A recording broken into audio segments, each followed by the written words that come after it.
And good evening and good morning, everybody. Welcome to East Alabama's iHeartRadio, the Orthopedic Clinic High School Media Days. This is our 5th annual High School Media Days here in East Alabama. Of course, iHeartRadio, Fox Sports, The Game, 910, 1310 is the stations that we're on. We want to welcome WOTM TV. Vincent and your crew, thank you all for being here to cover the event live. We appreciate all of our media, whether they're from Columbus, Opelika, and all in between. We appreciate them being here with us. I want to thank some more people, the Bottling Plant Event Center, Lisa Ditchcock.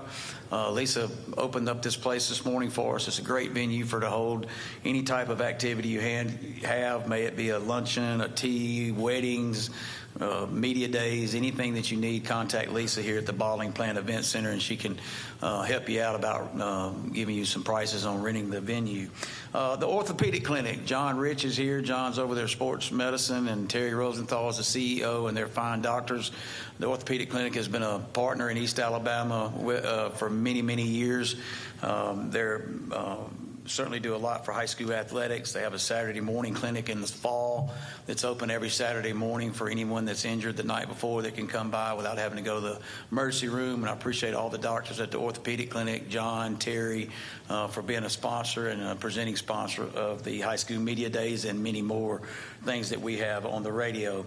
Our crew this morning, Jeff Sasser, Van Riggs, Eddie Owen, Jerry Bavaro, and myself, D. Mark, we handle all the stuff here. Van did a good job setting up. I appreciate that. It takes a lot to get this event going. As I said earlier this morning, 5 years ago, almost 6 years ago, we came up with the idea, thanks to Caleb Ross, to hold a media days. And we've been going 5 years strong, and we appreciate the 22 teams that we have here over the next 2 days, whether they represent the AHSAA or the AISA. We're glad to have them here. We're going to talk from 8-man football to 11-man football.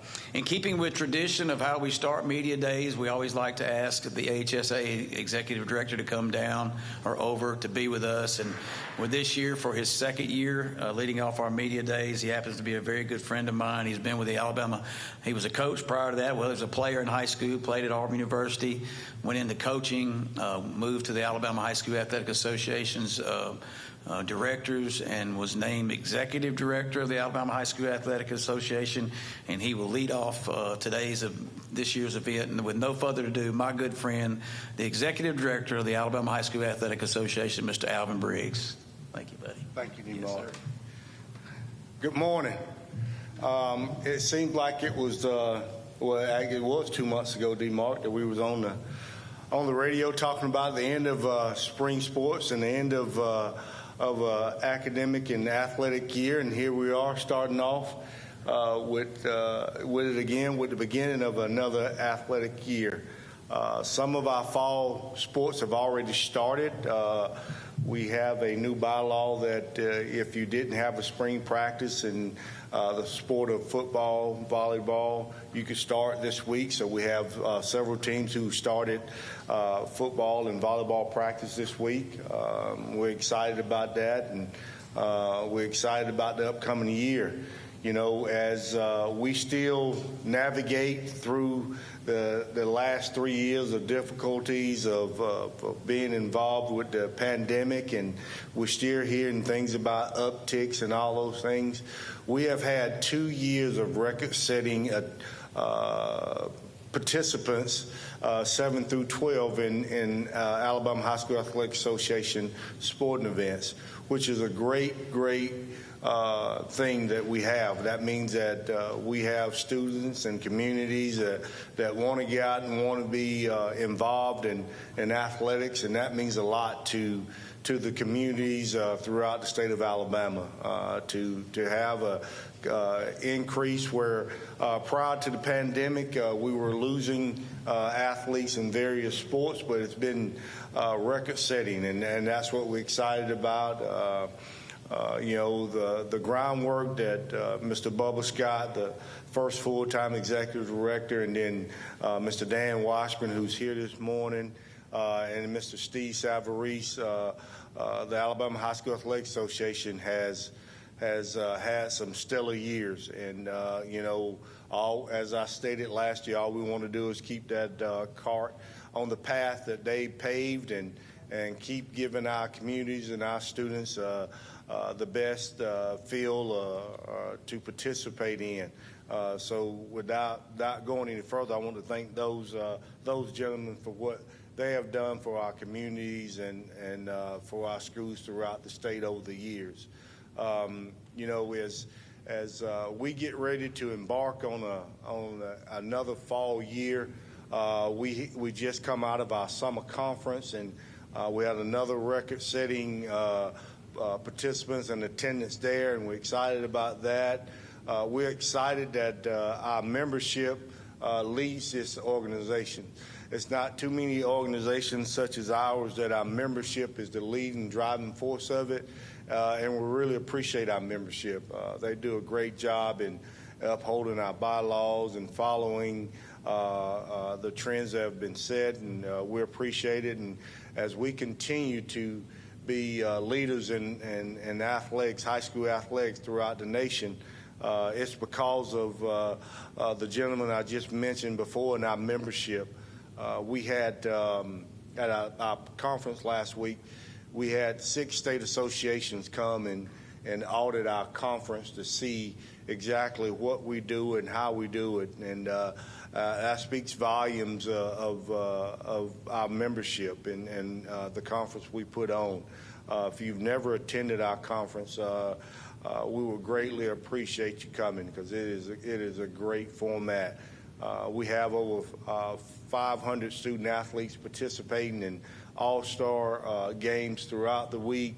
We have over 5,000 coaches, athletic directors, and administrators through 5 days of professional development, coaching clinics, banquets. I mean, it's just an awesome, awesome week, and we're proud of what Mr. Washburn and Mr. Ken Blankenship started over 30 years ago when they started summer conference in conjunction with the All-Star Sports Week. It's just been an awesome deal, and we appreciate that.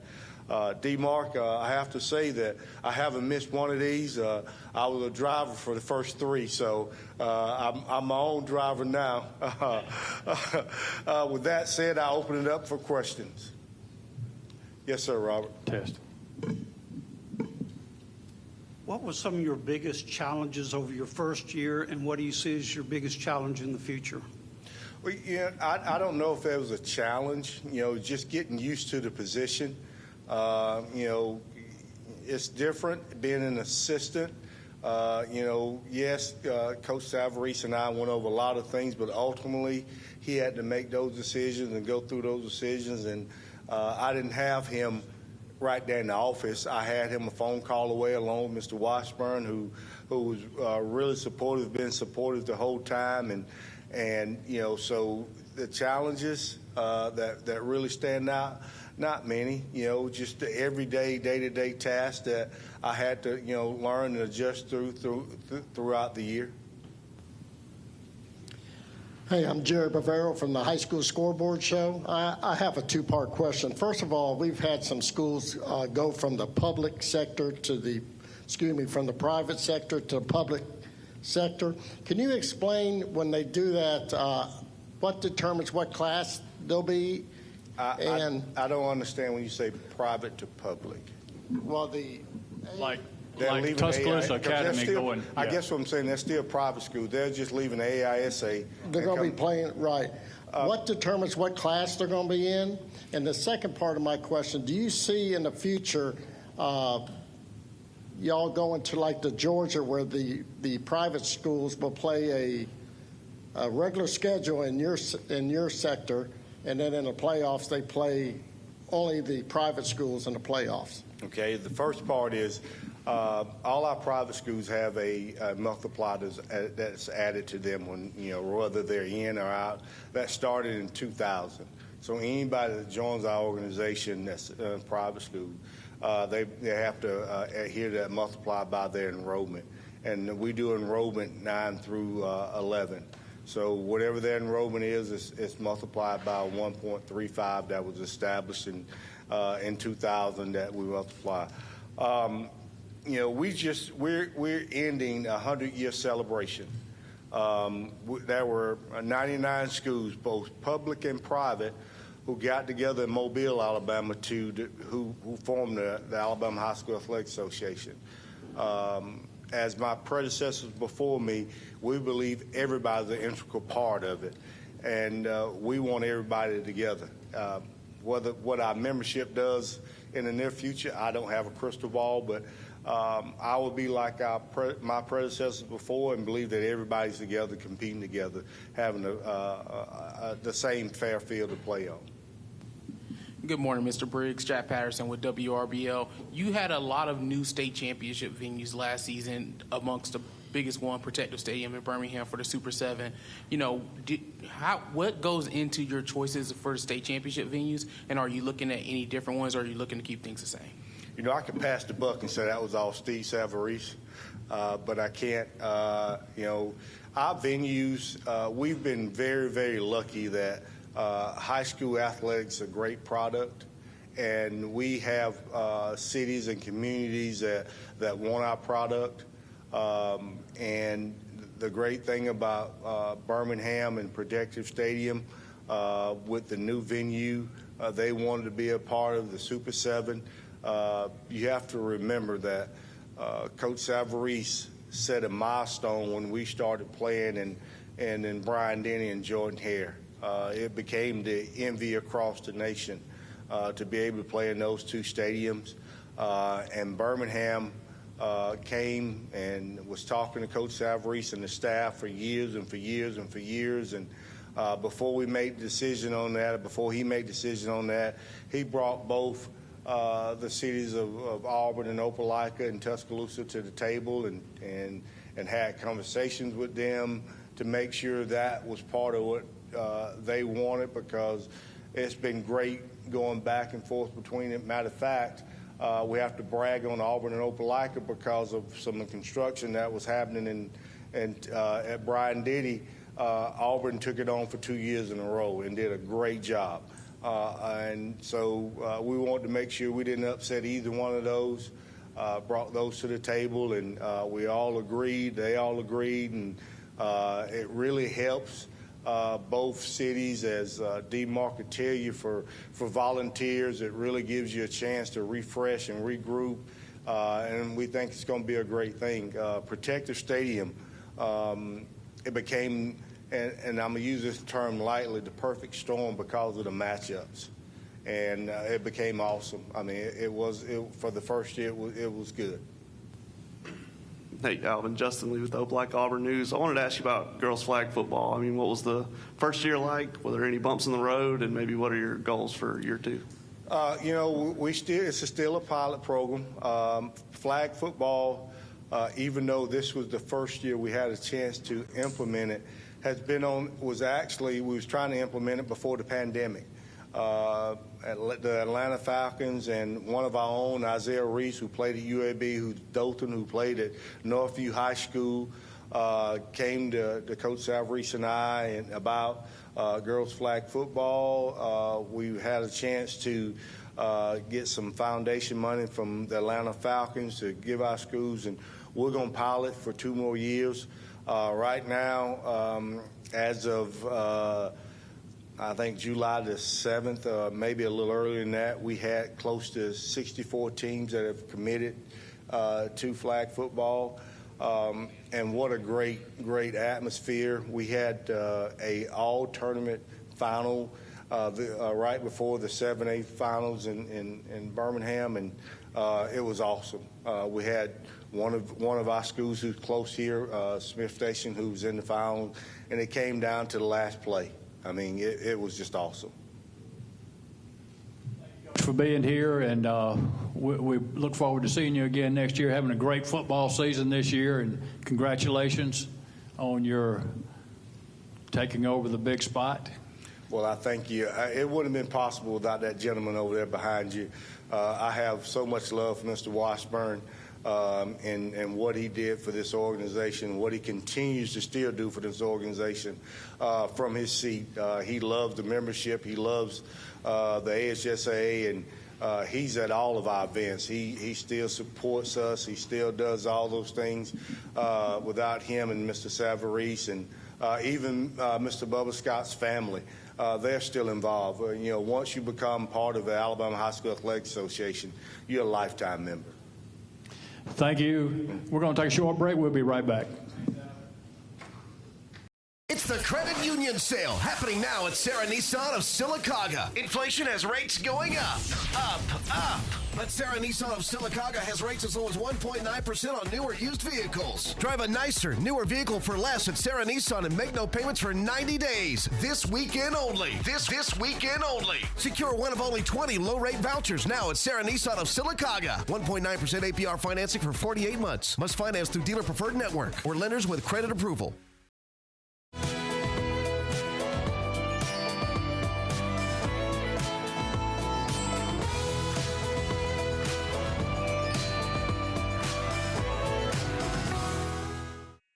Don't just dream it. Call Family Savings Credit Union. Right now, get something you want for as low as 2.24% APR. You can even apply online or by phone. Family Savings Credit Union, where your money grows with you and your family. The Calhoun County Commission, made up of J.D. Hess, Danny Shears, Fred Wilson, Carolyn Henderson, and Lee Patterson, ask you to take a look at what Calhoun County has to offer. Beautiful parks, neighborhoods, recreational facilities, historic sites, and museums. Our citizens enjoy a high quality of life and strongly support the arts. If you are considering expanding or starting a new business, take a look at what Calhoun County has to offer. You will be glad you did. I'm Alan Parnell of the Parnell Insurance Agency. For 28 years, we've provided our clients in Alabama and Georgia with home, automobile, life, business insurance, and surety bonds. Our Oxford personal line staff is Michelle, Christy, Elisa, and Ty. Our Oxford administrative staff is Alan, Amber, Carrie, and Ty. We invite you to come to one of our offices in Oxford, Alabama or Tallapoosa, Georgia, and discuss your insurance needs with one of our insurance professionals. Uncle Marcus, will you tell us a story about King Boys again? Sure. Well, it all started back in 2008. 2008? We didn't have all the fancy toy equipment we do now, but we did have a service and a desire to help our customers. You see, kids, you must train your mind and your body to be able to help the people you call customer. When they call on us, it's showtime. Understand me. King Boys' mission is to help when people are in need. So what's our motto, children? King Boys forever! Convert your old catalytic converter into cash. Right Way Auto Salvage in Munford will pay cash for your catalytic converter. We buy converters. With over 1 million parts in stock, Right Way Auto Salvage can take that old converter and turn it into cash. Take your old converter and turn it into cash. Right Way Auto Salvage, located in Munford, Alabama.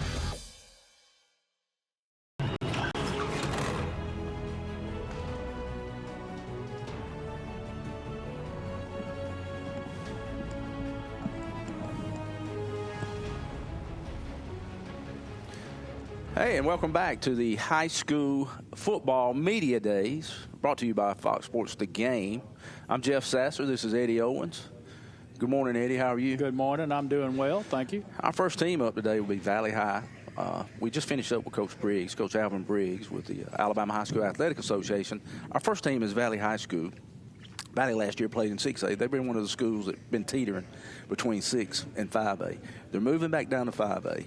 But it doesn't get any easier. No, they're moving from one hotbed to another, and they have a challenging year and some nice-looking players up there today, and looking forward to hearing what the coach has to say. All right, we're going to send it to the podium and Van Riggs.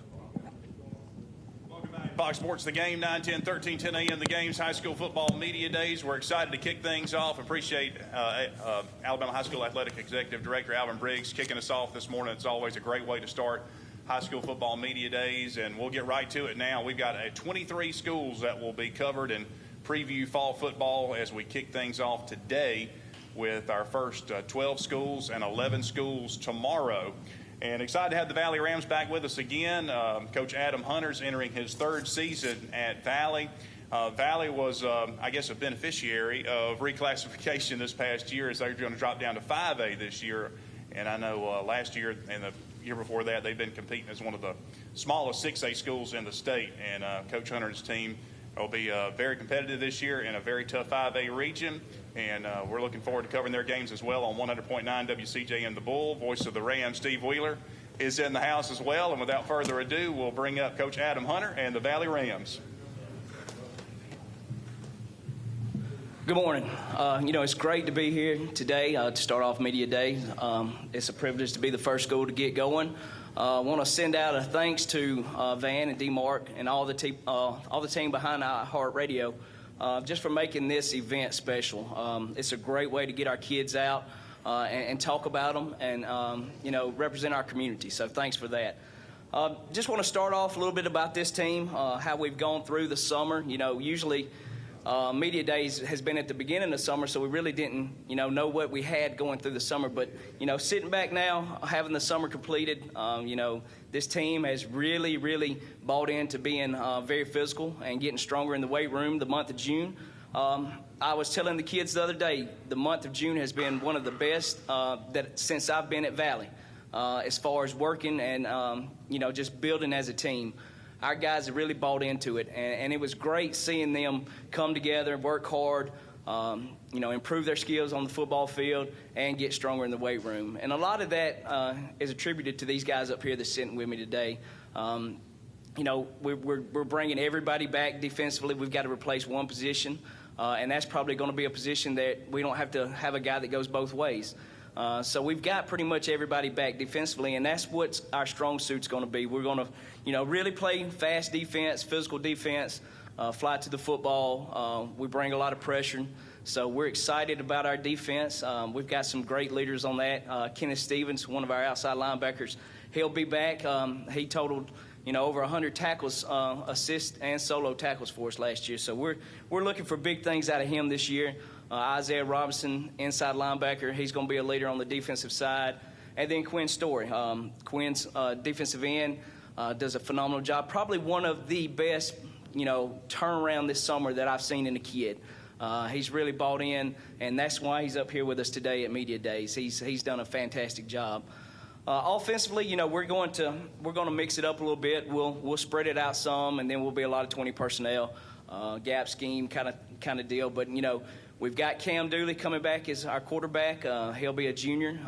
Cam was fortunate to start the first 4 games for us last year. Ended up having an injury that kind of set him back a little bit. So we're excited to see what he can do for a full season. He's a playmaker. He's a competitor. He's a dual threat. He can throw it.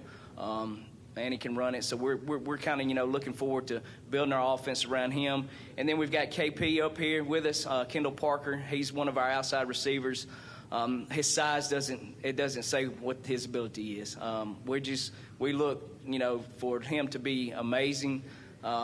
His work ethic on the field, getting extra reps, after practice, going to camps. So we're excited for him to be able to stretch the field and be that go-to guy where we can throw him the football.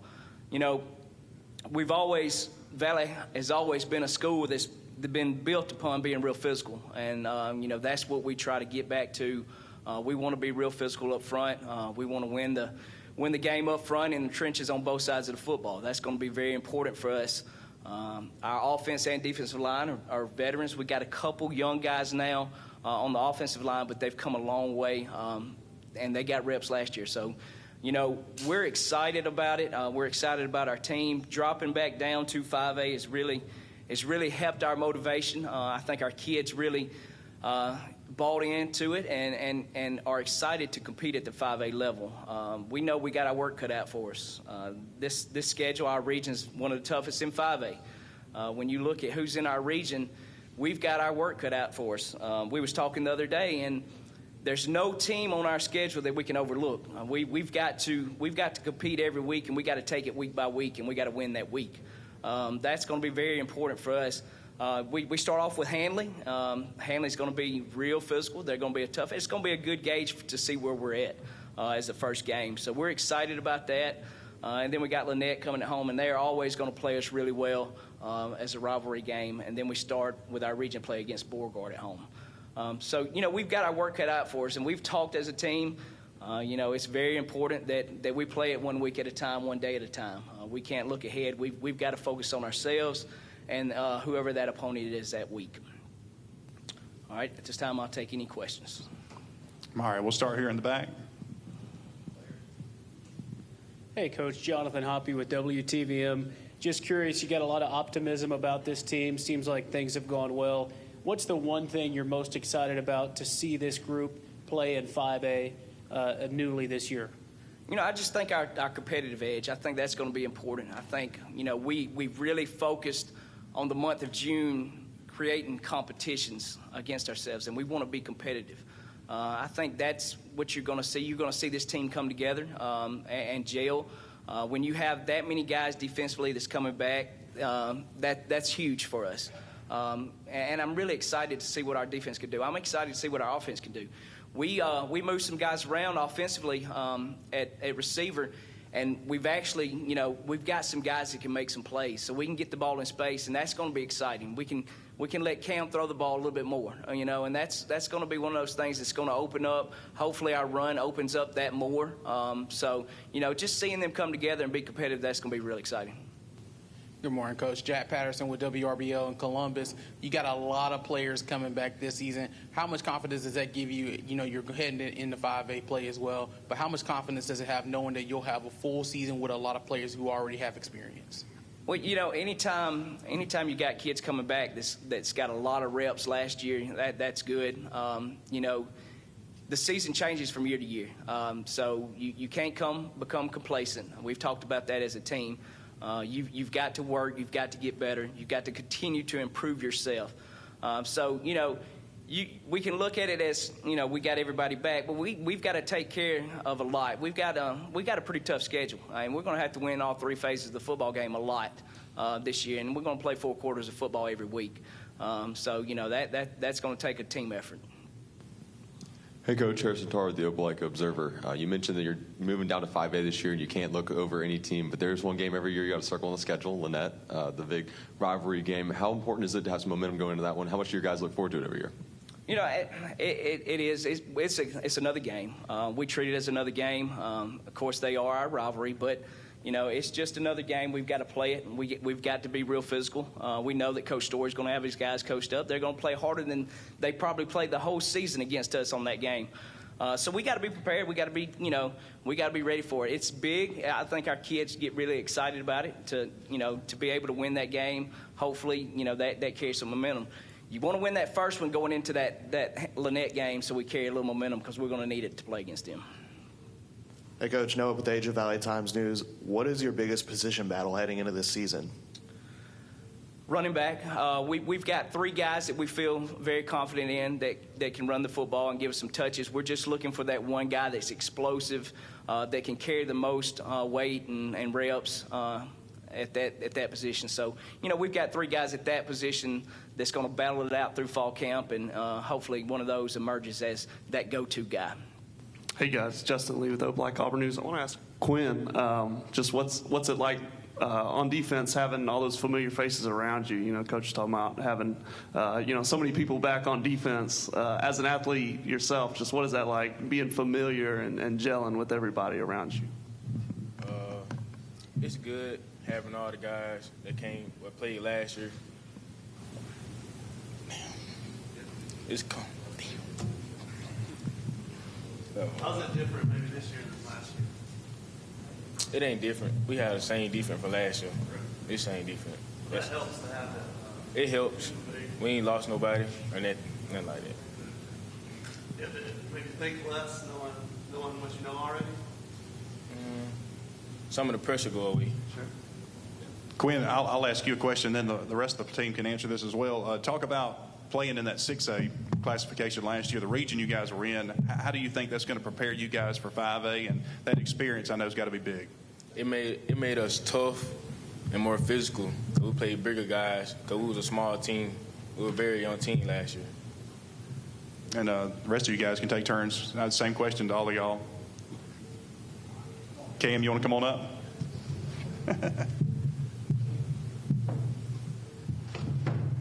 I know playing that quarterback position against that 6A defenses you played certainly is going to prepare you pretty good, right?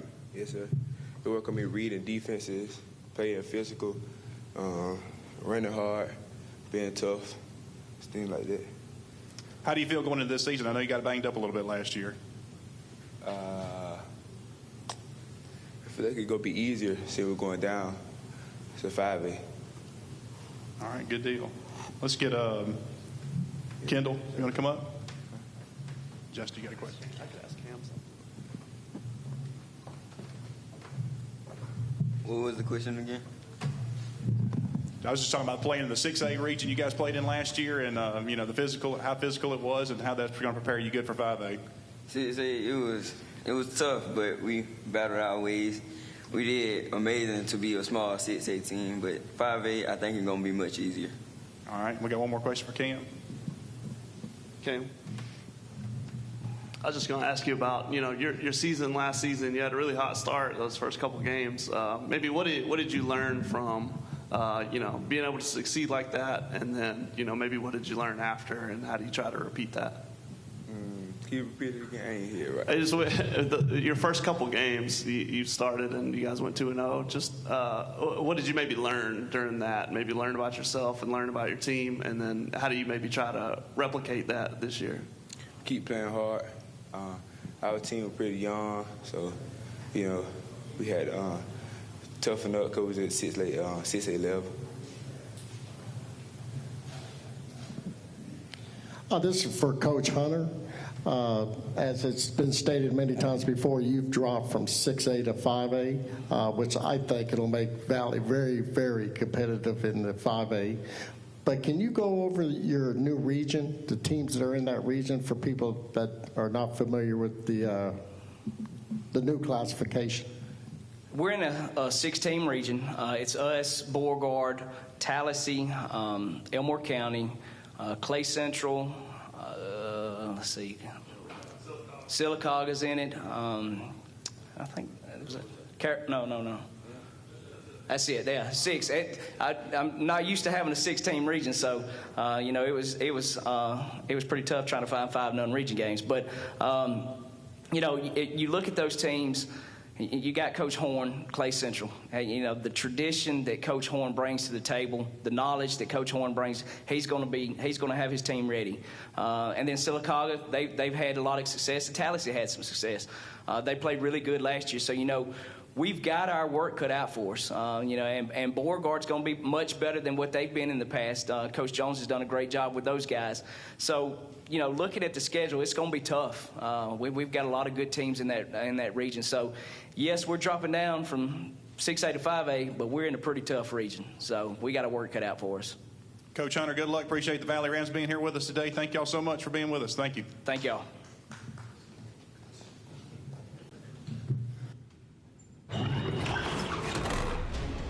At Tony Serra Ford in Sylacauga, they don't sell you cars, they help you buy them. Make the short drive to Sylacauga where vehicles are fairly priced, with no market adjustments or inflated prices. Just vehicles priced fairly, like they should be. Why settle for higher prices and less selection when you can come to Tony Serra Ford in Sylacauga and experience the way car buying should be? Tony Serra Ford on Highway 280 in Sylacauga, or online at sarahsylacauga.com. We don't sell you cars, we help you buy them. The Advantage Plus roofing team offers commercial and residential roofing services. Their exceptional craftsmanship, high-quality materials, and knowledgeable staff will deliver superior results at affordable prices every time. Call your local Advantage Plus roofing office today at 256-375-9339 and find out why customers rate Advantage Plus roofing #1 in satisfaction. Estimates are always free and financing options are available. Upgrade your home with the best roofing company in Central Alabama. Hello, I'm Taylor Sloan with the City of Oxford, with a word about one of our city's most precious resources, water. Clean water enriches our lives in so many ways, but we cannot afford to take it for granted. Remember, every time you pour something unnatural down the drain or in the environment, and every time you litter, our beautiful lakes and creeks suffer. Our city is beautiful. Let's all join together to keep it that way. Stop pollution where it starts, and help protect our waters for life. Hey guys, my name is Thomas Shelton, aka the Alpha Man. I'm the proud presenting sponsor of High School Primetime with Buckethead and the King. When you think high school football, think High School Primetime. And when you think of insurance, think of me, Thomas Shelton at Alpha Insurance. I'm a proud sponsor of many of our local teams. I give out over $7,500 a year to our local teams in our community.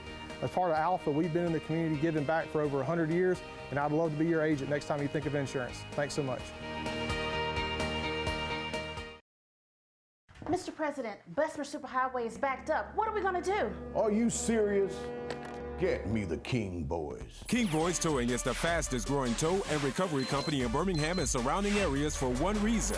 Our customers are our top priority. Whether your car has been in an accident, is stuck in the driveway and won't start, or you just need a tow to your preferred repair shop, give us a call. Our fleet of flatbed tow trucks will provide courteous and fast service.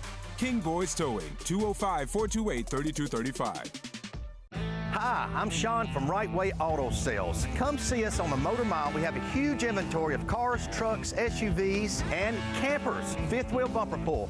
No credit needed. No credit check. You name it, we got it. Come see us at Right Way on the Motor Mile.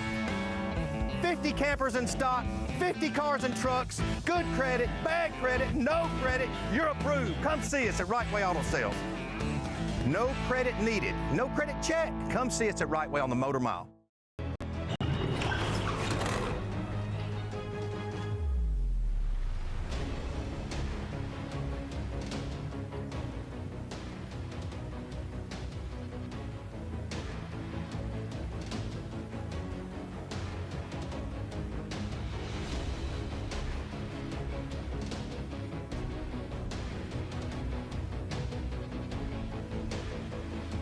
And good morning. Welcome back to High School Media Days on Fox Sports, The Game, 910, 1310, iHeartRadio, presented to you by the Orthopedic Clinic.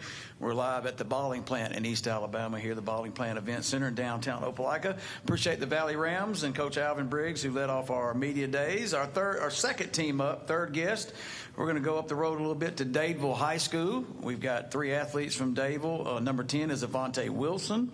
Number 4 is number 15. Number 10 is Avante Wilson. Number 15 is Jace Kirkland, and number 7 is Phil Didell.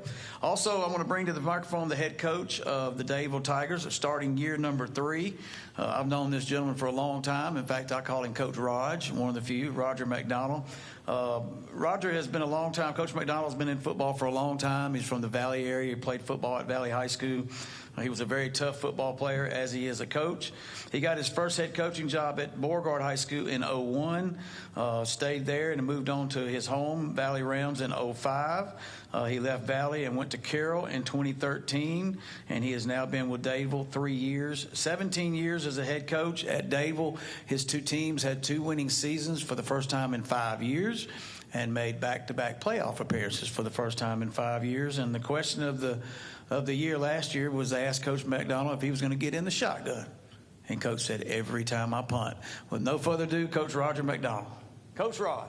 Thank you, D-Mark. Yes, sir. Glad to be here. Appreciate y'all including Dadeville in this. Always enjoy getting to come out and talk and chat a little bit with the media and, try to promote our guys and our program a little bit. One of the things on there, when D-Mark was introduced, when you go to the Alabama football coaching site, I also was the head coach at Greenville High School over in Georgia for 2 years. And it's not on that little thing. Somebody said you can put it in there under your bio stuff and all that, but we had 2 good years over there. I was talking to Miss Vicky the other day, my wife, and I told her, Lord, I was a kid. Basically, when I started, I was 20 years old when I started helping coach junior high at Valley a long time ago. I said, this is the 34th year that I've been coaching football. When we started yesterday was my 34th year coaching football. And that's not even counting.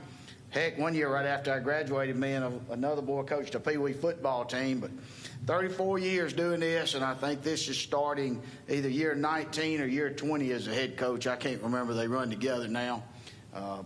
But, I can remember being a kid, and I see Coach Washburn up there when he was head coach at Lynette. And, I've been lucky in my career. I have been able to be around great people and great coaches and learn from them. Some of the guys that played for him that coached later on that I coached with, learned a lot of football from Amici Phipps and then Jimmy Holly, who were both associated with him. And, of course, Coach worked for Coach Lockridge at Valley. And, I just been real lucky in my career. The good Lord's blessed me with being around good people. And that football tree, I've been real lucky in my life to receive a lot of knowledge and learning how to coach from those branches from that great coaching tree. And, I'm not real smart, but kind of learned the thing they all said, you better be good at what you're good at and know what you're good at. And that's just kind of what I've always done. And, that's what we've done at Dadeville. We came in on both sides of the ball and changed a few things. And, hey, these kids have bought into it. And the coaching staff has bought into it. But enough about me, and talk more about the program and our kids. The big thing is we just opened up in March a $2 million field house. It's right on the end of the field, and these kids were already working really hard, but just that extra time being in there in the new field house, weight room is just unbelievable. We have really it's taken off our maxes on our squats. I think we had 31 kids that either squatted over 300, 400, or 500 pounds. And I think it was about 28 that were over 200 or 300 on bench. But, I'm a big squat guy and big hang clean guy. But, man, they get in there, and it's just been a blessing what Tallapoosa County Board of Education has done. And the people there and the county commissioners, everybody that's put in to what we have now in Dadeville. And if you're up that way and you want to stop by and see something nice, stop by, because it is nice. And these kids, they only been in it since March, but every day it's just as clean as it was the day we found it. But like I said, what they were in was archaic, so they appreciate what they're in. And so let's talk about what we got going. And so had 2 good years now, been in the playoffs both years, and we really felt like if hadn't had a couple of injuries this past year in the playoffs, we thought we were about a third-round team. Had a fullback got hurt in the middle of the year. Vontae got hurt going into week 10, so he didn't get cleared for the first round of the playoffs. And, if Vontae had played, they probably wouldn't have scored but once, and we would have matched up with Hillcrest Evergreen in the second round, and we felt like we could have beat them. We felt like we would have played Catholic again, which probably wouldn't have been any different, but we felt like we'd have been a third-round team. But the one thing I've learned being at a smaller school, a couple of injuries, it really hurts. And that's the big thing you have to overcome at a smaller school is your depth factor. There is nobody to just plug in for a guy. When Vontae got hurt, we had to make 4 changes just to get what we wanted on the field. You couldn't just bring a backup in. And that's the big thing. And all small school coaches, they'll probably tell you the same thing, is depth is the biggest thing. And that's been the biggest change I've had to make, is adjusting to that and finding ways to get your best guys on the field when you have an injury. But we got about 9 starters coming back on defense. Played a lot of guys last year. Some of them started because of the 2 injuries. But, that's helped us now going down the road. Offensively, I think we got about 7 guys back, having to replace a couple of guys on the offensive line. Lane Smith, who has played quarterback, but, we have Jordan Rambo, he could have been a starter also, but he was already starting at defensive back, so it just worked out. So we feel real good. Actually, Jordan started a couple of games for us and played a lot, so we feel pretty good there. And, just trying to plug a few guys in, find an outside linebacker or 2 on defense, and maybe 1 more defensive lineman. And but we feel pretty good going into things. But you don't never know how it's going to turn out. And but I do know these kids work extremely hard. Our kids in Dadeville, they work hard. They'll get after you, and they do whatever you ask them to do. And like I said, we've had a great off season, great summer. We chose not to do spring because we have so many kids that play multiple sports. Phil, he won the 100 and 200 meters state championship in 3A, but I think we took about 20-something kids to state, and about probably 10 or 11 of those are football players. So had we had spring, heck, they'd have come back after that Saturday, got back, and we'd have been starting spring, and the rest of them play baseball, and heck, some of them even on our fishing team. So we choose not to do spring and take the extra week in the fall, and it's really helped us. We don't feel like we're so pressed to get things in when we get to the game. We've already gotten everything in, but our region has changed. That's one of the big things. Private schools, several of them went up because of competitive balance. A couple of them went west. So our new region is going to be Beulah, Uz, Childersburg, Wedowee, Sachs, Walter Welborn, and Weaver.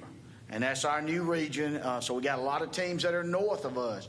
I know it's hard to believe that like Sachs, Walter Welborn, and Weaver are in the southern half of the state, but because there's so few schools, 1A, 2A, 3A, and 4A in the southern half of the state, that's just the way it works.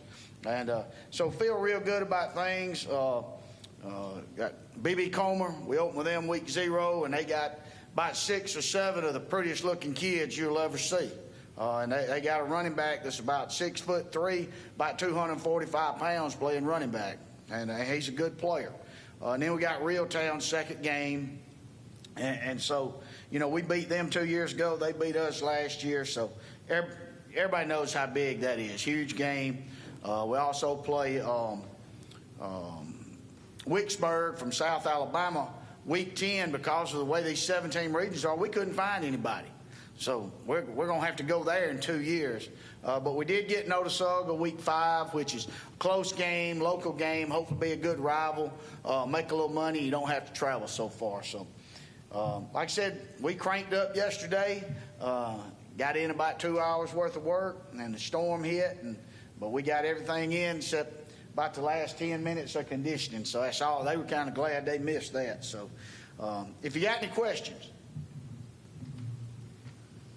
Coach, you covered a lot there. That was good.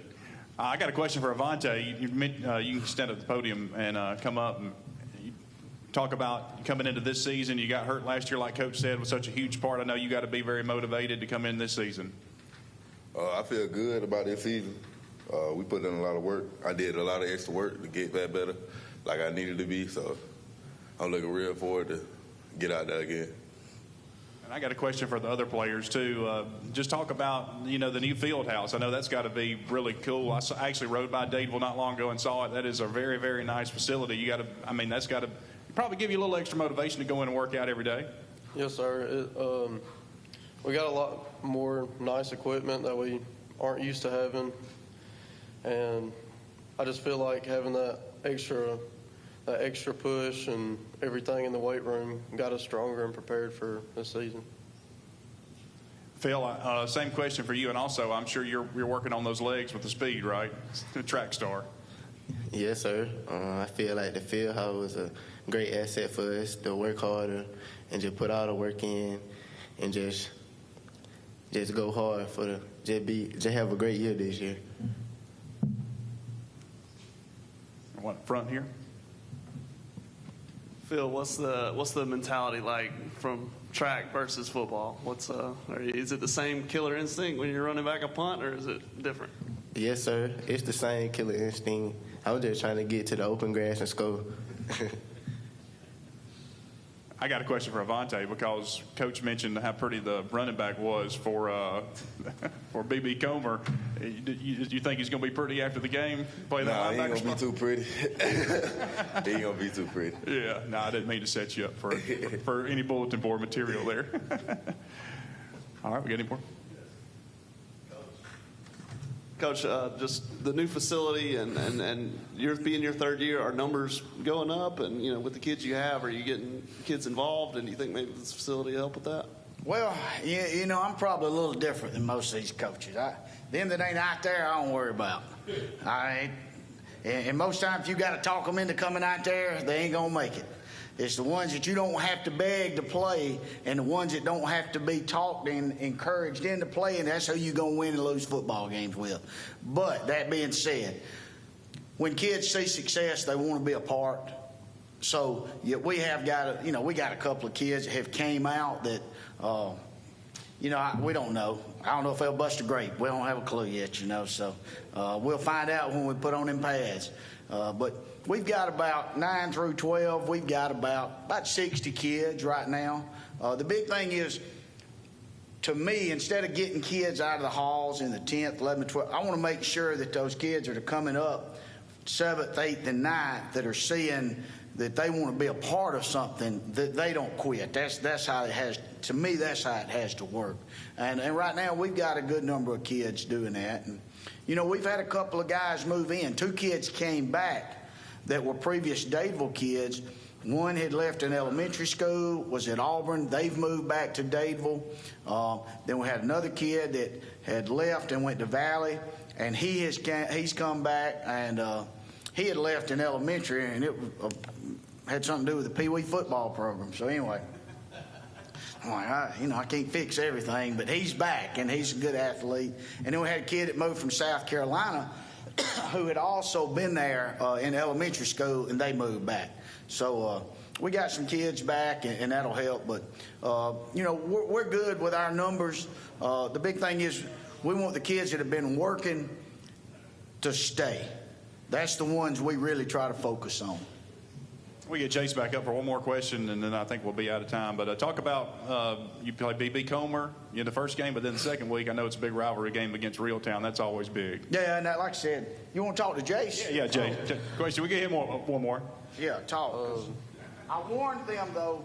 I warned them about what to say about this. Yeah, so they're not going to give you anything I'm right setting here. them up for bulletin board material. No. Talk about how big that game is week 2. Well, it's always been a big rivalry game. You know, it's pretty much a toss-up at this point. Both teams come out there. We play our hardest every time.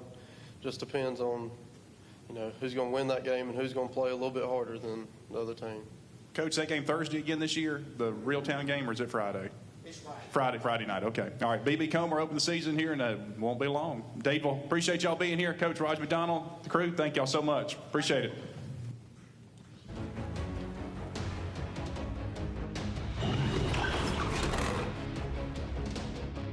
It's the Credit Union Sale happening now at Sarah Nissan of Sylacauga. Inflation has rates going up. But Sarah Nissan of Sylacauga has rates as low as 1.9% on newer used vehicles. Drive a nicer, newer vehicle for less at Sarah Nissan and make no payments for 90 days. This weekend only. This weekend only. Secure one of only 20 low-rate vouchers now at Sarah Nissan of Sylacauga. 1.9% APR financing for 48 months. Must finance through Dealer Preferred Network or lenders with credit approval. Chase!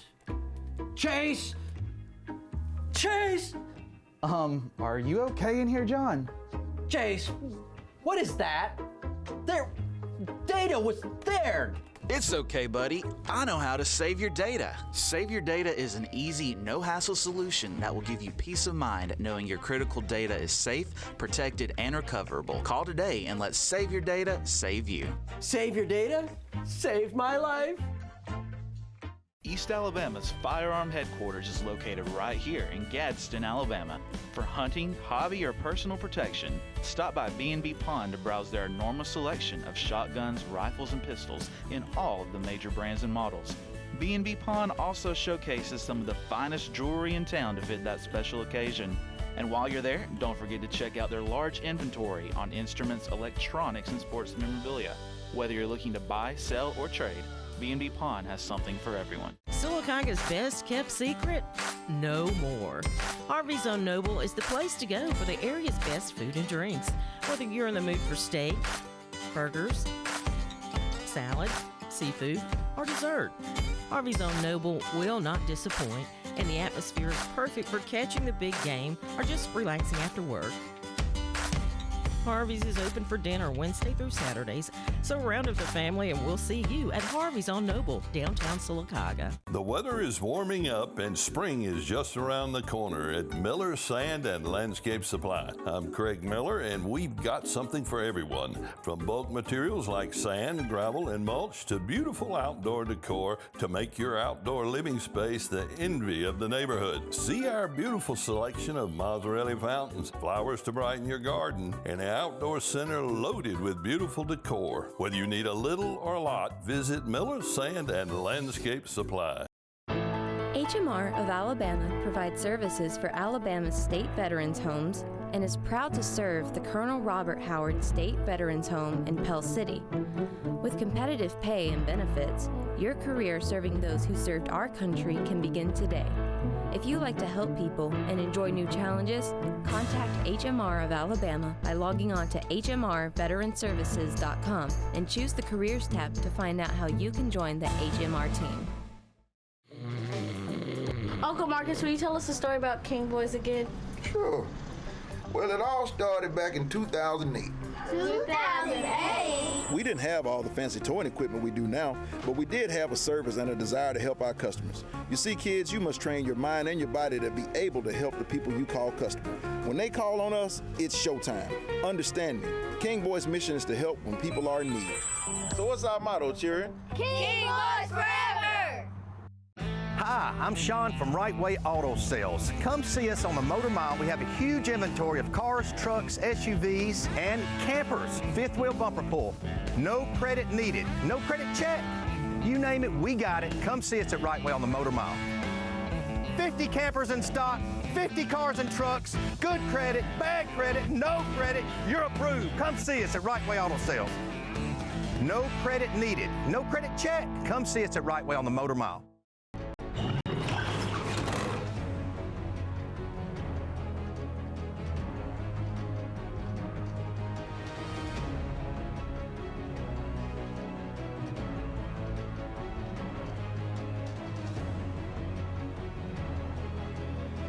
Good morning and welcome back to High School Media Days, presented to you by iHeartRadio, Fox Sports, The Game 910, 1310, and the Orthopedic Clinic. We're live at the Event Center, the Bowling Plant Event Center in downtown Opelika. We're glad to have all our media assembled here this morning. We certainly appreciate our corporate sponsors, the Orthopedic Clinic, for making this possible, iHeartRadio, Fox Sports, The Game 910, 1310. Well, we've been underway. Alvin Briggs started us off at 8 o'clock. We've talked with a little Valley Round football and Dadeville football. We're going to come back over to Chambers County, and we're going to bring in the Lafayette Bulldogs. And I've got head coach Juan Williams. Coach Williams begins his third season at Lafayette. His first year was 5-5. Last year, 7-4. The thing that I will tell you about Coach Williams' teams is they've made the playoffs 2 years in a row, and his team's gotten better as the season's progressed. So at the end of the year, I think Lafayette's been playing their best football. With Coach this morning, we got Joshua Combs, who is a senior, number 13, Donovan Floyd, and Zyterius Dawson. And with no further ado, I bring to the microphone the head football coach of the Lafayette Bulldogs, Juan Williams. Good morning, Juan. And this is not from Fox News. This would be Juan Williams from Lafayette. Good morning to everyone. First things first, guys, I want to thank the Orthopedic Clinic, iHeartRadio. What y'all do here for those kids and promoting these kids in this area is outstanding. And as a coach for the last 3 years coming up here, y'all do it a lot different. And I think all of you and the sponsors who help do this really are great about promoting our kids throughout the year. And I really thank all y'all for what you do. Going from that, guys, right now, Lafayette High School, this is my third year. We are trying to continue to protect the brand. These guys that are with me now are a part of that process of what we're doing. This year, our region changed a little more football heavy in my eyes. We're ready for the challenge. Our kids have been coming up all summer. We got about 40 kids in and out. And they've been working hard and getting ready to take on this region that's a little different than what we feel we were in. We're going to come out and play ball when we're still standing. And the thing about our kids now, they understand what we expect out of them. They expect to grind every day. They know the weight room. We'll leave here today and we'll get on the weight room. What we're trying to teach our kids is to have fun and seize the day, guys. You know, we tell kids that, you know, kids look forward to everything, but every day is a day the good Lord has gave us that we have to be thankful for. And we enjoy just the camaraderie with these kids on the way up here. So a lot of times we don't forget the little things. And I think sometimes as coaches we forget the little things. You know, we're not trying to teach players that look fair, we're teaching people. And that's what we believe in, that's what we're going to hang our hat on. Is to be respectful young adults in this society and to do something for your community, help your community. Other than that, I am ready for questions.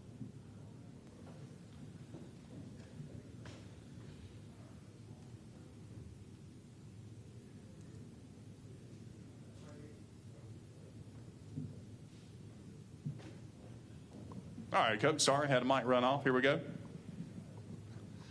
Juan, just what do you think is maybe is there, any hurdle y'all are trying to get over? Is it, how do we win this playoff game, or what is it? What's the next step for you guys? The next step, a great question. Next step is we've been put out 2 years in a row in the first round. So our kids know that. And in both situations, we don't make no excuse. We had some kids down and this and that, but that's the hurdle. You go back and see the things that you didn't get to do the first 2 years, and that's one of them. When you talk about the playoffs, we need to push past the first round. Good morning, Coach. Jack Patterson with WRBL. You guys have gotten better every year in your first 2 years so far. What's it going to take for you guys to continue that consistency and continue to, as you say, protect the brand? Keep working. The guys who have left here have set a precedence of what we're doing. So the guys that sit before me and the guys who are back at that building right now have to know that the work has to continue. And even more, we won 5 games, we won 7 games. So I asked the question to these guys, what's next? What is next? And the thing is, you can control what's next. I tell them every day that you work, that you can control it. What do you do on that field? So that's the consistency that we have to have, coming to school every day, coming to practice every day, being accountable. Each one of our kids know they have to be accountable. Right now, they're holding each other accountable. When we met this morning, everybody was there on time, and we're holding everybody accountable. And that's in and out of football. I'm a big believer on the little things. You keep hearing me talking about the little things. I think that carries over. Yeah, Jared Bavaro with the High School Scoreboard Show. You said you're in a different region this year. Can you tell us the teams that are in the region? And the second question, what position do you feel most comfortable going into practice, fall practice? And which position do you feel like you need to work on? Okay, the first part of your question is Reeltown, Lynette, Lafayette, Horseshoe Bend, Goshen, Barber County, Highland Home, and Laverne. Yeah, we got a real good region. And it's a good and bad about it. I mean, the thing about that region is if you can be one of those 4 spots, we feel you're going to be out in the playoffs. The thing is to get in that region and work, and we're no slums, so we're going to compete. Aren't they right, guys? We're going to compete. When you look at them, talking about coming back to the positions, receivers. We lost a pretty good receiver, lost a pretty good skill running back. So those 2 skill positions, the running back and receivers, is something we're going to need. Now, we did lose a big O-lineman, but we returned like 4 of them. So we didn't lose really but 1 O-lineman. But those receivers and running backs positions are key right now to us. Hey, guys, in the back, Jonathan Hoppy with WTVM. This is a question for the players, if each of y'all wouldn't mind answering. How excited are you guys for this season and just hearing like what Coach said, trying to build off last year and accomplish some new goals here this year? You say that one again. Just how excited are you to try to continue what you're doing here in Coach Williams' 3rd season and try to maybe win a playoff game and keep raising the bar? I feel, I'm saying, that we can keep working, keep getting better, keep making our season better. You know what I'm saying? Just keep on working.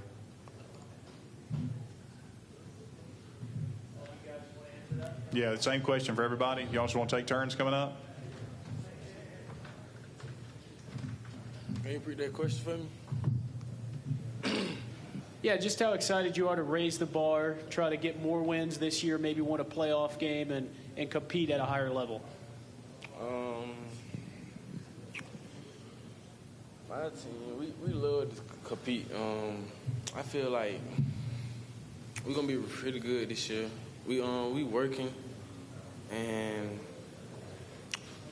that's all for real. That's all I gotta say about it.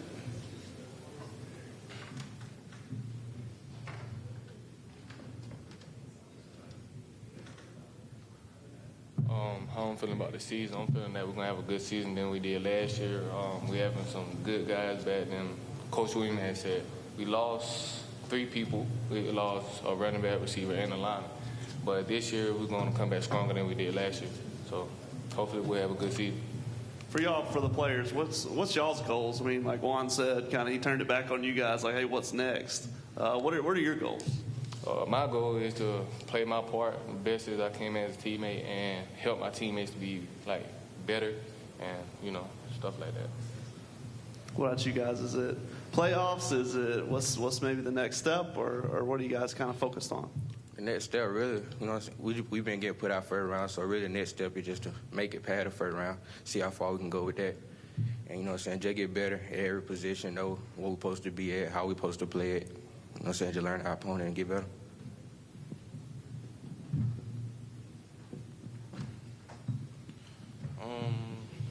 One part about our team, we got to learn how to come together. Like, we got to learn to play the team. We always just one for each other. That's our biggest problem. When we come together, we'll be that for this year.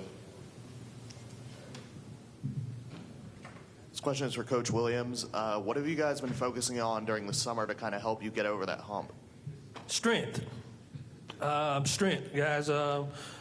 Only the strong survive in this game. At the end of the day, it's all about strength. And our guys, that physical toughness is something that that can propel you. And that's something that we feel we weren't there yet. We can't get A and B strong and A to Z is weak. So the biggest thing is being able to get A to Z strong. Juan, can you just tell us about your offense and defense? I mean, maybe how many returning starters you got on both sides, and what are you looking at for both units? We got 6 on one and 6 on offense and 5 on defense. And with those guys coming back, a lot of them know what we do. We haven't changed up pretty much what we do. The thing is, we having different parts come in, and right now, all we talk about consistency, doing the same thing every play, knowing your position, playing your position, not playing someone else, it's playing yours, doing your part. You heard Combs say, doing my part. Everybody got to do their part, and everybody got to know their position, and you also have to know what the other guy's supposed to be doing.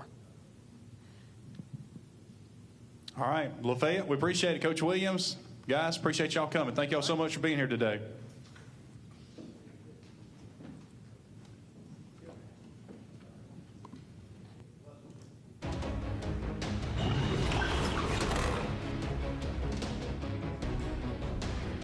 At Sarah Honda in Sylacauga, they don't sell you cars, they help you buy them. Make the short drive to Sylacauga, where vehicles are fairly priced with no market adjustments or inflated prices. Just vehicles priced fairly, like they should be. Why settle for higher prices and less selection when you can go to Sarah Honda in Sylacauga? Leave the price gouging behind and experience the way car buying should be. Sarah Honda, Highway 280 in Sylacauga, online at sarahsylacauga.com. We don't sell you cars, we help you buy them. The Calhoun County Commission, made up of J.D. Hess, Danny Shears, Fred Wilson, Carolyn Henderson, and Lee Patterson, ask you to take a look at what Calhoun County has to offer. Beautiful parks, neighborhoods, recreational facilities, historic sites, and museums. Our citizens enjoy a high quality of life and strongly support the arts. If you are considering expanding or starting a new business, take a look at what Calhoun County has to offer. You will be glad you did. Hey guys, my name is Thomas Shelton, aka the Alpha Man. I'm the proud presenting sponsor of High School Primetime with Buckethead and the King. When you think high school football, think High School Primetime. And when you think of insurance, think of me, Thomas Shelton at Alpha Insurance. I'm a proud sponsor of many of our local teams.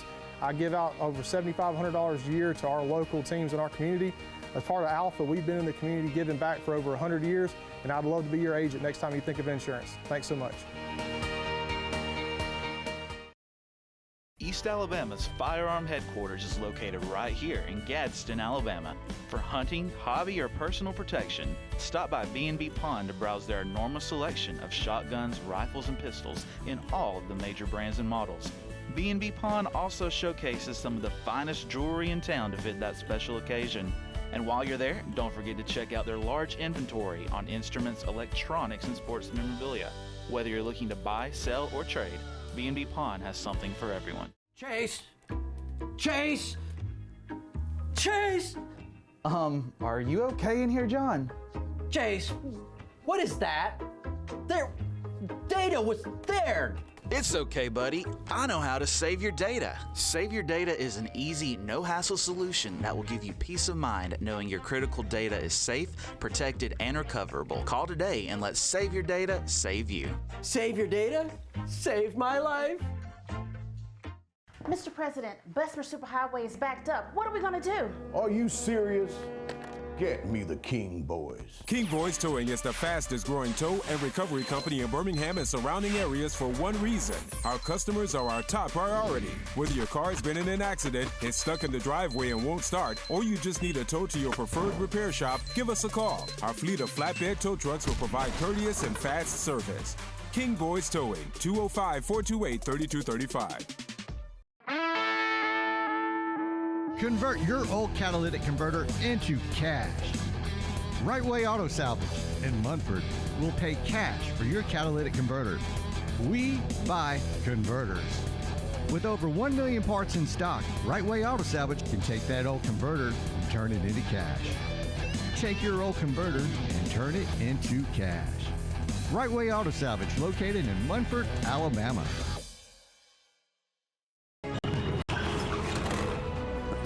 Yeah, the high school media days.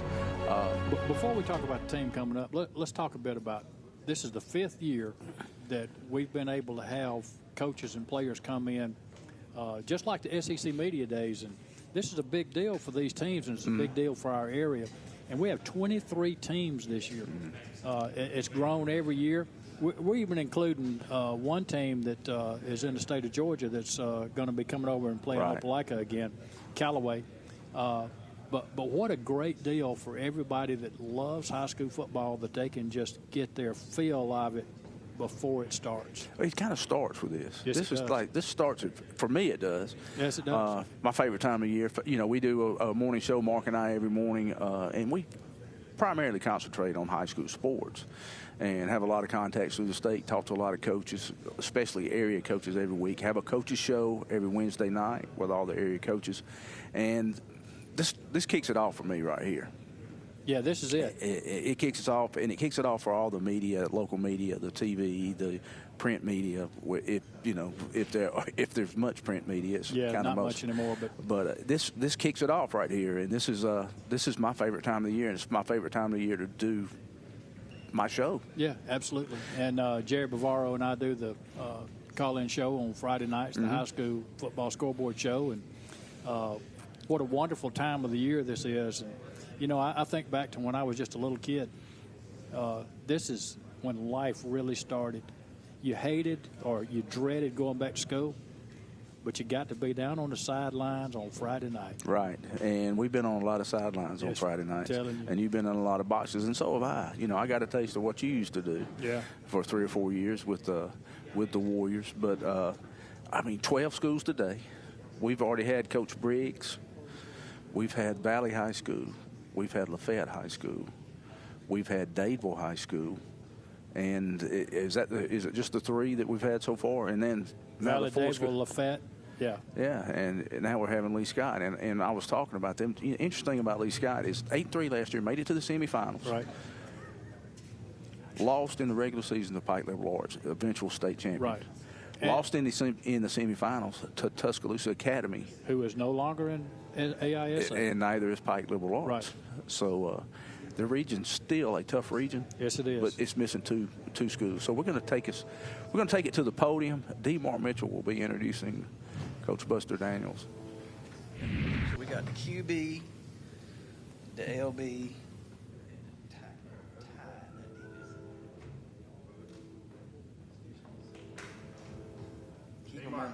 Good morning. Welcome back to High School Media Days presented by the Orthopedic Clinic on Fox Sports, the game 9/10/13/10. You can catch us on WOTM TV, which we are live. Appreciate Vincent and his staff being here today, as they've been with us the entire time. Our 5th High School Media Days. We appreciate our sponsors, the Balling Plant of East Alabama here, and, of course, the Orthopedic Clinic here in East Alabama. So we've had several schools come up this morning. Alvin Briggs led us off. Don't forget, tomorrow we'll be back right here, same time, same place. We start at 8 o'clock with the AISA Athletic Director, Roddy Beck. So we cover the AHSAA and the AISA. And speaking of the Alabama Independent School Association, the team not too far from where we're all right now, Lee Scott Academy, located in Auburn, is about to come up to the podium. Head coach is Buster Daniel, starting year number 3, right, Coach? Hard to believe that 3 years already gone by. He's got 3 fine young men with him today. They're all seniors. Over here to my left, your right, will be Ryan Deering, the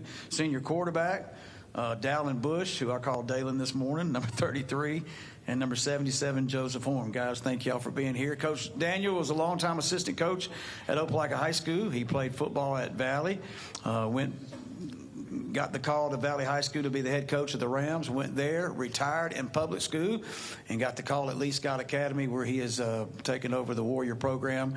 They've improved each year. Last year making a run to the semifinals, and I've noticed by watching them, Coach Daniels has done a good job of making football what you want it to be, the end game at Lee Scott. Now I've seen the sidelines grow from teens to almost 50 or 50 plus since Coach Daniels there. I think that's a good sign of him and the program and the leadership from Dr. Cox and the staff at Lee Scott Academy. With no further ado, the head coach of the Warriors, Coach Buster Daniel.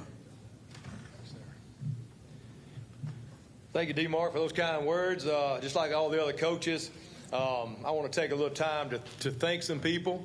To start with the Fox Sport, The Game, iHeartRadio, Orthopedic Clinic, D-Mark, of course, Jeff Sasser, Jerry Bavaro, Van Riggs, Eddie Owen, all the TV stations here. I want to thank all of you guys and ladies and, like I said, TV stations here for supporting high school athletics in this area, promoting our kids, promoting our programs, just doing what needs to be done to help us as coaches and players getting our programs out there and promoting our kids. That's real big in this area. So we appreciate everything y'all do for us on a Friday night after the game shows and newscasts and all that, promoting our kids. So I want to thank everybody for that. Great to be here today. I think this is the 5th year. It gets bigger and better every year, and we appreciate, again, putting this on for us.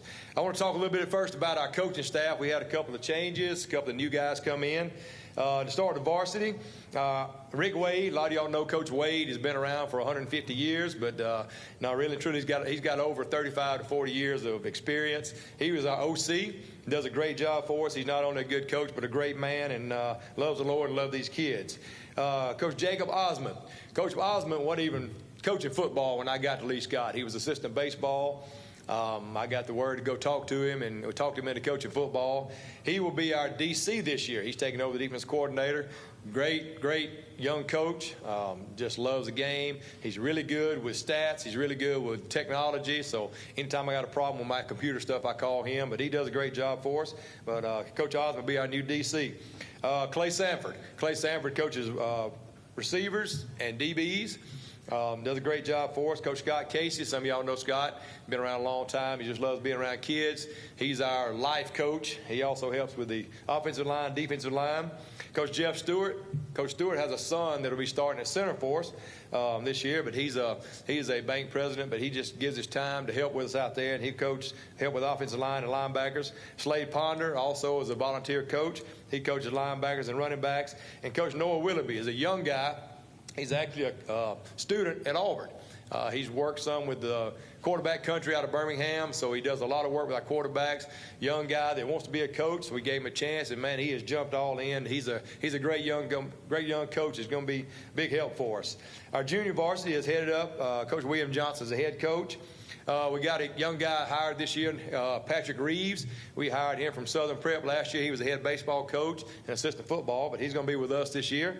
Franklin Smith, which is our track coach, he's going to help with JV. And Matt Shiver. Matt Shiver is I think he's an EMT in the net, some form of fashion up there, but he's going to help also with the JV. We also have our Pee-wee. The ones that don't know that, our Pee-wees are on campus with us. So that's the 5th and 6th grade. JV is 7th, 8th, and 9th, and then, of course, the varsity. We run the same offense, same defense all the way from 5th grade all the way up through the varsity. But our Pee-wee coaches, Robert Ezell is the head coach. His assistants are David Zachary, Jeremy Johnson, and Al Henry. That's our coaching staff. I am blessed to have those guys around me. They don't work for me. We work together. So, I listen to their suggestions from all the way up from Pee Wee and to the varsity. But if they got a suggestion, I listen to it and we talk about it. But it's not my staff. A lot of people say my coaching staff, but that's not it. We work together. So all those guys are my friends, and we do this thing at the same time together. Talk a little bit about our players. D-Mark's already talked about the guys up here and told you the names, but they're all seniors. My quarterback over here is Ryan Deering. Ryan came over last year from Auburn, so glad to have him. Dallin Bush, 33, and Joseph Horn, number 77. These guys, it's not me, these guys have made a drastic turnaround at Lee Scott. We go from our first year getting there after COVID, not being in the weight room for like 8 weeks. Let's just plain simple. We were weak. We hadn't been in the weight room. Our guys hadn't been in there. They were, not very strong. Our season showed that. We went 2-7. We got pushed around all over the field. All right. These guys bought in. They believed in what we were teaching. Got in the weight room. And like I said, these two guys are to my right. They were here that first year. They decided right then they didn't want to go 2-7 the rest of their career. Ryan came in last year, and he brought in the mentality to fit in with these guys of what work looks like, how you do in the weight room, how you do on the field. And so he's been a good asset to us. But all the guys bought in and decided they want to improve. So they went from 2-7 our first year. Last year we went 8-3, got beat in the semifinals.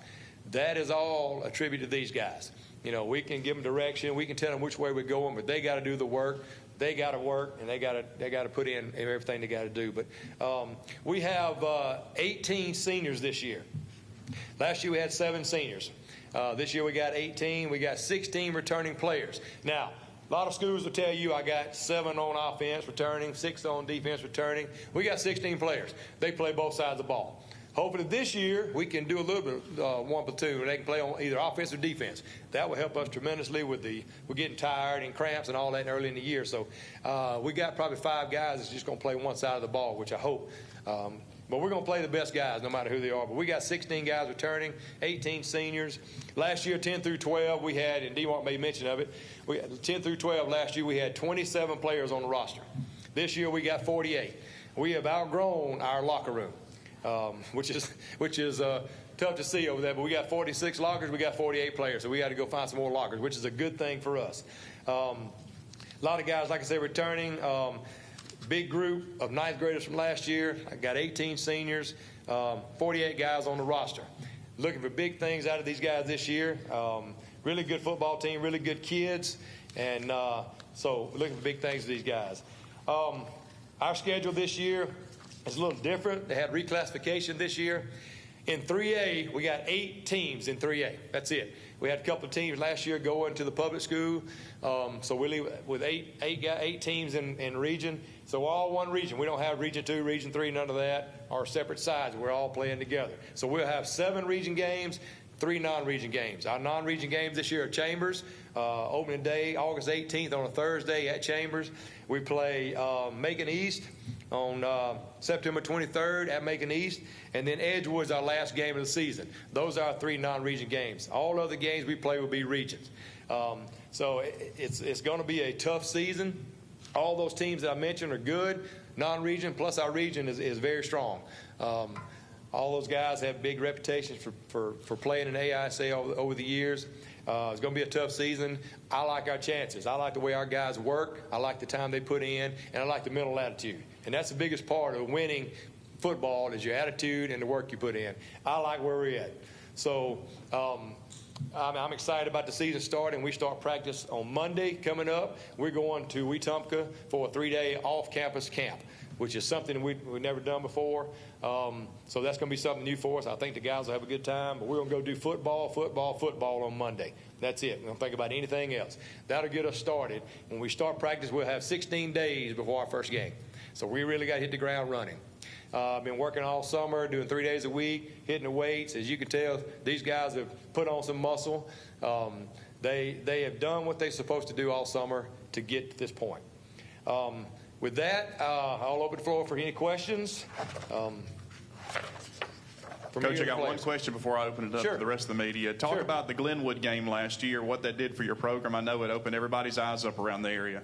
Absolutely. You know, I'm finding out that that's at least Scott's rival. You know, I've been there 2 years, and the more I talk, the more I listen. You know, we like to play Chambers, and we like to try to beat Chambers, but their game is Glenwood. That's what I'm finding out. We went into the game last year. Nobody gave us a chance to win the game except us and these players. They decided that they wanted to win. We played hard. Now, they had a couple of guys out. That's okay. Our guys did what they had to do to win the football game. And I'm going to tell you, winning that game sparked our football team. You know, we won 8 games last year, and it started with that one game. It just lit a fire on them. They found out they could do it. They could beat the big boys. They could play with the big boys. So that just kept the fire into them and keep doing the job. But, yeah, that was a huge game for us. That really made our season. Good morning, Coach. Jack Patterson with WRBL. You have 16 players coming back this season. How big is that? Especially that's a high number for the AISA ranks. How important is it to have guys with game experience? And you got 18 total seniors coming. You know, how big is that as you look to take that next step? That's huge. I mean, in AISA, our public school, doesn't matter. If you got 16 returners that's played or got experience, it's huge. It's really big for us. And the seniors we've got, all those guys have playing experience. Some of them transferred in this year, and some of them were here last year. So they all got some type of playing experience. So having 16 returning that started last year or played a whole lot is big for us. So that's a great number to have coming back. Hey, Coach. Justin Lee, Black Auburn News. I wanted to ask you about how's your offense going to be different, I guess with one quarterback without Tate this year with Ryan, and how's he doing, and just what's that going to look like? And then I'll ask Ryan. Sure. Offense is going to look the same. We're going to run the same offense. It'll be a little different because Tate was more of a runner. Ryan can do both. He throws the ball a little better. Tate can throw just good enough. We're going into the season wanting to throw the ball a little more. Now, will that happen? We start calling plays in the game. You never know. You got to call plays to adjust to whatever we're doing. But yes, Ryan is he can spin the ball well. We're going into it looking to throw the ball a little more, but he can do both. He'd be a dual attack. Ryan, can I ask you? I mean, is it more pressure now, or is it maybe more freeing knowing? It's kind of a little bit of both. I mean, now, I'm not coming in as much on the defense as just playing offense now. Because before I was having to learn both. No, I still learn the defense, but I'm not having to switch from defense to offense during the day. So, it's kind of having some pressure, not having a dude behind me. So I'm kind of sometimes worrying about not getting hurt, making like a business decision. But during the year, I don't think I really will. I think I'll just give it my all. And if something happens, I know that the guys behind me, they're getting ready. And, I'm ready to throw the ball, run the ball, and whatever happens game one, I think that'll just that'll shape what happens throughout the rest of the year. I guess in your own words, how's your game different from Tate? And by that token, how's the offense going to be different this year? So I throw the ball a little bit. Like I would like to throw the ball a little bit more than Tate. So he was definitely a run first. And I'm kind of a pass first, but I will run. But I'd like to get the ball out, like on a rollout play. I love to get the ball out pretty soon.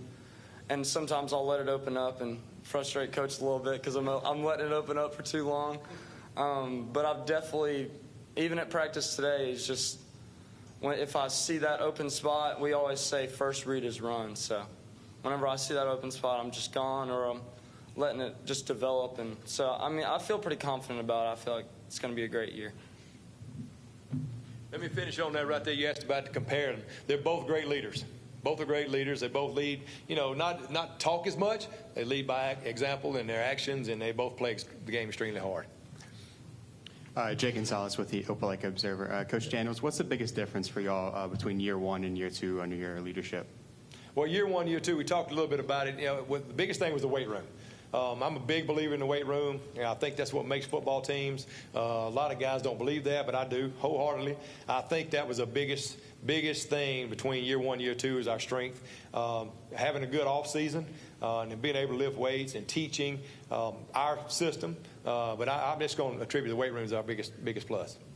Coach Daniel, I know you mentioned several. You had 18 seniors, I think, and you mentioned some transfers.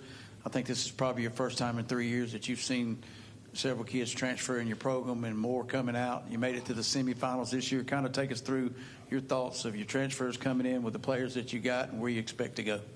Well, the guys that transferred in, had a couple from Opelika, a couple from Auburn, one from Trinity. Had one moving the other day just from Nashville to Tennessee. And he got here by way of a camp in California. I know that sounds crazy, but that's exactly how it happened. But anyway, all the transfers coming in are going to play right now.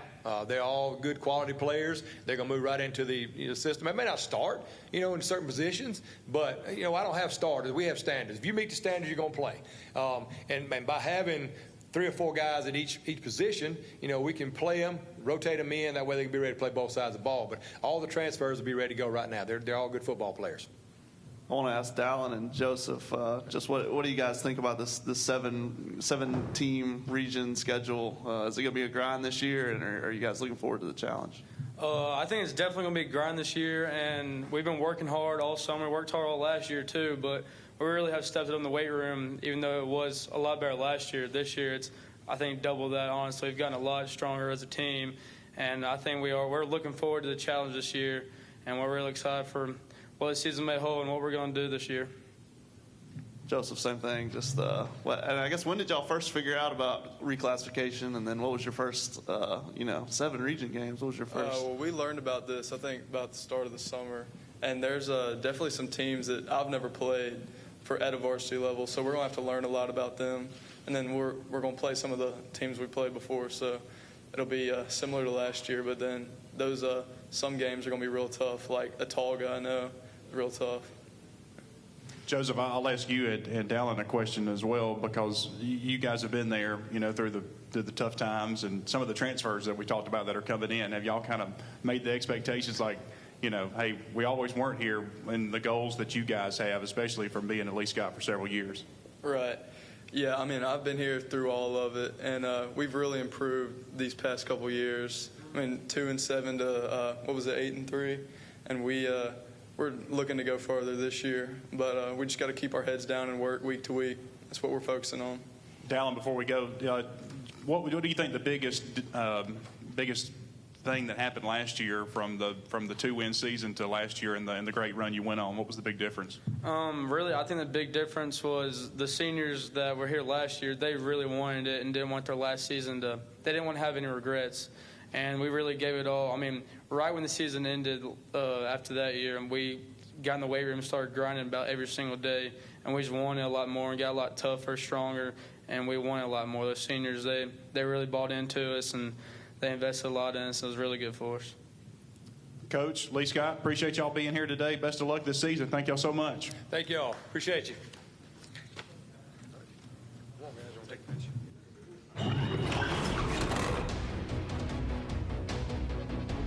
At Tony Serra Ford in Sylacauga, they don't sell you cars, they help you buy them. Make the short drive to Sylacauga where vehicles are fairly priced, with no market adjustments or inflated prices. Just vehicles priced fairly, like they should be. Why settle for higher prices and less selection when you can come to Tony Serra Ford in Sylacauga and experience the way car buying should be? Tony Serra Ford on Highway 280 in Sylacauga, or online at sarahsylacauga.com.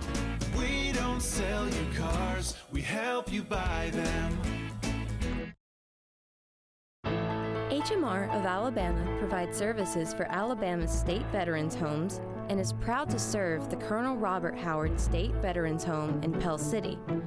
With competitive pay and benefits, your career serving those who served our country can begin today.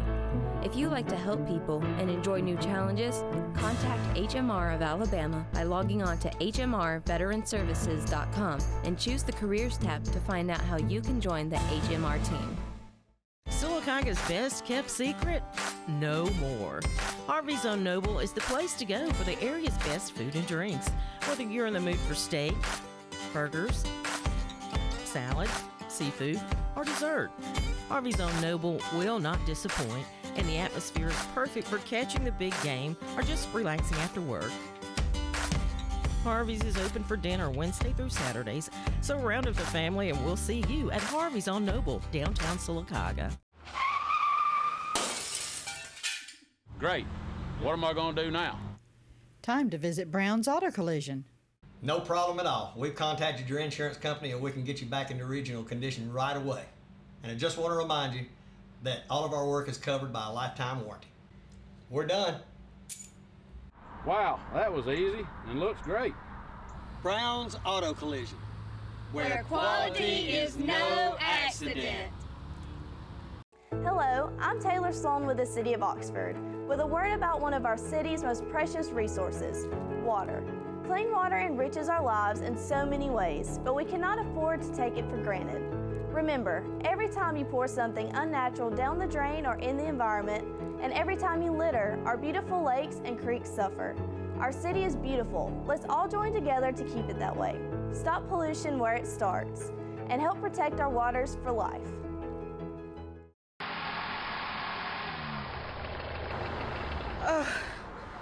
I need the King Boys.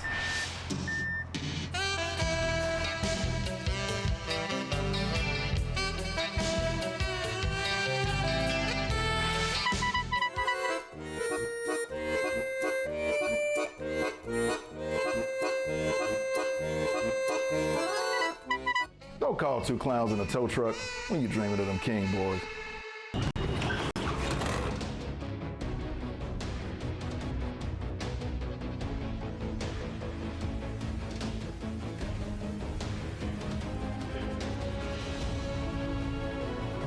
And good morning, everybody. Welcome back. High School Media Days presented to you by Fox Sports The Game, iHeartRadio, and the Orthopedic Clinic live here at the Bowling Plant Event Center in Opelika. Our 5th High School Media Days, and we continue to have many more, we hope, in the future. We'd like to thank our 22 schools, an unprecedented number that are with us over the next 2 days. I appreciate the administration of all the schools.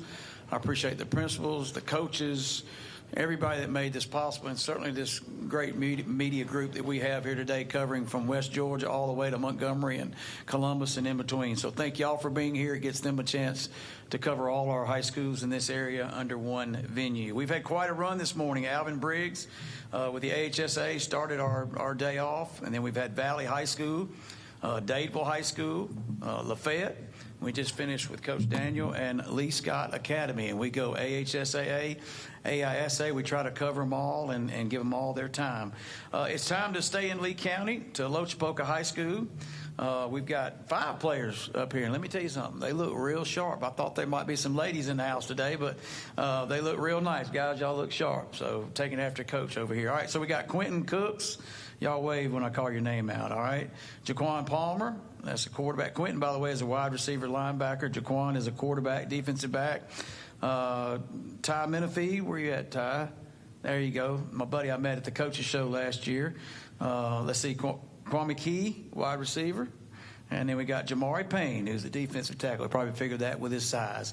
To the microphone, I bring the head coach of the Lochapoka Indians, who has brought a tremendous amount of energy to the program. He is the second coach since our buddy Coach Jerome Tate retired. At the time, was the winningest coach in Lee County history at Lochapoka. Coach Rico Newton to the microphone. And, Coach, you looking pretty sharp today, too. Rico Newton. Thank you, Coach. Good morning. Good morning. Good morning, everyone. Thank you for tuning in. Thank you for being a part of this great event that we're having today. Want to start off by thanking all the sponsors. Thank all the news channels for being here. Thank you for inviting us. Thank you for giving us a chance to promote our program at Lochapoka High School here today. I'd like to start off by thanking some administrators at our Lee County school system, which is Superintendent Dr. McCoy, Mr. Wright, Mr. Fuller, Dr. Washington, and our principal, Mr. Wheating, our assistant principal, Ms. Berry, our school counselor, Ms. Owens, and our athletic director, who is here with us today, Coach Smith.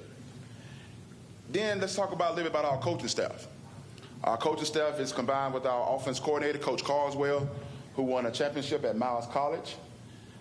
Coach Bryant played quarterback here at Opelika and participated in a state championship game at Opelika, was there. Coach Hayes, he coaches our receiver. He played at Wisconsin, also played in NFL for Charlotte. Also, we have Coach Tyner. Coach Tyner does a lot with our player development. Coach Shelf, we have Coach Shelf. Coach Shelf, we call him Coach Shelf because he's one of the best chefs around. He does stuff, a great job with our kids about nutrition and that kind of thing like that right there. Taught our kids about, eating right and doing a lot of great things with our program for us that wise. Also, we have Coach Richardson. Coach Richardson will be our defense coordinator this year. He comes with us from Mississippi. He won a lot of state championships there in Mississippi. Also, we have Coach Martin. Coach Martin is a young coach, played at the University of Miami before transferring to Alcorn, played defensive line. He'll be coaching our defensive line this year. And also we have Coach Chenier. Coach Chenier has been around our program. He's been there for quite a good little while. He was there with Coach Tate in some of the early years. Also, he does a very good job of making sure that we know the history of Lochapoka and that we try to carry on the tradition and the history at Lochapoka High School. And like I said before, we thank you all for being here. We opened up our season against Lafayette High School. We are playing in the Kickoff Classic, which will be at Lynette. We play Lafayette to start off at 5 o'clock, and the next game following that would be Notasoga versus Lynette. It's the first year us doing that. It's an opportunity and a chance to bring all communities together and play a game. And also we'll have a Battle of the Bands also that same night where our band get a chance to showcase their talent. Very excited about the year. We have one goal and one goal only, and that's to win the state championship. That's our only goal, to win the state championship. So it ain't about how many games you win this year. Are you going to beat Notasoga? Are you going to beat Lafayette? Are you going to beat Maplesville? We're going to win the state championship. The state championship has to come through Auburn, Alabama. It's played at Jordan-Hare Stadium this year, and Lochapoka want to be playing in that game. And we'd like everybody in the community to be there to support us and support us throughout the year also. So one goal and one goal only, and that's to win the state championship. We have a saying at Lochapoka High School about the poker way. This year we're adding to that saying by saying it's only one way, and that is the poker way. It's only one way, and that is the poker way. What that means, when you get on the field, you got to dominate your opponent. You got to dominate your opponent, and there's only one way that it's going to happen is by in the weight room, doing what's right in the weight room, and doing what's right in the classroom. And that's a major thing also that we preach at Lochapoka High School is academics. Because without academic success, you can't learn a football play. You can't do what we're doing on the football field. If you can't sit in the classroom and learn in that situation, how are you going to learn when the band is playing, when the fans yelling at you, and everything else is going on in that situation? So, saying again, thank you for letting us be here. I'm letting my athletic director come up and speak because I'm getting in coaching mode. I'm starting to talk real loud. I'm getting excited about the season. So I'm letting our athletic director come up and say a couple of words about our program also. Thank you, Coach Newton. And you talk about energy. I mean, I'm definitely feeling it. So at Lochapoka, our athletic program is all about putting student athletes in the best environment. So we are right now going through some facility upgrades. We have a brand new field house. We have turf on the inside, brand new weight room. We're looking to upgrade our film room. All of that's going on at Lochapoka High School right now. Also with the facility upgrades, we're getting a brand new press box. We're looking at some grass upgrades with the future being possibly turf. Man, what else? We got a state-of-the-art sound system that's coming as well. So it's going to benefit. It's going to be a dual sound system. So it's going to be for the field and for the practice field. And we're probably going to be upgrading the practice football field as well. All of this is going on at Lochapoka High School right now. And so with the direction of our wonderful football players and our head coach, it's only one way, the poker way. Thank you. Coach, how many kids you got out this year? All right, we have approximately 27 kids right now that's out for football. 27. That's been working out consistently in the weight room. That's working out with us. We have 27 right now. Morning, Coach Newton. Jack Patterson with WRBL. When I came out there a couple summers ago, and obviously today, you always talked about the poker way. How have you seen improvement over the last couple of years, and what do you look forward to the most this year? Yes, sir. When I got there, we had an obstacle of winning and getting to the playoffs. So we talk about the poker way, all right? So the last 2 years, we've been able to make it to the playoffs, all right? Something that hadn't been done in a while. So we want to continue that poker way by, like I said, winning a state championship. So this year, our main focus is including into the poker way is winning a state championship. We've been to the playoffs. We've been to the first round. So some people say, Coach, how you go straight from the first round to the state championship? Well, it's the poker way. It's the poker way. We're not going to say, hey, we're trying to get to the round 2, we're trying to get to round 3, round 4. Hey, if we don't win a state championship, this year is a failure. So I'm here to tell you, we are here to win a state championship. I tell my kids that every day. We're here to win a state championship.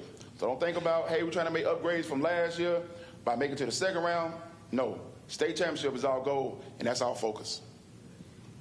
Hey, Coach. Harris Attar, the Opelika Observer. I actually have a question for your guys, if that's okay. Okay. About buying into the Poca Way and how you guys go about day by day and winning that state championship this year. Just talk about that a couple words. Which one?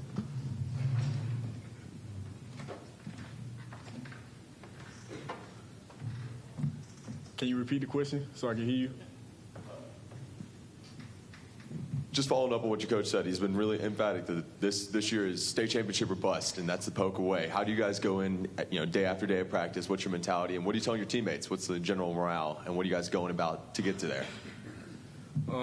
First, I would like to say that, us as a team, we grind it out, and we act like a family.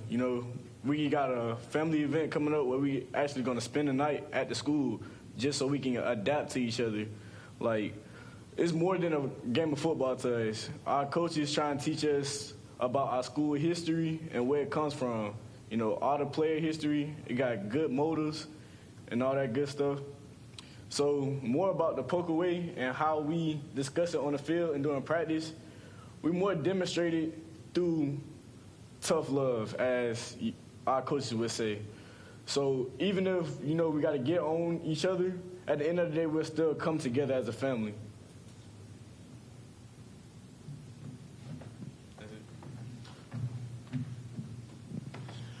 Jared Rivero from the High School Scoreboard Show on Kicker. Coach Newton, first of all, I'd like to compliment you and your kids on your appearance. Very impressive. You have a kid that's highly recruited this year in Lacorius Hart. How has that helped the underclassmen saying, hey, if I work my tail off and do the things I'm supposed to do, I got a chance even though I'm at a 1A school? The thing is with Jacorius Hart, who would love to be here today, but he's out this whole week taking visits to schools. His mom does a great job with him and also with our whole football team. She finally got a chance to get off work this week, so she had to take him some visits that's happening this whole entire week. But the thing with Jacorius Hart, he really brings the identity that small schools matter. I mean, it's one of those things that he's got 24 offers, and some big-time offers from a lot of big-time schools. So the thing is, with Jacorius Hart, a lot of schools came by and visited, and during that time to visit, get a chance to know about a kid like Jamari Payne that's coming out 2024, who will be the #1 defensive lineman in the state of Alabama in 2024. Quinn Cooks, also 2024 kid, that will be highly ranked outside linebacker, and also some seniors that's on stage with us today. So having a kid like that in your program bring awareness to your program, and it also brings awareness to the students that you have at your school, the students, and also, speaking of Jacorius Hart, he brings awareness to the academics also, because he's a 4.2 student. Let me get that right, because if I said 4.0, he'll correct me. So he's a 4.2 student, and also he's #1 in his class right now, so he's looking to be valedictorian of his class. So I talked to a lot of colleges, and man, he was recruited by Ivy League schools and everything. And I said, a kid like that, academic and athletics both highly ranked, it only comes around every once in a while. So we are very blessed to have Jacorius Hart with us on our football team. Could we get the other 4 players that haven't talked yet to come up individually and talk about how things have changed since Juan's been there with you?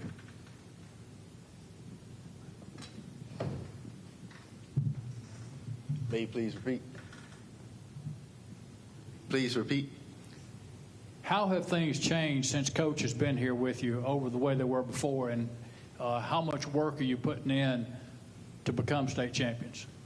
Well, since the first summer Coach Newton has came into our program and helped, it has been a lot of dedication and grinding and hard work with our teammates as well. And when he came in, he instilled that we are a family, and everything we would do, that we would do it together as one heartbeat and as brothers, and love each other through the way. Because through everything, it's going to be hard. Do everything you're doing. And he teaches us more than about football. It's about life, too, and becoming a man.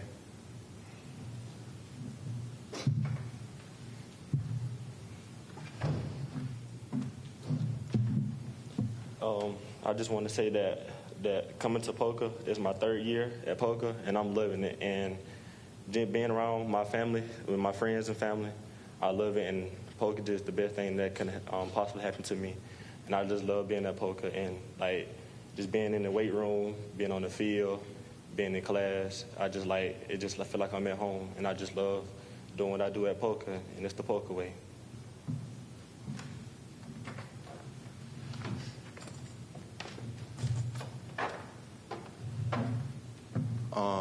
I came to Polka in 9th grade, and Coach Newton, he's one of the best coaches. He picked me in the weight room. I was like real little, and everybody would pick on me, but I got a little bigger and a little taller, and I just wanted to thank him for that and being a good coach to the team.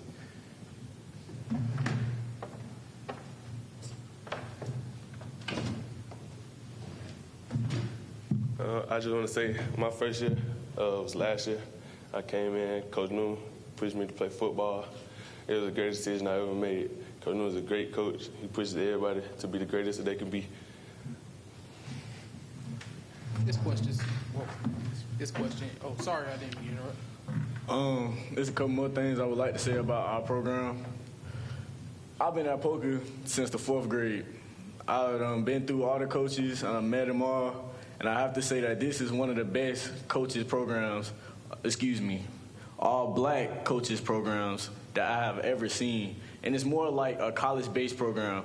We do things as a college that college would do. We eat right, we practice right, sometimes 2 a days. And one thing I would like to say, me personally, that the coaches have done for me was show me how football can get me out of, the ordinary and show that it can lead to a new path for everybody. Not even just, you don't even have to be an athlete. Just show that if you put your mind and your heart into something with all passion, that it can change your life forever. I never thought that I would be able to play football at another higher level than high school football. I never thought I was even going to play high school football. But Coach Newton and Coach Brian, Coach Coswell, and the rest of the coaches showed me that if I can put my heart and soul into football, that can change my life forever. And as you see, it changed all our lives. All of us coming from a small town program, coming up here on the stage like this, dressed up, you'll never think we'll do it on our own, but all of us picked our own outfits. And we all look good, if I say so myself. So thank you for taking the time and asking us to be here. I will concur. You guys look fantastic. Coach Newton, this one's for you. You talk about Polka Way and, teaching these kids right and putting them on the right path. It's not as easy at a small school. What motivates you every day to be able to accomplish the things that you guys have accomplished? I think the motivation comes with the kids. Listen to what Quan just said. They had a lot of good words to say about me. When we get back, we're going to get back dressed, we're going to work out. So, it's great. But another good thing is the community that we have at Lochapoka. We have great community leaders and great people that does a great job with supporting us. We have, to name a few of our people that support us, it's like family support. So you have different families, and everybody that played at Lochapoka has a great story about when they played. And the thing is, it's community support. That's the greatest thing about being at Lochapoka, that you have the community support. You have people like Nikkei Willis that played at Lochapoka High School that gonna tell the kids about how he played and what happened when he played, and playing for a great coach like Coach Tate. You have people like Nick Didell, who's one of the leading business leaders here in the Lee County area, has his own business. He taught our kids about, hey man, you can own your own business, you can do this, you can do that. We have people like Anthony Williams that played basketball and went to Vanderbilt, played at Lochapoka. He called back, talked to the kids about, doing what's right in the classroom and doing the right things in the classroom. People like Marcus Richardson, Pooney, these guys just named a few guys that really just when they was at Lochapoka and did their time there, they were some of the greatest to ever do it. So when you have support like that, and they inspiring it to the kids and talking to the kids, man, this is a great situation to have people that support you and sponsorship people who sponsor you and that kind of thing right there. Coach, thank y'all for coming. Y'all are all very impressive, not just good looking, but got a lot of good things to say. Thank you for being here, and we're going to take a short break. We'll be right back. Thank you for having us.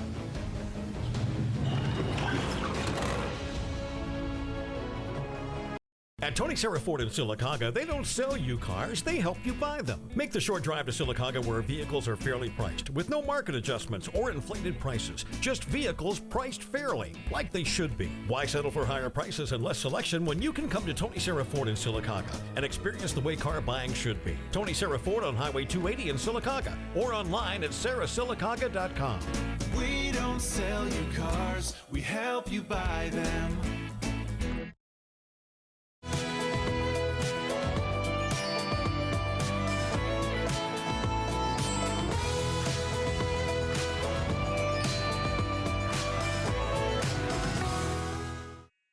Don't just dream it. Call Family Savings Credit Union. Right now, get something you want for as low as 2.24% APR. You can even apply online or by phone. Family Savings Credit Union, where your money grows with you and your family. I'm Alan Parnell of the Parnell Insurance Agency. For 28 years, we've provided our clients in Alabama and Georgia with home, automobile, life, business insurance, and surety bonds. Our Oxford personal line staff is Michelle, Christy, Elisa, and Ty. Our Oxford administrative staff is Alan, Amber, Carrie, and Ty. We invite you to come to one of our offices in Oxford, Alabama, or Tallapoosa, Georgia, and discuss your insurance needs with one of our insurance professionals.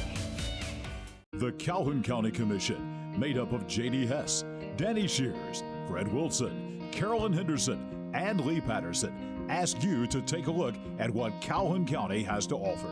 Beautiful parks, neighborhoods, recreational facilities, historic sites, and museums.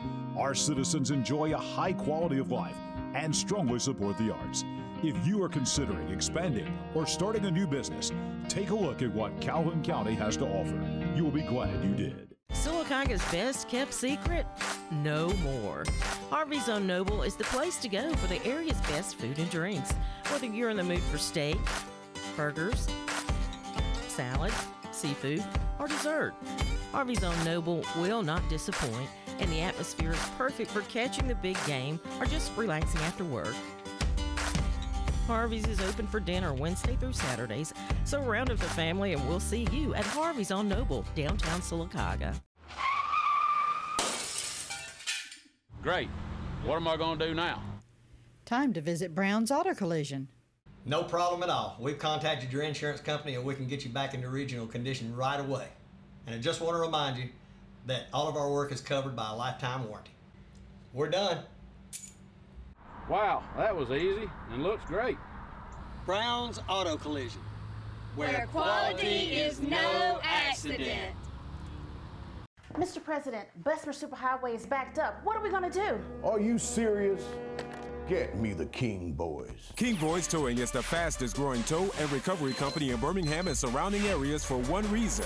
Our customers are our top priority. Whether your car's been in an accident, it's stuck in the driveway and won't start, or you just need a tow to your preferred repair shop, give us a call. Our fleet of flatbed tow trucks will provide courteous and fast service.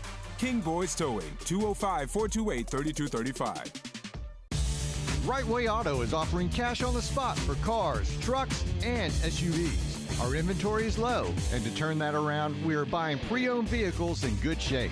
Visit our 2 locations today on the Motor Mile in Anniston or Highway 21 in Mumford. We will buy your car even if you don't buy ours. Right Way Auto is offering cash on the spot for cars, trucks, and SUVs. Cash on the spot today for your vehicle at Right Way Auto Sales in Anniston and Mumford.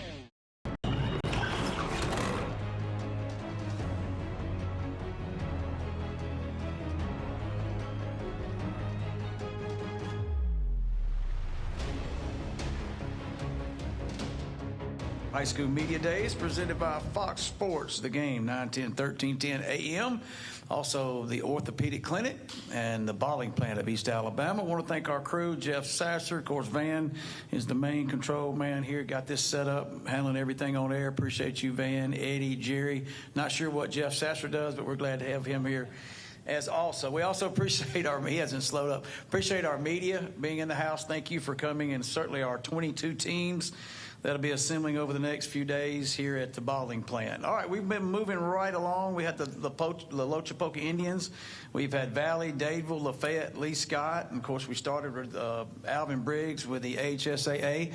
Tomorrow morning we kick it off at 8 o'clock. We'll have Roddy Beck with the AISA, the athletic director, that will start things, and we got a whole other group of high school teams that'll be with us tomorrow. So sit back and enjoy it and catch up on some good teams. All right, Springwood, the Springwood Wildcats, Springwood School in Lynette, Alabama. Springwood has a new coach, Joey Birch. He is not here today. He took over and had already had a prior engagement this week, and so he could not be here with us. But I've got assistant coach Hunter Plant that will be in here, P-L-A-N-T. I think there was some planks that played at Springwood that some people have got him confused with. But we're glad to have Springwood in the house. They'll be playing 8-man football, I just found out. We've had a little debate about that. So I'm glad to have a team that's going to play 8-man football here to let you see the variety that we do in Alabama. Coach Plant, I'll let you come up to the microphone, and we welcome you to our media days, all right? Yep. First off, I'd like to say thank you to everybody having us. Thank you to Coach Joey Birch for allowing me this opportunity. Thank you to Dr. Kim Bayless for putting trust in me to help run this program. I'd like to introduce the coaching staff. Head coach Joey Birch, he was on the staff last year. Due to unforeseen circumstances, he took over as head coach this year. Assistant coach Dave Hudson, he ran the baseball team at Springwood. And then Coach Michael Foster, he helps with basketball at Springwood. I think the coaching staff that we got built around them this year is very good in player development, not only for the student body, but also just as a coaching staff in general. A lot of the coaches beforehand didn't put as much pride into the program, nor did they put as pride into the colleagues that they had around them. So for them to just take on this part, that's going to be a difficult year, switching over to 8-man football, but then taking a team that went 1-8 last year, it really shows their character. It really shows a lot about this program and how much it means to them. So I know the questions we asked, what about 8-man? Well, it's a testament to these guys that are staying on board to do 8-man. They had options to leave, go play 11-man traditional football. But 3 guys up here that are big seniors for the team, they're going to be staying on board for this 8-man football year, and it's going to be kind of a lesson to learn with the teams that we got. We don't know a lot about the teams that we're playing, but Cornerstone Christian is one, Southern Prep is one. So we feel that we'll be competitive in those aspects against them, but it'll be a lot to learn going through the 8-man field. Any questions?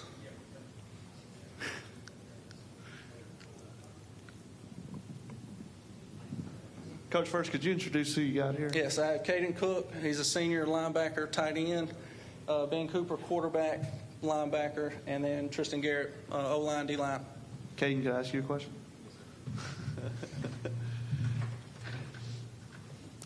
Just what's it like for you guys, switching to 8-man? I mean, sometimes you go into fall camp and you got to, learn a new offense, and y'all are learning a new sport. What's the whole switch like? I mean, it's the same thing. You just have 3 less guys in the field. You can run the same playbook you run with 11-man, same pass concept, same run concept. So it's really just everybody else has to learn the game the way we are.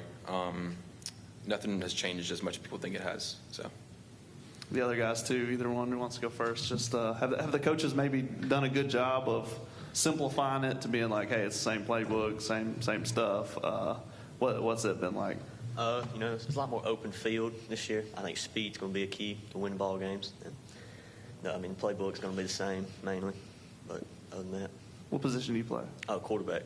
Okay. So.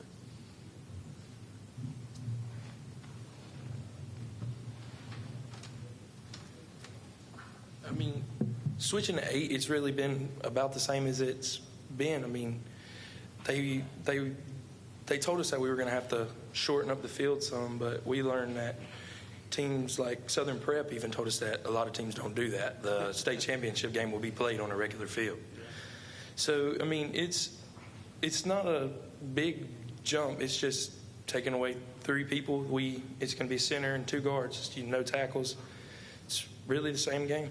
For you big guys in the trenches, I mean, how's it? Is it any different, or is it almost more emphasis on you guys since there's only so many of you? Yeah, this is our coach Joey Birch. He was talking to me and Caden about it, and he said that we're going to be running 2 down linemen.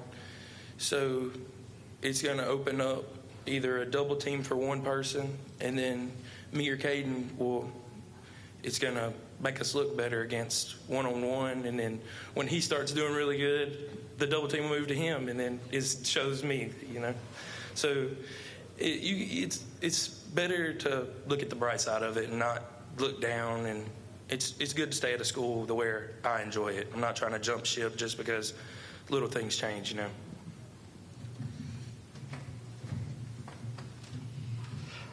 So this is for the seniors. You've had to go through a lot of changes in your time at Springwood.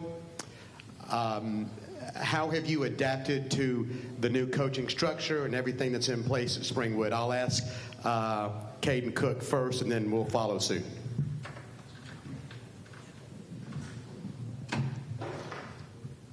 Are you just asking, how we've adjusted to coaching changes? Yes. I mean, we already had Coach Birch last year, so we all knew him. He's a great guy. We love to have him on the field. He brings a lot of energy to the weight rooms, the field. He teaches us just about life, how to play football, just be a better person. So, with Coach Birch, I think we really did make the right hire. I think he's the guy that will carry Springwood for this year and years to come. So, yeah.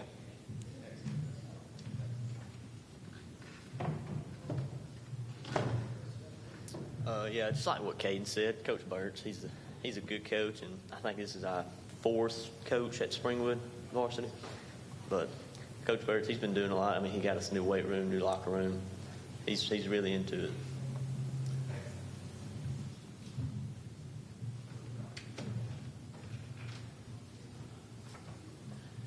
Yeah, back on what Ben said, we have had coaching changes.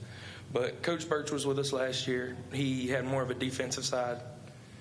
But we had a lot of coaches that would come in and, make promises that they couldn't fulfill. But with Coach Birch, he didn't do that. We went straight in.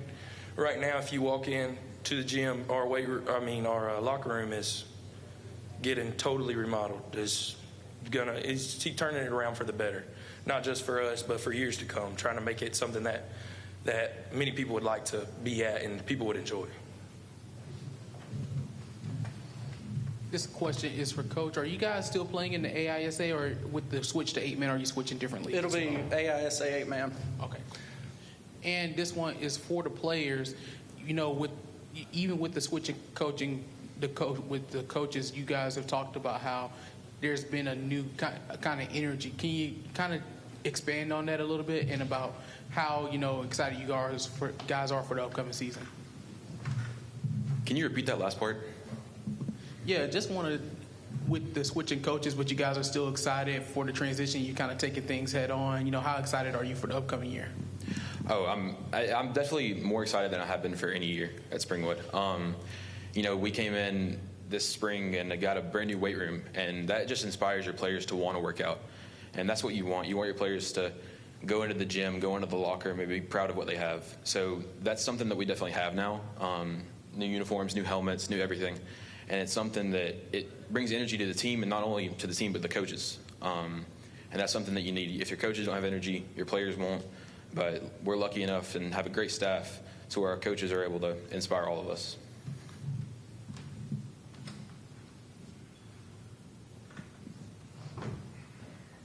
This is for the players as well. You guys already kind of talked about, the switching to 8-man. Now it's not really a negative. So can y'all expand a little bit more on the positive y'all see of going to that 8-man league?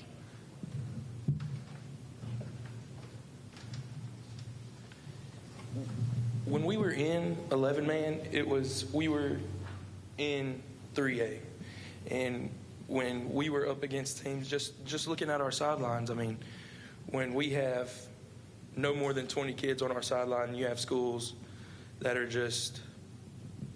have way more kids on their sideline. It gets tough to compete. But when you put us in a different league almost with the 8-man, it makes it more competitive. It makes it better for you to show that y'all can compete as a team.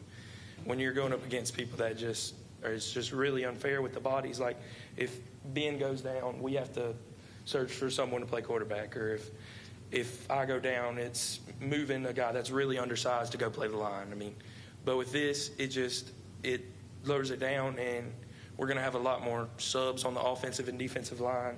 We have a lot. It just makes it better for us. It makes it easier for us to compete as a team. This question is for Coach Plant. I know you guys have a few international players who still aren't on campus yet. How do you get them prepared for the switch to 8-man while they're overseas? Well, obviously the competitive there is kind of lost with practice and weight room, but playbook, sending them, getting them well versed in what we're going to run when we run the spread offense, so that way they'll know coming in, and it's just a seamless transition. They're not having to learn a lot, and they'll really be utilized more than just like they said, where it was one man in and an undersized body will come there. So I think with the international students coming in, it'll bring more bodies, but at least this time they'll be more well versed in what we're trying to teach. I got a question. Any player can take this question. With the move down to 8-man now, the numbers down in football, is one of the goals for you guys, get this program back winning, build it back up to 11-man, start the foundation of growing the football program back into 11-man football? And any of y'all, whichever one want to take it. I'd say, moving down to 8-man, I think it's a good opportunity for us, for the teams that'll play next year and the year after, all that. Eventually we'll get back to 11-man, but until then we make the best of what we have, and the goal is to go win as many games as possible, no matter what, 8-man, 11-man, anything. So we're just going to do what we can, win as many games as possible, and one day maybe we'll get back to 11, but if we enjoy 8-man, then who knows? And Coach Plant, one thing too, I have to add, there is a state championship 8-man football game in the AISA that will be at Crampton Bowl this year, right? Yes, sir. All right. Well, hey, best of luck. Hope to see y'all there. Thank y'all so much for being here. Appreciate it.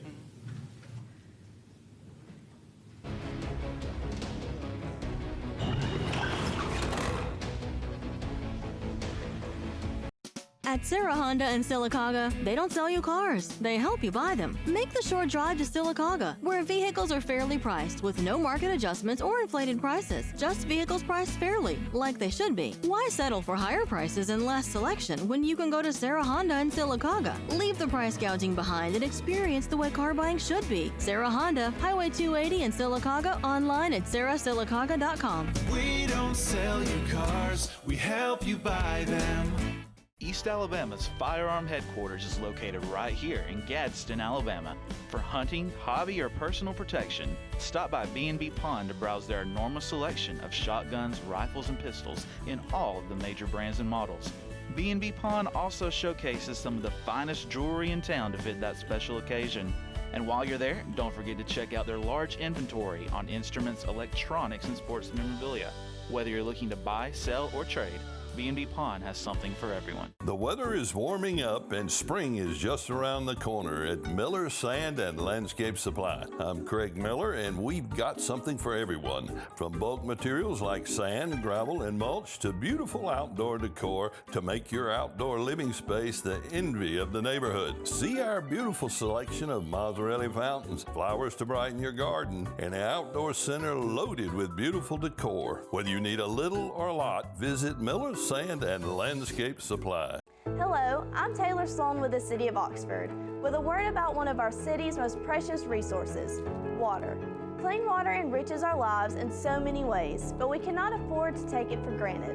Remember, every time you pour something unnatural down the drain or in the environment, and every time you litter, our beautiful lakes and creeks suffer. Our city is beautiful. Let's all join together to keep it that way. Stop pollution where it starts, and help protect our waters for life. Chase! Chase! Chase! Are you okay in here, John? Chase, what is that? Data was there!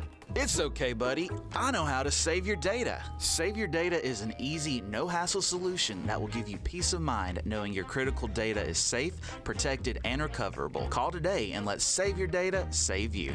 Save your data? Save my life? Uncle Marcus, will you tell us a story about King Boys again? Sure. Well, it all started back in 2008. 2008. We didn't have all the fancy towing equipment we do now, but we did have a service and a desire to help our customers. You see, kids, you must train your mind and your body to be able to help the people you call customer. When they call on us, it's showtime. Understand me. King Boy's mission is to help when people are in need. So what's our motto, children? King Boys Forever! Convert your old catalytic converter into cash. Right Way Auto Salvage in Munford will pay cash for your catalytic converter. We buy converters. With over 1 million parts in stock, Right Way Auto Salvage can take that old converter and turn it into cash. Take your old converter and turn it into cash. Right Way Auto Salvage, located in Munford, Alabama.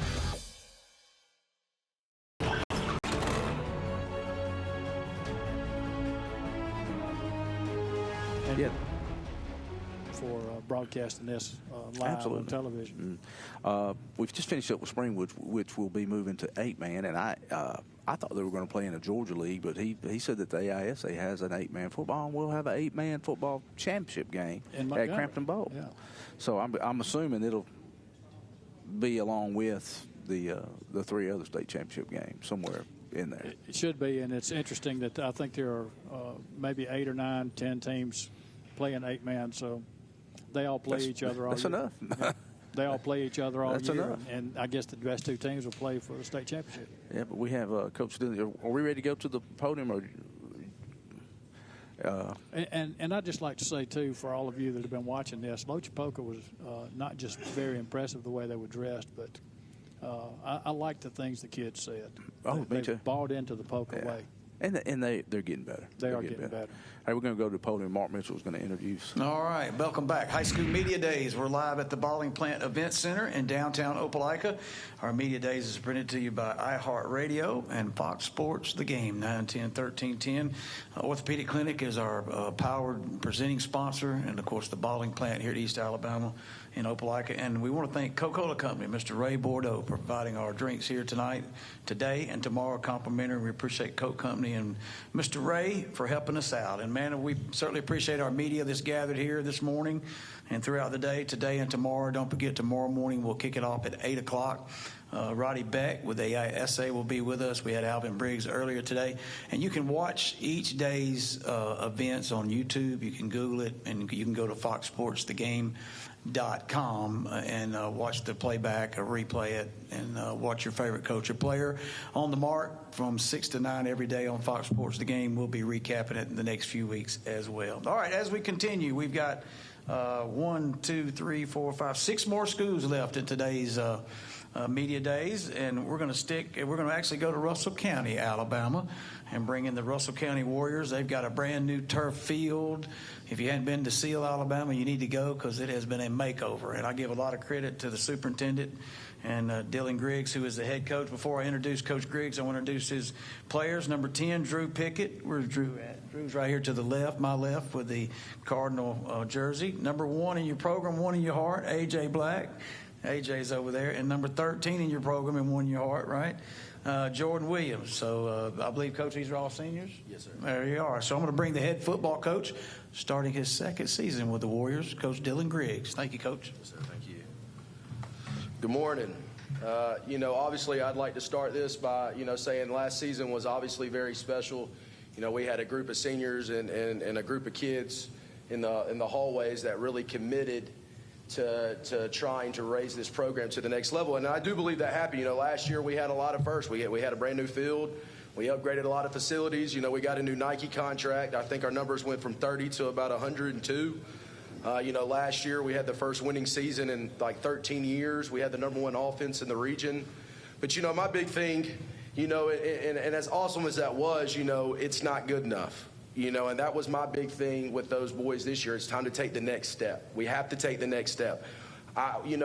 We ask them to come out there every day, and I'm telling you, we get every drop of sweat out of them that we possibly can.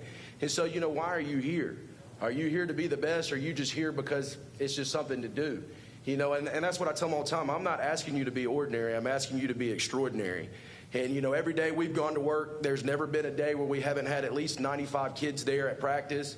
And, I believe that these kids are totally committed to being extraordinary. I mean, the belief in each other and the brotherhood that I've seen start to form in our locker room just from year one to year two is just, it has been amazing to watch. And so, you get on the field and you're actually starting to you're starting to see that translate every day. I get out there and I see big boy football. I have a lot of high expectations for this team. On defense, we've got 9 returning starters. With Jordan anchoring the defense, you've got the entire secondary. You got Jarrell, you got Calvin Williams, you got Quantavious Crawford. On the defensive line, you got Royalty Sanders, you got Dontrell, you got Jimmy Robinson. We have a lot of big-time players. Jabari Jordan at middle linebacker, Will Valentine at middle linebacker. I'll be honest with you, I'm really excited about this defense this year and what our new DC, Kendall Lacey's been doing. And, obviously on the offensive side, we want to continue what we did last year, and that's put points on the board. We're returning 6 returning starters on the offensive side, including our quarterback and Robert Calhoun, who I think from his sophomore year to his junior year is really just taking leaps and bounds. I mean, there are some days I'm at practice, I'm like, man, you look like a different animal. Then obviously we got Drew back at running back, and then we got AJ back, who will be playing running back and receiver for us. He's a kind of a mister of all trades, if that makes sense. On the offensive line, we returned William Snellgrove, who was our leading offensive lineman last year, and MJ Williams, who, has got some of the best feet I've ever seen at the high school level for an offensive lineman. We got a center in Tristan Taylor, who's a sophomore. He reminds me a lot of the center we had when I was at Pinson when we won the state championship. That was a sophomore as well. Then we started a freshman named Parker Pritchett at left tackle, and then we're going to start a sophomore at right tackle, Davion Harper. And at receiver, we've got three out of 4 returning. Obviously, AJ. We got Jose coming back. We got Quan, a guy that we picked up off the basketball team last year. He's been an exceptional talent to watch develop. Coach Albert does a great job with that group. And then obviously Cam Bullock, who played well for us last year, and we expect big things out of him again this year. So in saying that, we got a wealth of knowledge and a wealth of players coming back from last year's team. So, it goes back to it's time to take the next step. And I do really believe that, we are going to take the next step. The coaching staff that we've put together and has done an exceptional job and has done a good job of getting these boys to buy in. But, I'll go back to Russell County is a really special place. But what makes it special is the community and these kids. And I've been fortunate in my career. I've been a part of some really good programs. I've never seen a group of individuals progress as fast as what I've seen, and that takes commitment. And, to be the head coach of something so special is nothing short of an honor. With that said, I'd like to go ahead and just open this up for questions. Hey, Dylan, a lot of firsts last year, the new stadium, social media, the jerseys, a lot outside of football. So when you look at this football team, now that the foundation is laid, a great season on the field too, how can you be more specific as a coach and really try to instill what you're going for to get the most out of the team on the field? Well, the big thing last year was we were really busy trying to fix the big picture. Unfortunately for these guys, during that pandemic season, a lot happened, and so a lot of these boys stepped on the field last year kind of a season kind of behind. So, we're trying to teach an offensive playbook, a defensive playbook. We're trying to teach scheme. So, the big thing for us to actually take that next step is the finer details, right foot placement, right hand placement, on the offensive line, when they shift from a shade to a 2, and then on the defensive side, understanding adjustments when they do what they do and just understanding this is where my eyes are supposed to be in the secondary. We're not looking anywhere else. This is where my eyes are. This is my job. And so, that's been my biggest thing with the coaching staff to translate to the players is the little things matter. And I actually told somebody it all matters. But to take the next step, we've got the big things now. We're good. The little things is what's going to take us to the next step. And we're thinking championships. I mean, I don't show up every day and put them through what I put them through to think anything less of a championship. And that's the expectation here this season. Morning, guys. Jack Patterson with WRBL. This one's for the players. If you guys can kind of talk about how things have changed under Coach Griggs from previous seasons to last season and now what you guys are going through this summer.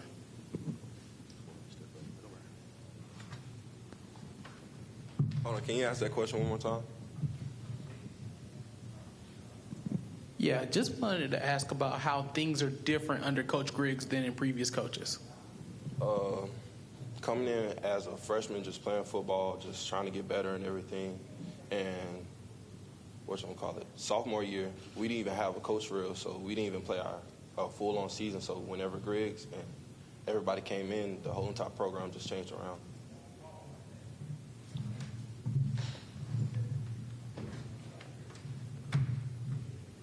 See, back on what Jordan Williams said is, like, coming in as a freshman, we ain't really had nothing. Like, we had like 30 players. Now we're building a culture, team chemistry, and everything. Just looking forward for a great season this year.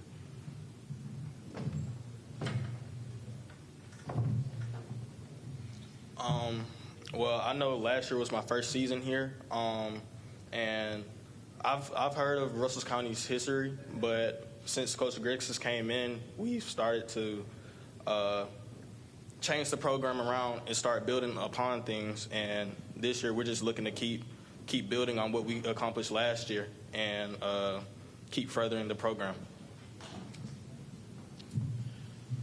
Yeah, Jared Bavero from the High School Scoreboard Show. Coach Griggs, with the reclassification, I assume you guys are still 6A this year. Can you tell me, with Opelika moving out, some of the new teams in your region, or maybe just tell us the teams in your region this year?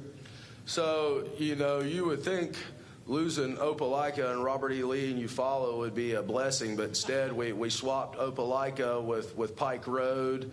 And then, we turned around and we added a championship program in Wetumpka and Stanhope, And so, I've been really fortunate. I tell people, I've coached in Birmingham. I've been in those regions, and then I've been in the South. This is one of the toughest regions I've ever seen top to bottom. Even last year, it was just every week, it was just a gauntlet. And so, yeah, we lost 3, but we picked up 3 big boys. But, it just kind of goes back to, we feel like we can compete with anybody, but we still maintain Park Crossing, Carver Montgomery, Sidney Lanier, us, and then Pike Road, Wetumpka, and Stanhope. So it's a good 7-team region.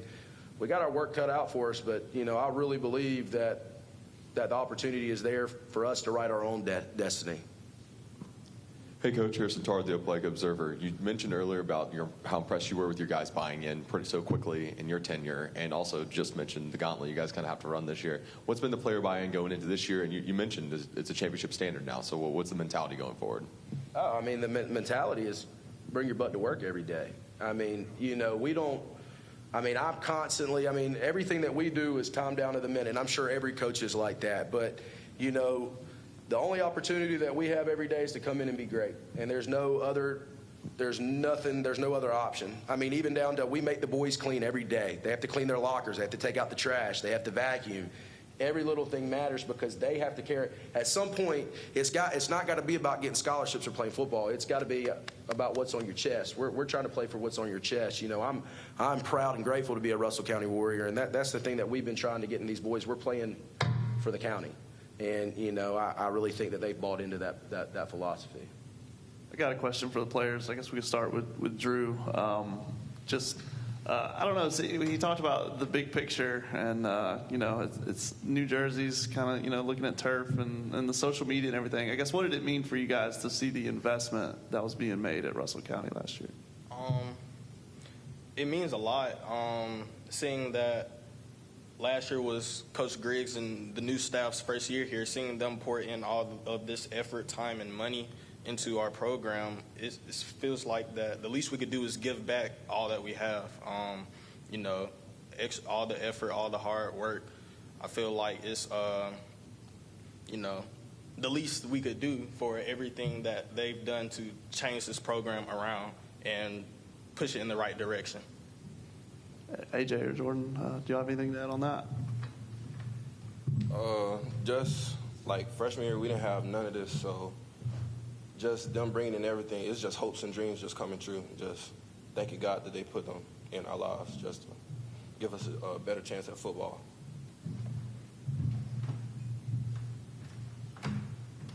Really, it's like everything that a high school player can need or want, like, to the staff, they really believing in us, so it's really just like take advantage of what you got, to be honest.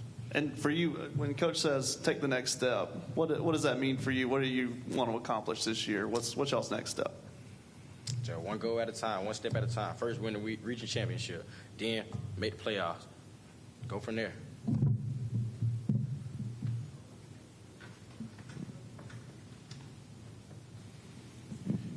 This one's for Coach. Coach, we talk a lot about the new region, but you guys have a really compelling non-region schedule. One team that steps out to mind for me is that matchup with Harris County coming up in a few weeks.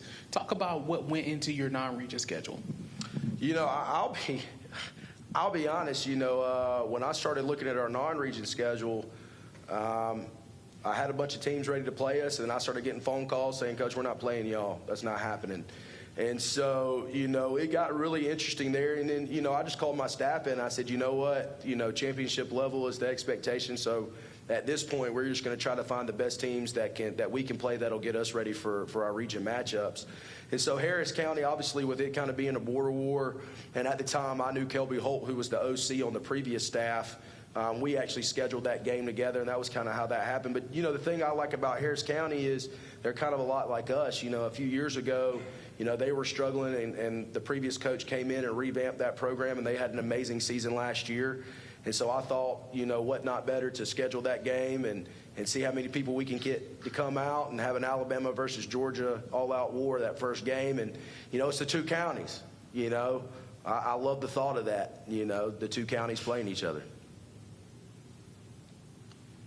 Coach Griggs, thank you for coming in today and bringing these guys with you, and good luck in the coming season. We're going to take a short break. We'll be right back. Yes, sir. Thank you so much.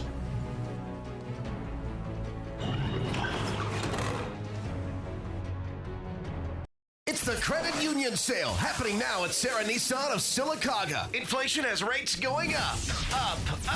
But Sarah Nissan of Sylacauga has rates as low as 1.9% on newer used vehicles. Drive a nicer, newer vehicle for less at Sarah Nissan and make no payments for 90 days. This weekend only. This weekend only. Secure one of only 20 low-rate vouchers now at Sarah Nissan of Sylacauga. 1.9% APR financing for 48 months. Must finance through Dealer Preferred Network or lenders with credit approval. The Advantage Plus roofing team offers commercial and residential roofing services. Their exceptional craftsmanship, high-quality materials, and knowledgeable staff will deliver superior results at affordable prices every time. Call your local Advantage Plus roofing office today at 256-375-9339 and find out why customers rate Advantage Plus roofing #1 in satisfaction. Estimates are always free and financing options are available. Upgrade your home with the best roofing company in Central Alabama. Hey guys, my name is Thomas Shelton, aka the Alpha Man. I'm the proud presenting sponsor of High School Primetime with Buckethead and the King. When you think high school football, think High School Primetime. And when you think of insurance, think of me, Thomas Shelton at Alpha Insurance. I'm a proud sponsor of many of our local teams. I give out over $7,500 a year to our local teams in our community. As part of Alpha, we've been in the community giving back for over 100 years, and I'd love to be your agent next time you think of insurance. Thanks so much.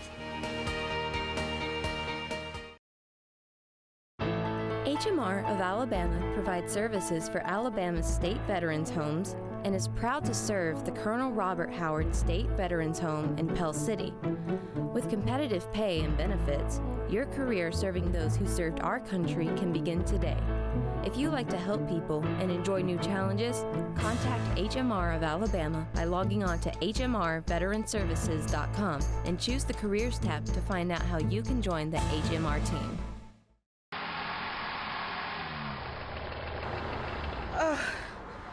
I need the King, boys.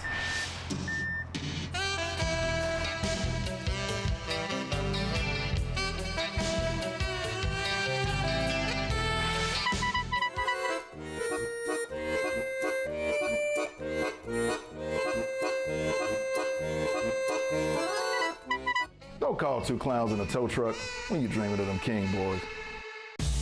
Right Way Auto is offering cash on the spot for cars, trucks, and SUVs. Our inventory is low, and to turn that around, we are buying pre-owned vehicles in good shape. Visit our 2 locations today on the Motor Mile in Anniston or Highway 21 in Mumford. We will buy your car even if you don't buy ours. Right Way Auto is offering cash on the spot for cars, trucks, and SUVs. Cash on the spot today for your vehicle at Right Way Auto Sales in Anniston and Mumford.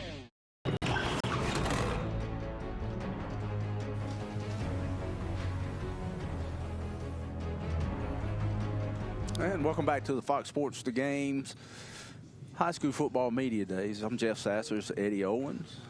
We're rolling through this. Yes, we are. We had another impressive team at the podium just a few minutes ago. Russell County, second-year coach, has brought a lot of enthusiasm to the program, and the community's bought in and spent a lot of money on the program, and you can tell. Well, I mean, turf on the field. Yeah. They have the light show. Yeah, new sound system. So they've really stepped up. Coach with a lot of enthusiasm. Like you said, their region, Opelika left their region. Opelika moving up to 7A. However, Pike Road. And Wetumpka and Stanhope. Yeah, so their region's not going to get any easier. But we have Justin Jones and the Beauregard Hornets on the podium now, D. Mark Mitchell, and last year 4-6. And a tough region. And a tough region. And still a tough region. And Valley moved into that region this year. That's right. Valley moving down to 5A. Hey, we're going to go back to the podium to D. Mark Mitchell and the Beauregard Hornets. All right, welcome back, Jeff, Eddie. Thank y'all for taking care of command and control over there. Van, thanks for handling the operations and everybody. It takes a total team effort here to pull this off media. We'd like to thank y'all for being here because we couldn't do it without you. We certainly couldn't do it without our football teams. High School Media Days presented by Fox Sports and the Orthopedic Clinic. And we're here at the bottling plant in Opelika, in downtown Opelika. This is our 5th High School Media Days, 23 teams. And we've got a couple of schools before we invite one of our new teams up, Callaway from Georgia. We've got a couple of teams here that are new. But our next team has been here a while. They are from Beauregard, Alabama, the Beauregard Hornets. Beauregard has 3 players with us today. Number 5, Keon Malloy. We've got to be, I don't have the jersey, so y'all got Kai. There you go. Thank you, because I didn't see no jerseys. A.J. Wallace, quarterback, right here. And then Jacob Clark. All 3 are seniors, and guys, we're glad to have you. The head coach of the Hornets is Justin Jones, starting his 2nd year with Beauregard. Coach Jones comes here to Beauregard from Prattville High School, where he's a coordinator under a good friend of mine, Caleb Ross, and he has a background in coaching many years. He was a head coach at Florala for a couple of years, New Brockton for 5 years, Cordova for a year, and begins his 2nd year here with the Beauregard Hornets. Coach Justin Jones. Appreciate that, Mr. DeMark.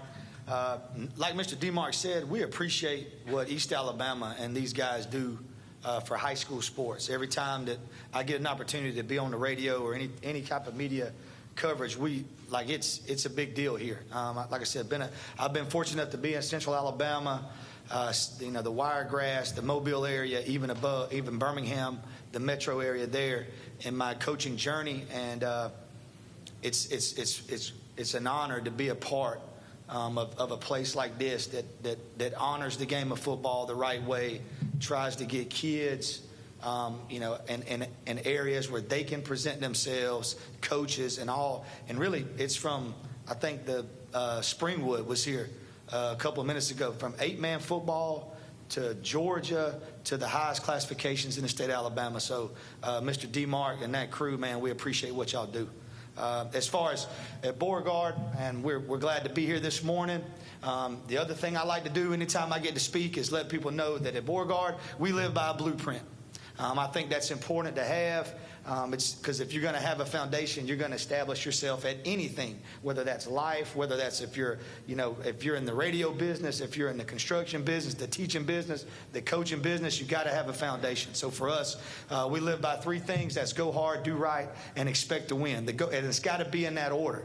The first part of that is to go hard. We want our young men to value hard work.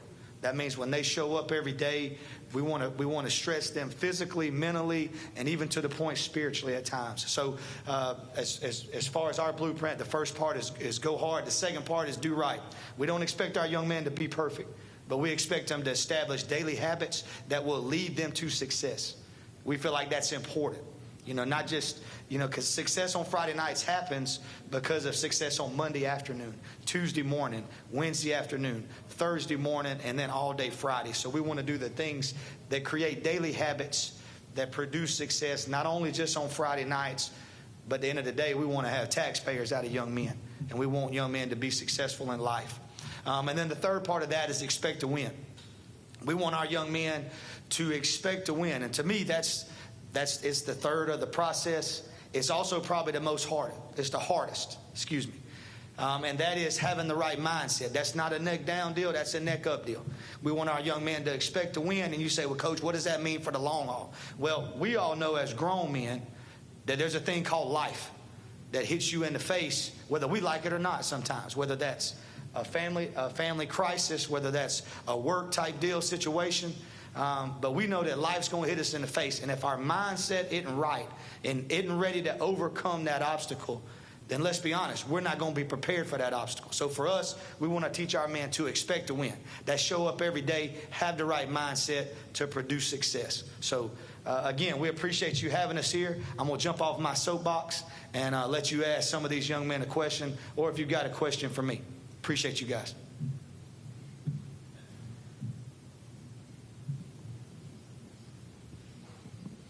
Hey, Coach. Jonathan Hoppy with WTVM. Just starting with you, where do you feel like this program is at year two, and what kind of expectations do you guys have for what you're trying to do this year? I got you. Well, I think for us, it kind of goes back to the understanding of what our foundation is. And for anything, first, and when you talk about expectations, and I'm glad you said that, because our field house lives off expectations. We're not a laundry list of rules. All right, because let's be honest, we deal with young men, okay? Let's be honest, some of us as grown men, if you get a lot of rules, you're going to go as close as you can to breaking them. So we try to live by expectations. So I'm glad you brought that up today. For us, the first thing is you got to understand, like if we live by the blueprint, you have to understand it. So like you have to know it. So for us, when you talk about, the expectations of the upcoming year, we understand what our expectation is. I'm not going to broadcast it for everybody, all right? But our expectation is always going to be the same, okay? And that's to understand our blueprint, all right? You got to know it first. Then you have to live it. That means showing up every day, all right? That means bringing energy, excitement, and effort to everything you do, controlling the things you can control, which is your effort, your attitude, and your toughness, all right? And then the last thing is demanding the blueprint. That means from coach to kid, from coach to player, from player to player, and from player to coach. Okay, that's demanding the blueprint. And when we get to that point, okay, and that's part of our process now is living it every day, and then starting the demanding process from each other. To me, that's when success happens in a mighty way. Good morning, Coach. Yes, sir. Jack Patterson with WRBL. You guys are in a region that's been affected by reclassification as well. You got a few new teams in your region. Talk about the new teams that are coming in and how you think you stack up against them. Well, for us, the region, we're still in the same 5A region. We lost. We dropped to a 16 region. We lost. I would say lost. We just transitioned, hopeful transition to the west side of the state. Talladega dropped down, but we added Valley, which for us was a non-region opponent. So it really, we're going to play Valley regardless. I ain't been here long, but I learned that. You're going to play Valley regardless if you're a Beauregard. So that, as far as region play, we're pretty much the same core group of teams with Sylacauga, Tallahassee, Central Clay. We just added Valley to our region. But for us, Valley was a non-region opponent. So it just, if the stakes are already high, it just raises the stakes even more. Justin, can you just tell us about your on the field? How many returning starters you might have on offense and defense, and maybe what are your strengths and maybe your biggest challenges? I got you. Well, for us, the returning starters, defense. We were a very young team last year. We only had eight seniors on our roster. So, and that's an 80-plus man roster. So there was we have a lot of returning guys. Defensively. We're right about 7 or 8 returners, and even at that, like a lot of guys that may not have been quote unquote starters, in your program, but they played a lot of minutes, especially as the year went on. So, and then offensively, up front, those guys are coming back. Our running backs are coming back, and a handful of our skill kids are coming back. So, for us, we got a lot of guys that have seen Friday nights. Strengths and weaknesses, with a lot coming back, the expectation is always going to be high for us. I got a question for the players. Kai, maybe you want to start. What do you think your goals are for this year? What's the next step for Beauregard football? Our goals are for this year right now is just to beat everybody right now. We want to just go in having a great mindset and just going in hard, play hard football, and just see if we make it back to playoffs because we haven't made it in a few years, and Beauregard's been making playoffs for like years to come. And we do want to make it back to playoffs and then see if we just get the blue map again.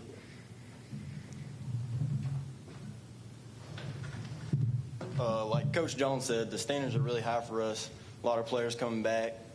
We're expected to go to the playoffs, even further than that, and have a great year overall.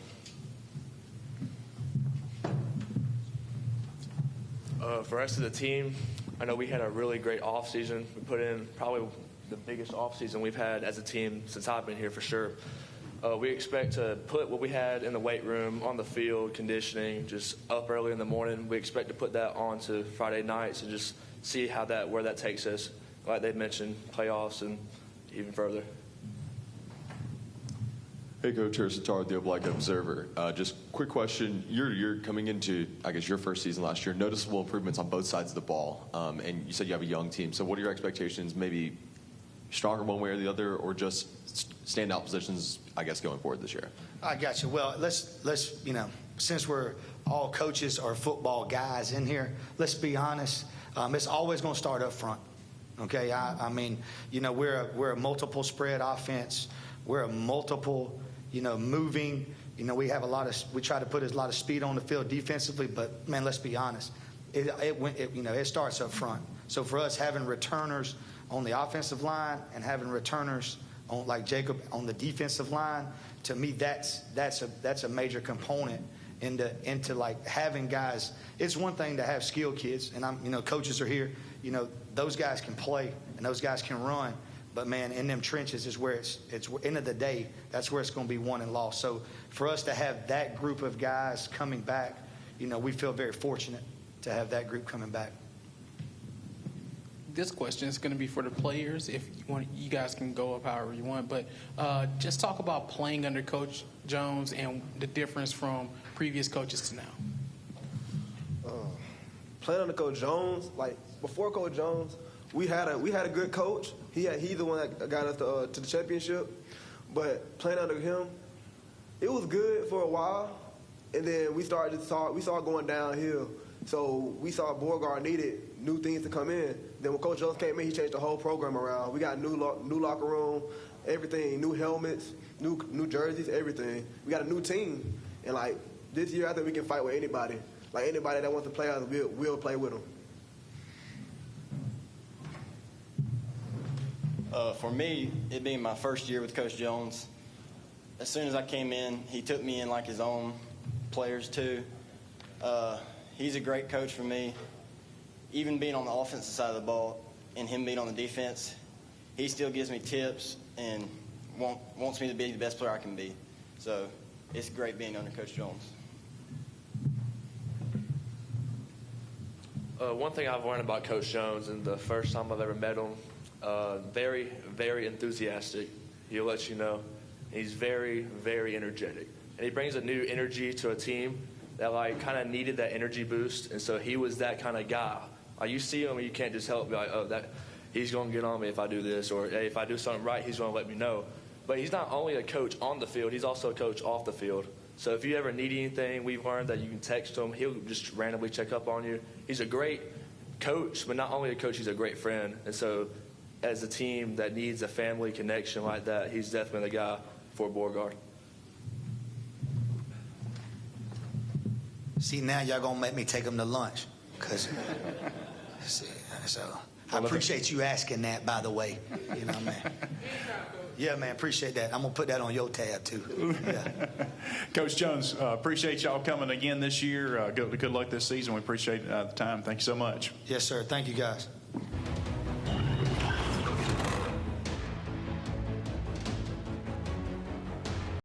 At Sarah Honda in Sylacauga, they don't sell you cars. They help you buy them. Make the short drive to Sylacauga, where vehicles are fairly priced with no market adjustments or inflated prices. Just vehicles priced fairly, like they should be. Why settle for higher prices and less selection when you can go to Sarah Honda in Sylacauga? Leave the price gouging behind and experience the way car buying should be. Sarah Honda, Highway 280 in Sylacauga, online at sarahsylacauga.com. We don't sell you cars, we help you buy them. The Advantage Plus roofing team offers commercial and residential roofing services. Their exceptional craftsmanship, high-quality materials, and knowledgeable staff will deliver superior results at affordable prices every time. Call your local Advantage Plus roofing office today at 256-375-9339 and find out why customers rate Advantage Plus roofing #1 in satisfaction. Estimates are always free and financing options are available. Upgrade your home with the best roofing company in Central Alabama.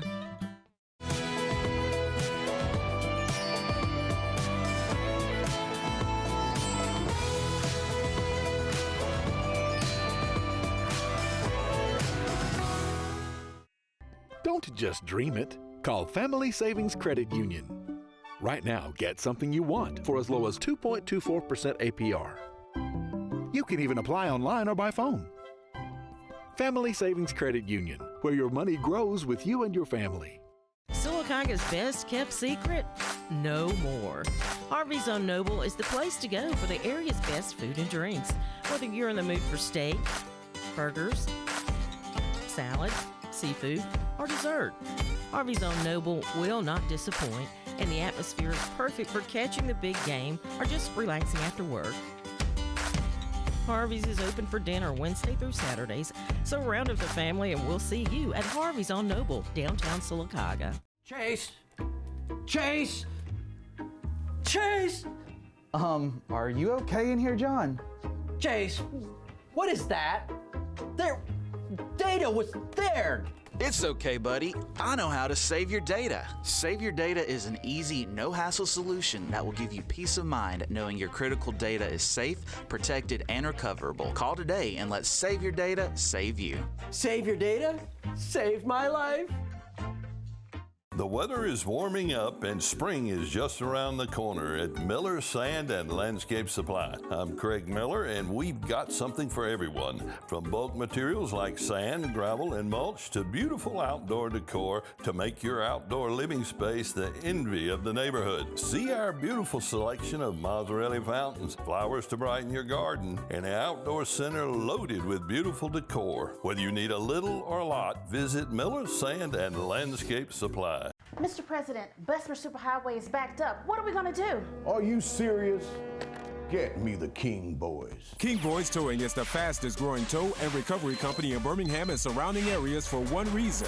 Our customers are our top priority. Whether your car's been in an accident, it's stuck in the driveway and won't start, or you just need a tow to your preferred repair shop, give us a call. Our fleet of flatbed tow trucks will provide courteous and fast service.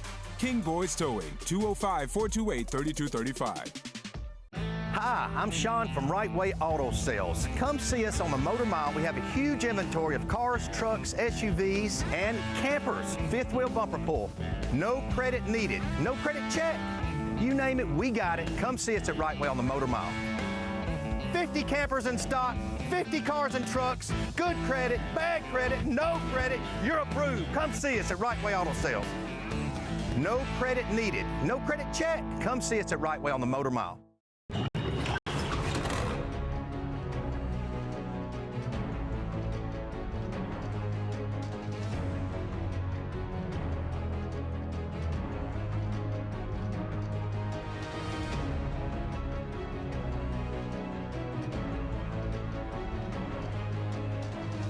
Fox Sports, The Game, 9:10 a.m., 13:10 a.m., and WOTM. Year 5 of East Alabama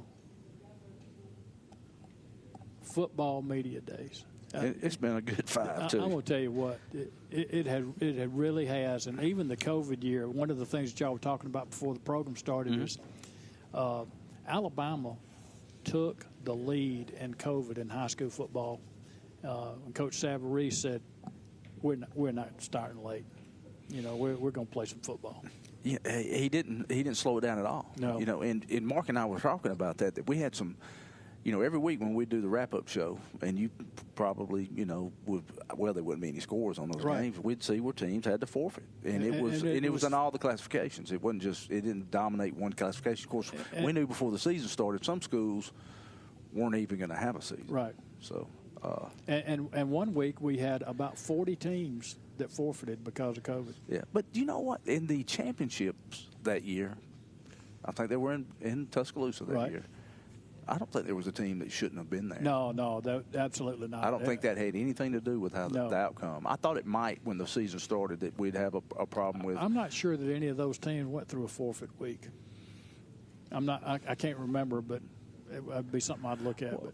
Especially in the larger classifications, when you got 120 or 30 guys on the team, if 30 of them's got it, you still got 100. Well, and in the case of Auburn and Opelika that year, Opelika had, I think, 10 or 12 players out. I've heard different numbers. I don't know the exact number. I've heard anywhere from 19 to 30. Yeah. So it was a good game. So yeah, it was, and they're going to get to show this year. I'm getting a little ahead of myself, but Opelika's moved up to 7A, and probably, there are two extremely tough regions in 7A, and one's the region with Hoover and all that crowd, and then the other is Opelika this year. That's right. Hey, we're going to the podium. Welcome back, everybody. Our East Alabama High School Media Days presented to you by Fox Sports, the game 9/10/13/10. Orthopedic Clinic is our presenting sponsor. We're glad to be at the Baldwin Plant Event Center for our 5th High School Media Days. We hope to continue those. We appreciate everybody that's here, all 23 schools. Day one's today. We've got Beulah, Callaway, Auburn, and Central left on our program. Tomorrow morning, we start at 8 o'clock in the morning. That's Central Time with the Alabama Independent School Association's Athletic Director, Roddy Beck. Then we'll start with Chambers Academy. We'll go with Southern Preparatory, another team that will be playing 8-man football. Bullock County, who's a new school to our media days. The Notasulga Blue Devils, around 9:35. Lynette will be here. At 9:55, Glenwood. At 10:15, Benjamin Russell under new coach Smitty Grider. The Reeltown Rebels at 10:35. Tallahassee, a new school to our media days, at 10:55. Coach Mike Glisson and the Panthers at 11:55. And Eric Speakman and the Opelika Bulldogs will finish it off at 11:35. All right, we're going to stick in the county with our next school right here in Lee County. Beulah Bobcats. I've got 3 Bobcat players up here on the stage with us. Number 2, Demarion Foreman. Demarion is a sophomore. Glad to have you here, Demarion. Braylon Carden is a junior offensive lineman. Is your dad the coach? I'm sorry. No, I'm just kidding. He's a great guy. Did a good job with the softball team, too. All right. And Jason Wilson, right, last but not least. These are some of the players, a junior, a senior, and a sophomore. And starting his 4th year as the head coach. And if anybody has been affected by COVID in our area, this is the COVID school right here, Beulah Bobcats. I think Coach will kind of attest to that, but I'm glad to have the Beulah Bobcats here, starting his fourth year as the head coach of the Beulah Bobcats, Coach Matthew Johnson. Thank you, Coach. Yep. All right, good morning to everybody. I didn't want to say that word COVID, but it is what it is. I just want to thank everybody for coming out. It's such an honor to be here to spotlight not only us but other schools around the area, our kids, the community. So I'm just very thankful for iHeart, Fox Sports, Van and D-Mark. Everybody they do such a great job of communicating with us and talking with us, and all the coaches. So I'm very appreciative of them and all of you who come out and to help bring light to a good situation, which is football in East Alabama, and we're very thankful for that. Before I get started, I know it happened a couple months ago, but I want to say a few words about Lochspoke. I know they lost a coach a couple months back, and Coach Klein was a very good coach, a great guy. And we know what it's like to lose a coach. We lost Coach Power a while back, and so our hearts and our prayers are still going out to him. It's tough to go through that, but it also can make a team a lot stronger and bring them together. So our hearts and our prayers and our thoughts go out to them. My 4th year, and it's been a whirlwind, ups and downs, and we're very thankful for where we are right now. A lot of things have changed in the past couple months. We have, from administration down, we have a new principal who is our athletic director. We have a new assistant principal. We've changed some things with our coaches, and it's brought a fresh light and to our team. And it's, if you ask me, I'm sure it may get asked to me, what's the difference in this team this year and last year? And I can name you off a list of things. You see right here, I have a senior, a junior, and a sophomore that are here right now. that doesn't happen too often. That just shows you our leadership is kind of spread across the board, and that just tells you the type of team that we have, that I'm comfortable enough to bring different classes to speak on behalf of our team. Another thing I want to talk about is our quarterback, our left tackle, and our tight end are not here right now. Noah Higdon was our quarterback, Jackson Hancock is our tackle, and Josh Jarrell is a tight end for us. Now, Noah and Jackson came here last year, but right now they are in Germany on a mission trip, and they're also teaching kids how to play baseball. And so you go from that's just type of kids we have. We have some really good kids, and I don't like, of course, every coach doesn't like anybody to miss practice, but what they're doing right now is life-changing. They're spreading the word, and they're also teaching kids a valuable sport. So we're thankful. We don't like them missing, but this is kind of an excused absence, and it's life-changing. Hopefully when they come back, they can kind of change some lives around our school, which I'm hoping. But our prayers are with them for their safe return and what they're doing. They're doing a great job, as I've seen some pictures and talked a little bit. But they're doing some really good things. Now, this year, again, it's my 4th year. We're blessed to be where we are, very thankful. We've got some really good talent out there, and we're starting this thing off. We had our first fall camp today. We didn't have a traditional spring, so we got to start early. And just because our coaches are spread out through baseball and softball season, we get a little bit extra out of this early start. So that's where we are right now. Take any questions for our kids or myself, just let me know. Yes, sir. All right, Coach, I'll start with one to throw it off to you. Yes, What's it like having a football coach as a principal? It's great. He understands what we go through. Adam Johnson is a great man. He works hard. I met with him yesterday, and the last thing he said is, "What do you need?" So I did ask for a lot, but I doubt we get it. But he understands the ins and outs of the game, the administrative part of the game, just not the X's and O's, which he does very well, but everything else that goes into it on a Friday, preparation. So it's good to have someone leading your school who understands what goes on behind the scenes of football. Good morning, Coach. Jack Patterson with WRBL out of Columbus. You guys are one of the schools that have been impacted by reclassification this season. You got a brand new region with a lot of teams that are unfamiliar to you. How do you go into the season, and what do you know about these teams? Well, if y'all have any help with that, please let me know, because we don't know a whole lot right now of them. We have some familiar faces. We'll still have Dadeville and Childersburg on there, but we're the most southern team in our region, which is totally different. We're playing basically a new region. We got Sachs, Walton Wellborn, Randolph County, Weaver. So we have a lot of new faces on our schedule. The only thing you can do is, when you get film available, start getting on that film, start studying as much as you can, get these guys involved with it, and then just do what you're supposed to do every week with them. Film is huge, preparation is huge. So when you have a new schedule like that, that's about the only thing you can do. Coach, other than health, what's the biggest difference between last year and this year going into the season? Right. Consistency all across the board with our players. That's big. The biggest thing we've had great workout so far, great leadership, and that's just what consistent programs do.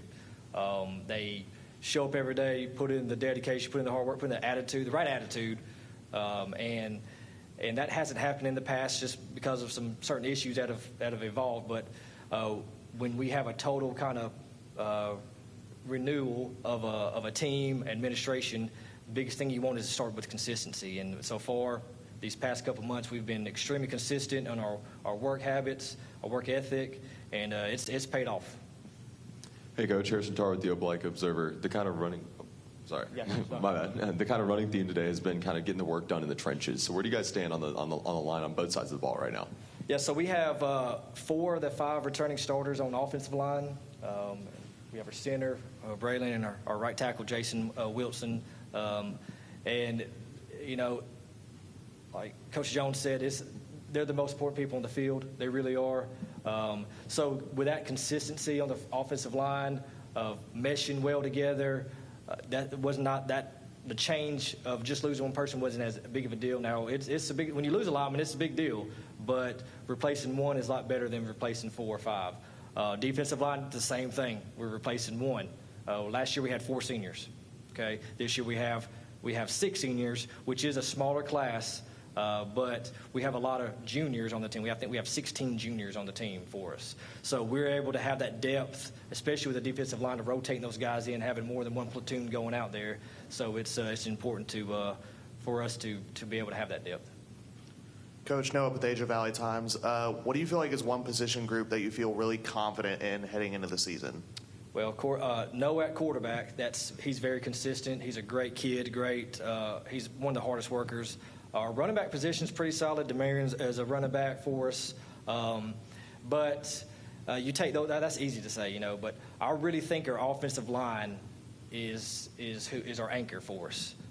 With 4 of the 5 returning, they have put in a lot of work with Coach Lamb. Coach Lamb is a great coach. He's a great person, teaches them well. And I think if we continue to improve on our O-line play, we're going to be pretty good this year. All right, let's get the players up here, and then you can just start one at a time and come up and take turns and just kind of talk about your goals for this season and what your expectations are.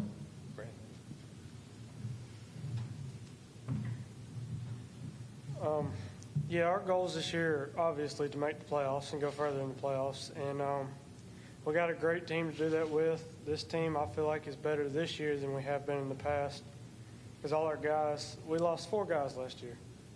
And that's a lot better than replacing, like Coach Johnson said, that's a lot better than replacing 16 guys. And we have a lot of depth and a lot of juniors on the team, so it's easier to go down the line and play. And but obviously, everybody's goal is to go to the playoffs.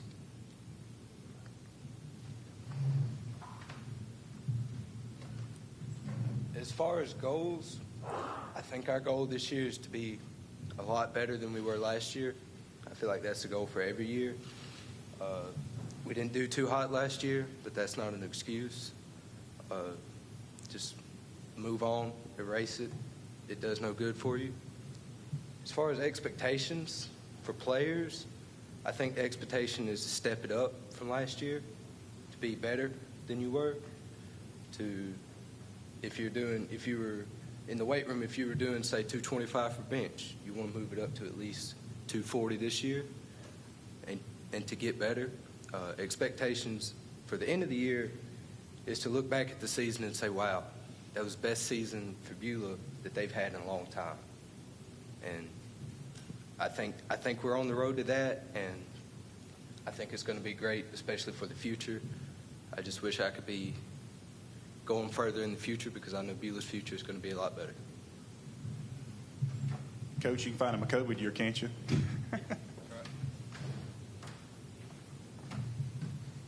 Well, obviously, like Braylon said, our number one goal is to make it to the playoffs. Personally, me, a big goal that I want the team to have is like a 10-0 season. That will really get us fired up for sure. Me, I wouldn't mind getting kicked out of the playoffs if we went 10-0. That's it. What's it like for you? You play both ways, don't you? Sir? Demarion, don't you play both ways on defense and offense? Yes, What's the sir. challenge there, going, on a team, having to go both ways in the grind of the season? The challenge there for real is I would have to say I really don't have a challenge, bro. Other than conditioning, like being very tired, there's no challenge. Lots of Powerade water, right? We got any others? All right, well, Coach, good luck. We always appreciate Beulah being here, and best of luck. Hopefully get to the playoffs and making a run this year. All right, thank you. Thank you. It's the Credit reunion sale happening now at Sarah Nissan of Sylacauga. Inflation has rates going up. But Sarah Nissan of Sylacauga has rates as low as 1.9% on newer used vehicles. Drive a nicer, newer vehicle for less at Sarah Nissan and make no payments for 90 days. This weekend only. This weekend only. Secure one of only 20 low-rate vouchers now at Sarah Nissan of Sylacauga. 1.9% APR financing for 48 months. Must finance through Dealer Preferred Network or lenders with credit approval. Hey guys, my name is Thomas Shelton, aka the Alpha Man. I'm the proud presenting sponsor of High School Primetime with Buckethead and the King. When you think high school football, think High School Primetime. And when you think of insurance, think of me, Thomas Shelton at Alpha Insurance. I'm a proud sponsor of many of our local teams. I give out over $7,500 a year to our local teams in our community. As part of Alpha, we've been in the community giving back for over 100 years, and I'd love to be your agent next time you think of insurance. Thanks so much. East Alabama's firearm headquarters is located right here in Gadsden, Alabama. For hunting, hobby, or personal protection, stop by B&B Pawn to browse their enormous selection of shotguns, rifles, and pistols in all of the major brands and models. B&B Pawn also showcases some of the finest jewelry in town to fit that special occasion. And while you're there, don't forget to check out their large inventory on instruments, electronics, and sports memorabilia. Whether you're looking to buy, sell, or trade, B&B Pawn has something for everyone. I'm Alan Parnell of the Parnell Insurance Agency. For 28 years, we've provided our clients in Alabama and Georgia with home, automobile, life, business insurance, and surety bonds. Our Oxford personal line staff is Michelle, Christy, Elisa, and Ty. Our Oxford administrative staff is Alan, Amber, Carrie, and Ty. We invite you to come to one of our offices in Oxford, Alabama or Tallapoosa, Georgia, and discuss your insurance needs with one of our insurance professionals.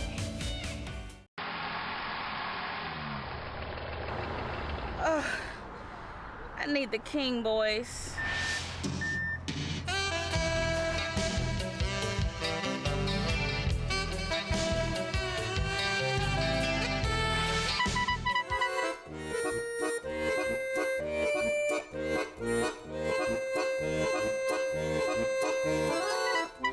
Don't call two clowns in a tow truck when you're dreaming of them King boys.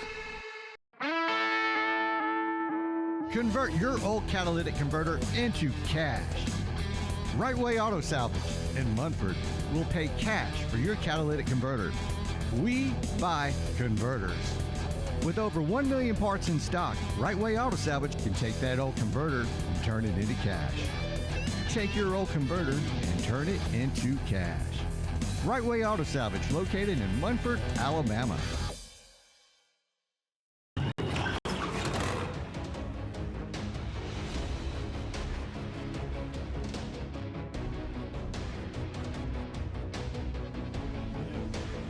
Yeah. 5 years.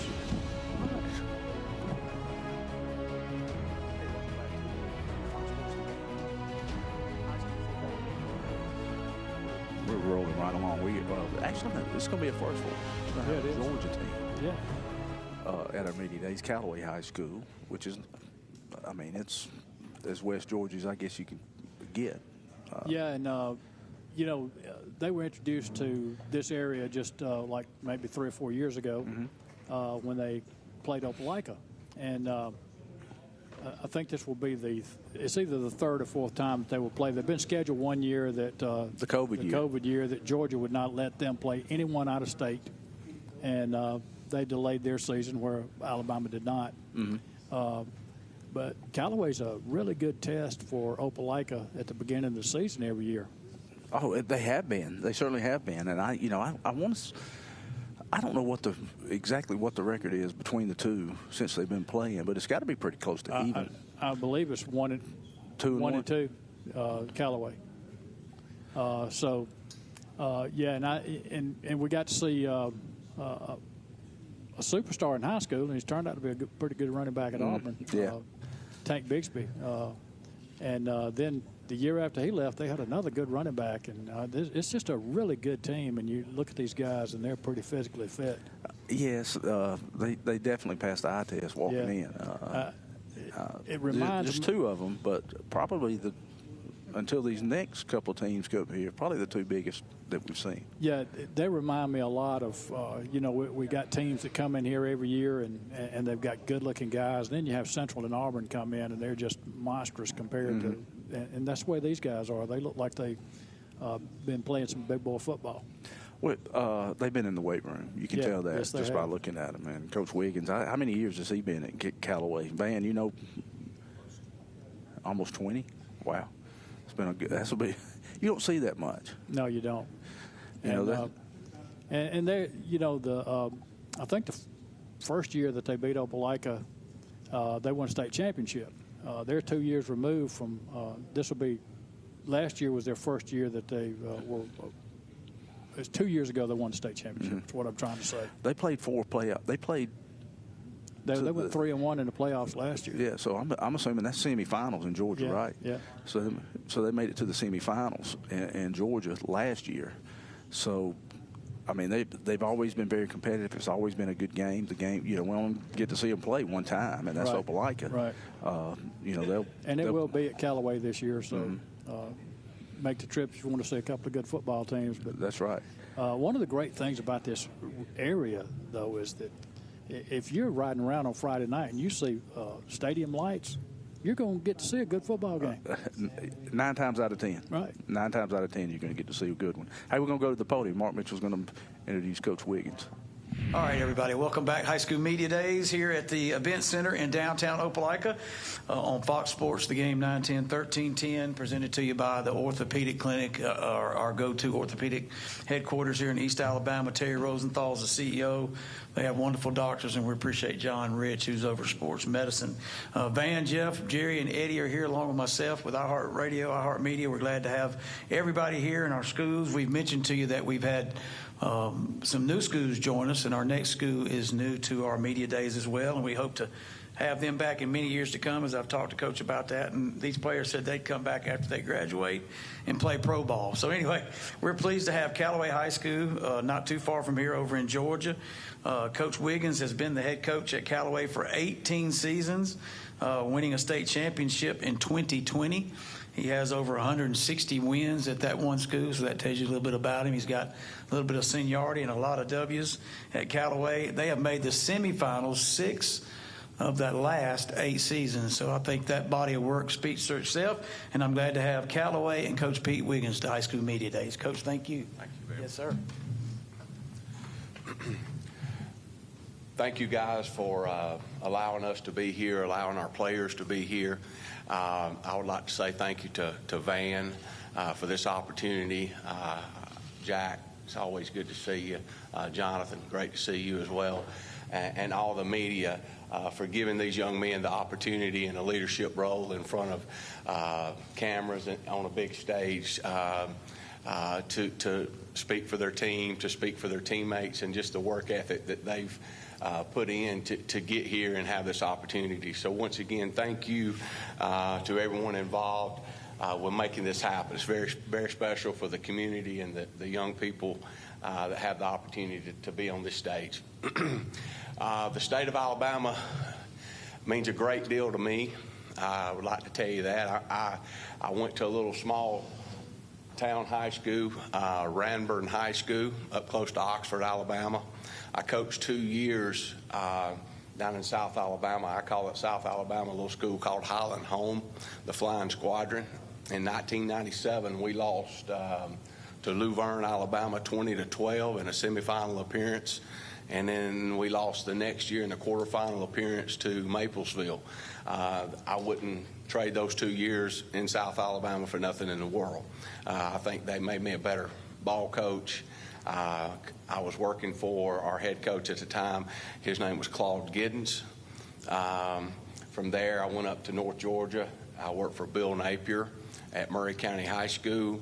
And for those two men, I have great respect for, and they helped me have the opportunity that I'm having now.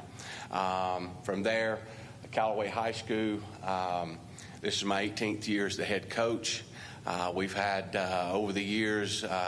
Number one, I want to say very fortunate to have coaching staff. We've had a lot of great men that's mentored young people.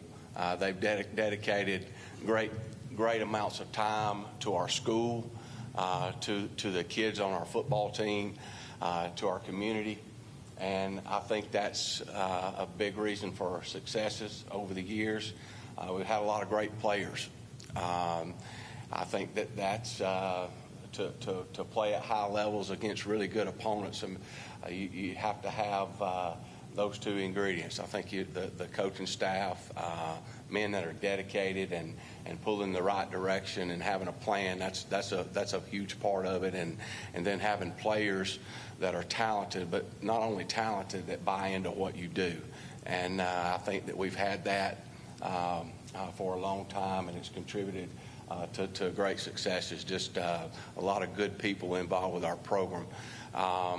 Looking at this season, we lost a very talented group of seniors last year, but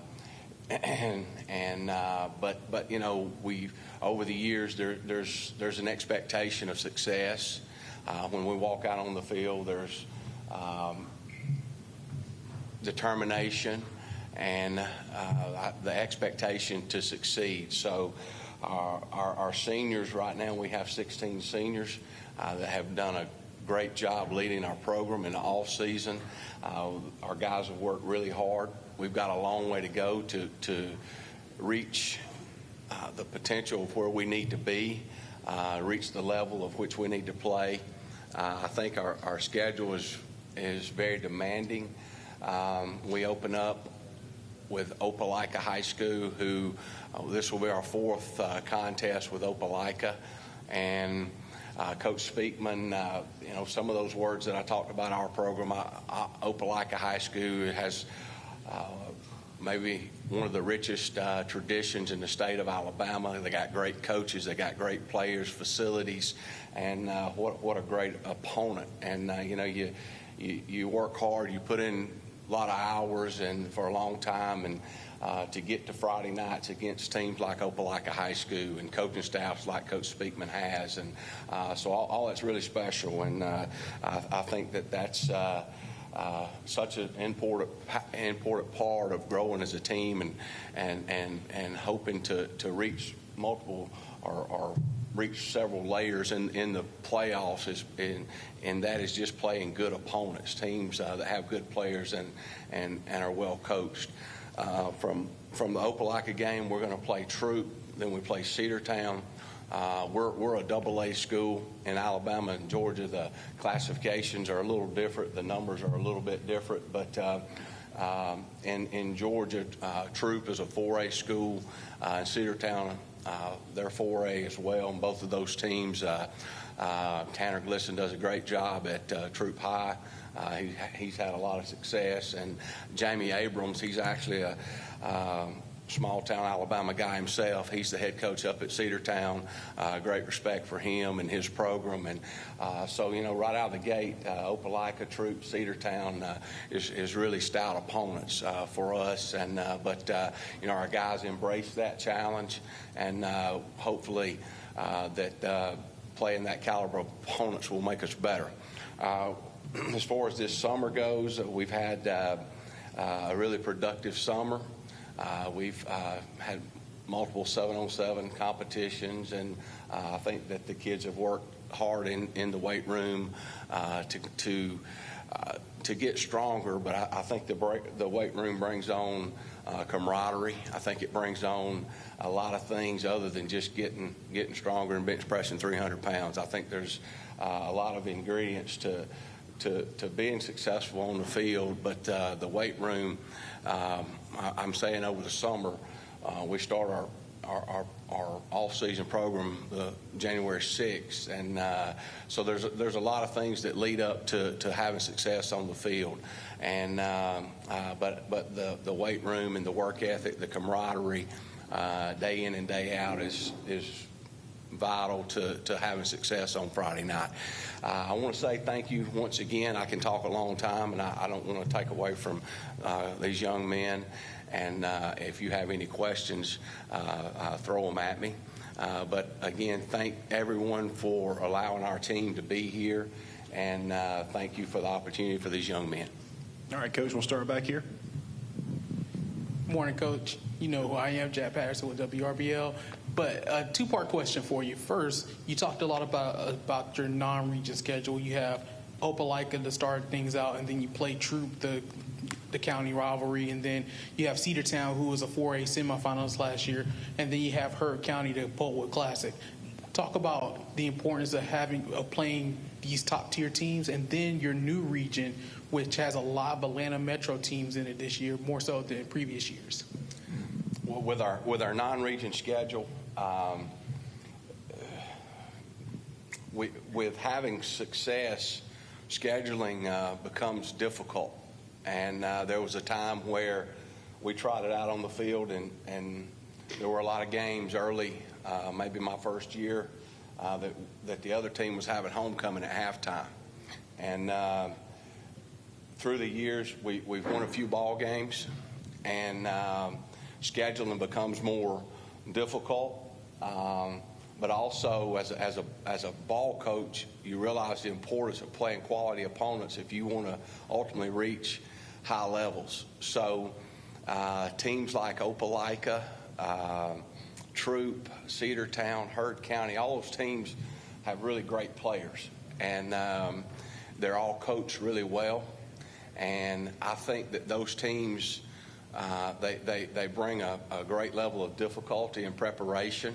And that preparation is a year-long thing. It's not just that week. It's a preparation to have successes. When you're with three of those schools, you're a smaller school. You have less depth.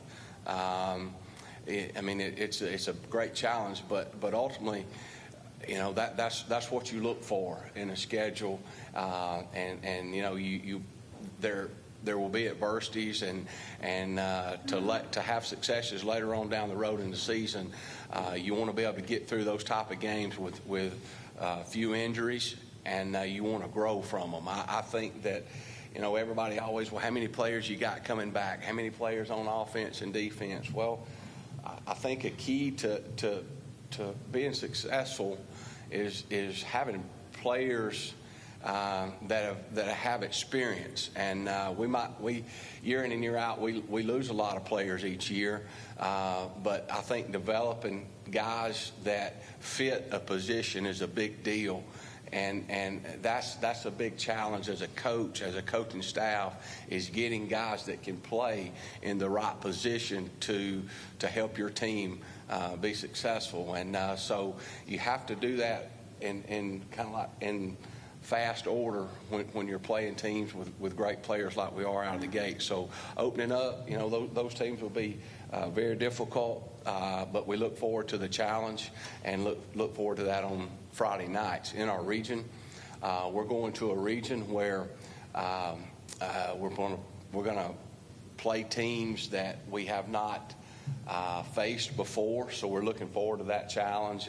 Landmark Christian, Eagles Landing Christian Academy, Redan, Towers, McNair, Columbia. All those teams are great teams with good coaches and a lot of players. So that'll be a big challenge. But hopefully the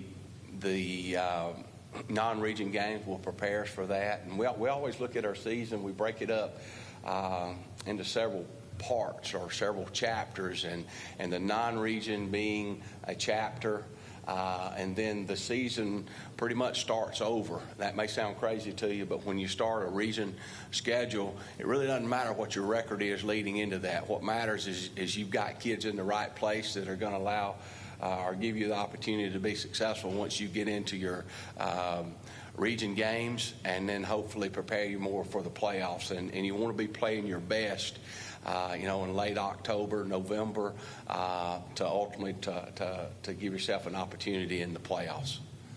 I hope I answered that okay, Jack.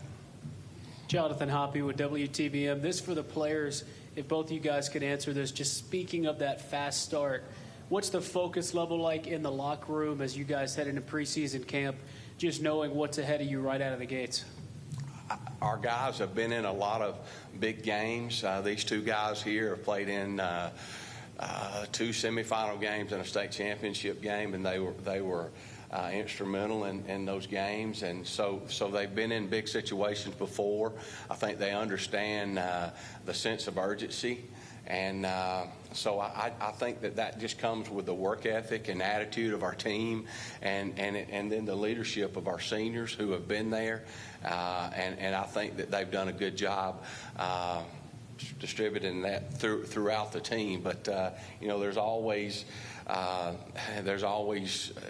concern. I don't know if the word's concern, but ultimately to have an opportunity to win big games like that, the preparation is instrumental, and it's not preparation game week. It's preparation over the summer. It's preparation January through April before you start spring ball, and a lot of times guys that if your depth is not as good, you may have a younger guy that has a lot of growing to do to understand what that means. So I think that's a great question, and we rely heavily on our senior leadership.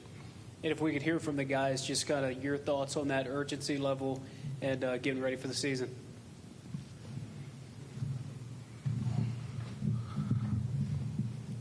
Like our coach Wiggins talked about, it's very intense coming into the week and the first couple games that we have this season. We all, the whole team knows that we have to prepare hard because these first couple games are going to be very tough. They're great teams. We know we can compete with them, and so our focus will be very intense the whole week. Sam, before you sit down, I know you've got a number of offers. Are you committed currently right now? Yes, sir. I'm committed to Wake Forest. Okay. All right.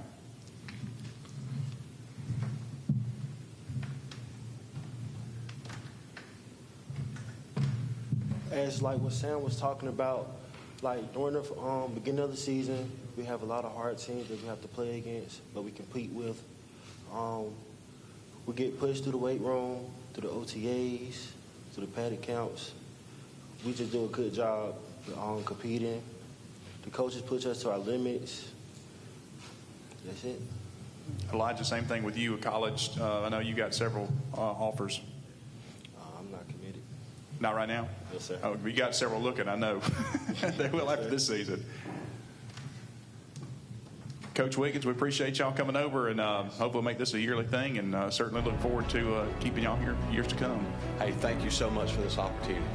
Thank you. Yes, Coach Pete Wiggins of Callaway. We'll be back after this.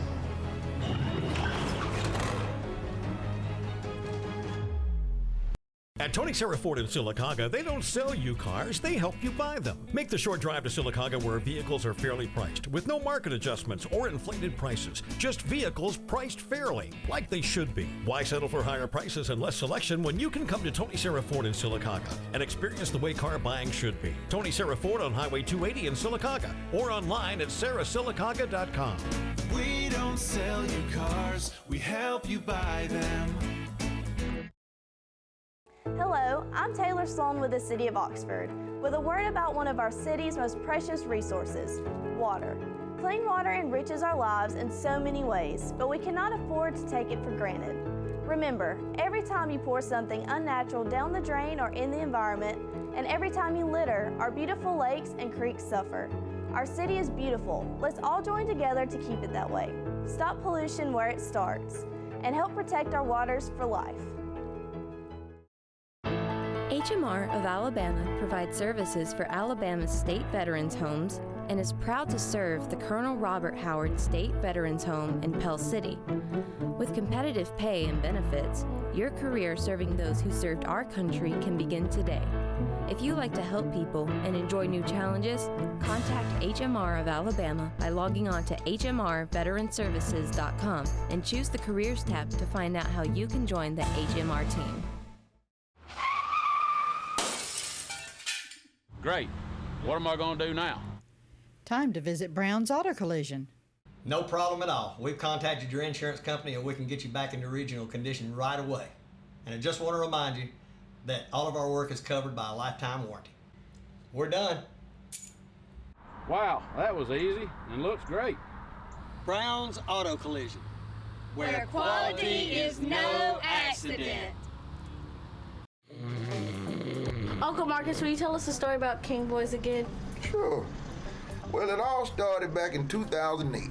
2008? We didn't have all the fancy toy equipment we do now, but we did have a service and a desire to help our customers. You see, kids, you must train your mind and your body to be able to help the people you call customer. When they call on us, it's showtime. Understand me. King Boys' mission is to help when people are in need. So what's our motto, children? King Boys forever! Hi, I'm Sean from Right Way Auto Sales. Come see us on the Motor Mile. We have a huge inventory of cars, trucks, SUVs, and campers. Fifth wheel bumper pull. No credit needed. No credit check. You name it, we got it. Come see us at Right Way on the Motor Mile. 50 campers in stock, 50 cars and trucks, good credit, bad credit, no credit. You're approved. Come see us at Right Way Auto Sales. No credit needed. No credit check. Come see us at Right Way on the Motor Mile.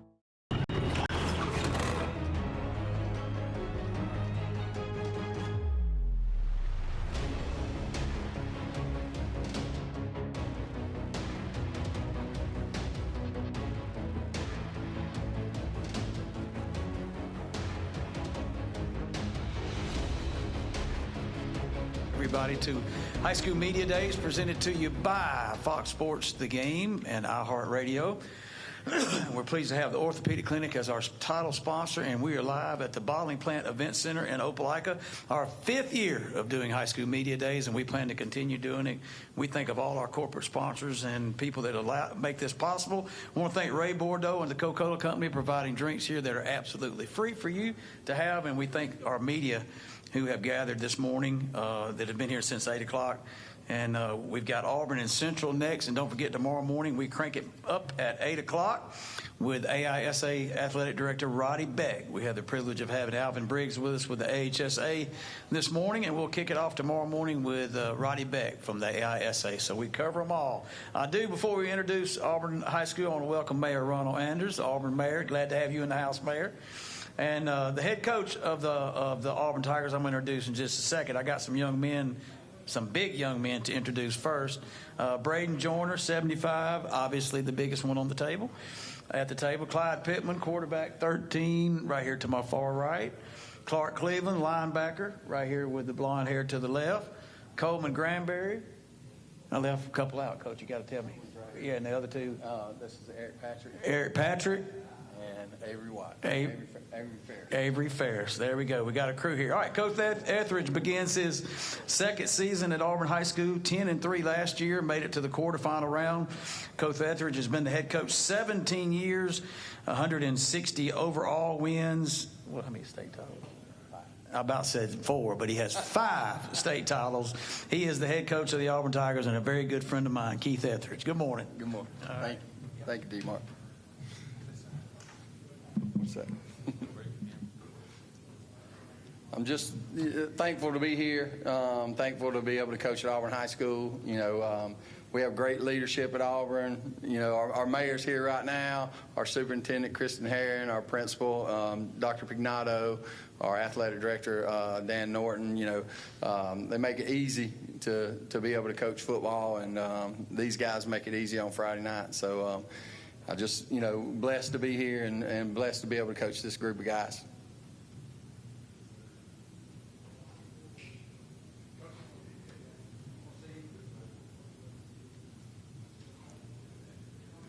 Coach, you want to say anything else about the upcoming season before we take questions? If you want to. We got a great group of seniors. We've got 41 seniors this year. We got our classes are very big.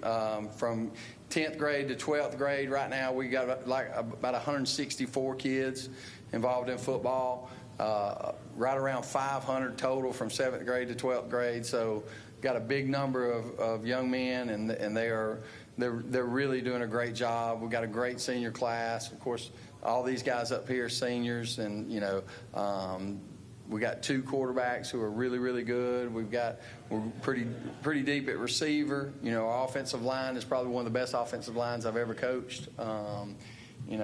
Defensively, our guys fly and get to the football. Our offense coordinator, Will Wagner, does a phenomenal job. Defense coordinator, Scott Goolsby is he's a guy that was a national assistant coach of the year. So we've got a great staff and, great young men playing for us. Jerry Rivera with the High School Scoreboard Show. This has been your second year in East Alabama football. Explain how your first year, what you thought about the level of football in East Alabama football. You got to be ready to play every Friday night. In that 7A region that we're in is, that you're going to play some monsters. I mean, you got great teams like Central Phoenix, out of region. We played Opelika. Now this year they're in our region. You got Enterprise, Prattville. There's some really good football here, and you better be ready to play every Friday night or you'll go home with L. Hey, Coach, Harrison Darth, the Opelika Observer. Looking at your upcoming season, you don't have to look very far until you kind of get a clash of the Titans. With week 1 against Hoover, guys getting fired up, and just outlook on the season, I guess, as a whole with as a group. Yeah, we start off. We're going to play in the Champions Challenge at the Crampton Bowl. So we're going to play Hoover High School. We got together with Andy Urban, the athletic director there, and we just decided we were going to play a home and home, and the Alabama High School Athletic Association asked if we'd be interested in playing in the Champions Challenge, and of course we're going to jump on that opportunity. I think that it's a situation where when you play a great team, you not only get to see where your strengths are, but it also shows you where your weaknesses are. You play a team that has great players and are coached well, and it gets you prepared for the season. And I've always, my whole career, I want to play the best teams. When we played in the smaller schools, when I coached in the smaller schools, we always played the Madison Academies, the Carry-On Johnson, all those great teams, and I feel like that it helped us when we got to the playoffs, and I think that that's the case now too. Last year we played IMG right before the playoffs. I mean, we're going to try to load our non-region schedule up and play some of the big dogs, And with our region, it's kind of hard because, when you play in a really good region, you don't want to kill yourself for non-region games, but we definitely want to be able to play against the best so we see what we have and see what we need to work on. Jonathan Hoppy with WTVM. This question for Braden and Clyde, just talking about the offense, what is it going to look like this year? And then Braden as well, losing those 2 tackles, but Coach saying this is already one of the best O-lines that he's coached. So how do you feel about that moving into the season as well?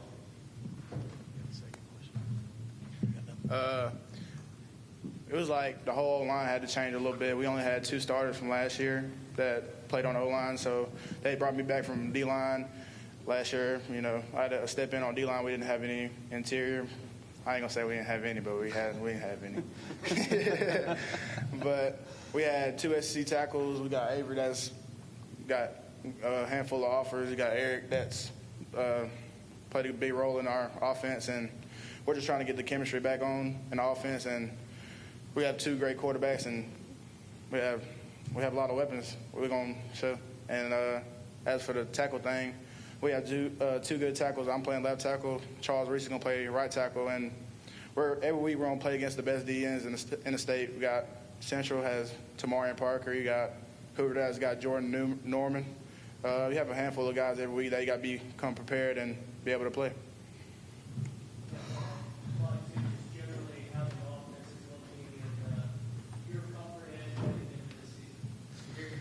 Yes, sir, I did. I think we're looking real good. Our chemistry's, I think it's a lot better than last year, Every day we go in the weight room, we're working hard, we got some dudes on offense for sure. For some of the other players, maybe Clark or Coleman, just how excited are you guys to open with Hoover? What does that do for you, especially during off-season workouts when you've got that one circled on the calendar and it's coming out of the gates hot like that? What's that like? Yeah, coming out of the gate, it's like we need to play a best team, play a really good team, and be able to show what we got that first game so we can work on it. Like Coach said, it shows our strengths and weaknesses. So go in there and get it done.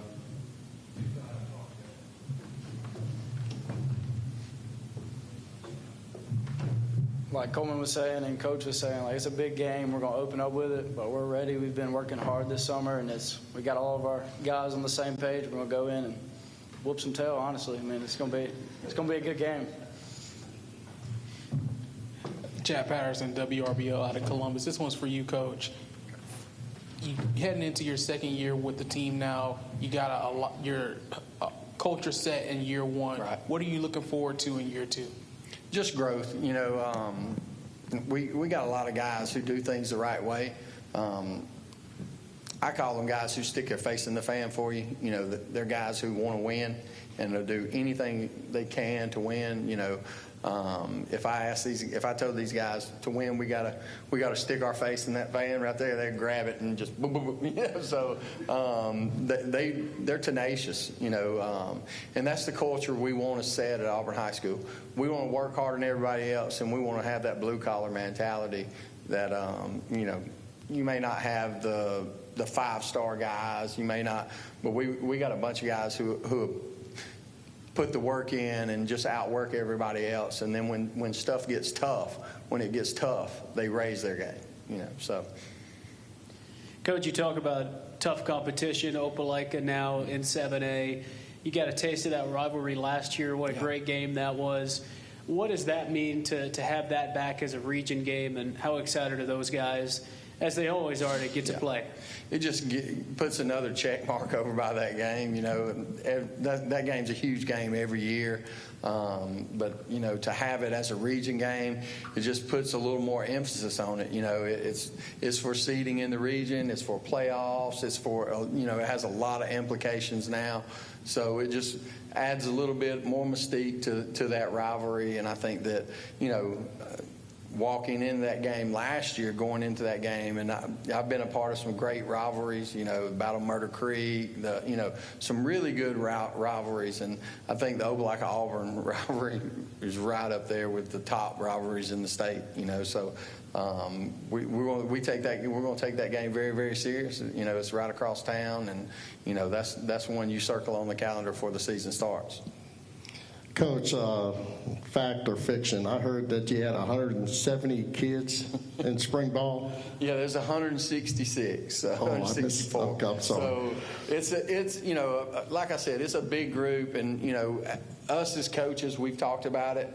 You know, the thing with having that many kids is everything has to be organized. You have to be on a system. You have to, you know, we have our pace system that has our times, you know, and we're moving. Our guys are working. You come out to a Auburn High School practice after practice, and not only are the kids dripping sweat, but the coaches are too, you know. And I think that's very, very important, because you need to get those young guys reps as much as possible, because you never know what that guy's going to be. As a 10th grader, he may be a little skinny beanpole that can play special teams and do some things like that. But as a senior, he could be an all-state safety. You know, so you got to have those guys ready to play. And I think that getting the reps, and you know, I don't use the excuse of having a bunch of kids out there to you know, be okay with kids not getting playing time. You know. We'll dress out probably around 115, 120 on a Friday night. On an away game, we may take about 110, you know. But home games, we'll dress a little more out. And then we'll also have some of those guys play JV also, you know. So there's probably about 30 or 40 of those guys who would just dress JV only. You know, and then it's sort of like but the thing is, it's a competition. I tell our guys all the time, you know, if you're on that bubble and you're busting it at practice or whatever, and I got a guy that's not, you know, you're going with us. That guy ain't, you know. So it creates competition. Coach Etheridge, you coached at 3A, 4A, 6A, now 7A. Yes, sir. You started from the bottom up. Kind of talk about the differences from, you mentioned talking about looking down at your kickers and you had 12 down there and you used to have one. Kind of compare going from 3A to 7A. I'll give a story. My first year, we probably got more cheers for extra points than we did for touchdowns, because I had a 320-pound kicker. Our linebacker coach called him Gus the Mule because he's one step, straight toe, But, we had that one guy, and that's the only guy we had on the team that could kick. And I pull up at Auburn, and we go out there the first day, and I look over there, and I'm asking one of the linebackers coaches. I'm like, I've accounted for every single group. I said, what is that group with like 14 kids in it over there? I said, and why is my outside linebacker coach over here with? And it was I knew the guy was our Coach Smith's our special teams coach too. And he said, well, that's Coach Smith. He's over there with the kickers. And I'm like, there's like 14 of them. He's like, yeah, Coach. There's like 4 punters, four guys that kick field goals, extra points, and then the other guys are the deep snappers and holder. I'm like, oh, my God. I'm used to my quarterback being my holder. I'm not used to having a guy that just holds. So it takes a little bit of getting used to, though. I mean, you go from a 3A team where, like, your quarterback's flipping around and he's playing safety on defense. Your running back's playing middle linebacker.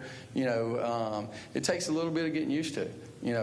Clark and Granberry tell me all the time, give me the ball, Coach. They're my linebackers, but they say they're great running backs too. And I believe them. They probably are really good running backs. But right now, both of them account for about over 130 tackles a year for us. So they're going to play linebacker. But you may see some of that this year. You may see some guys go over in 2 platoon. I mean, you've seen Avery not Avery, but Braden go over there and run the ball some on offense. He scored against IMG. He scored a touchdown in the spring game. It's hard to stop 320 pounds from getting 1.5 yards.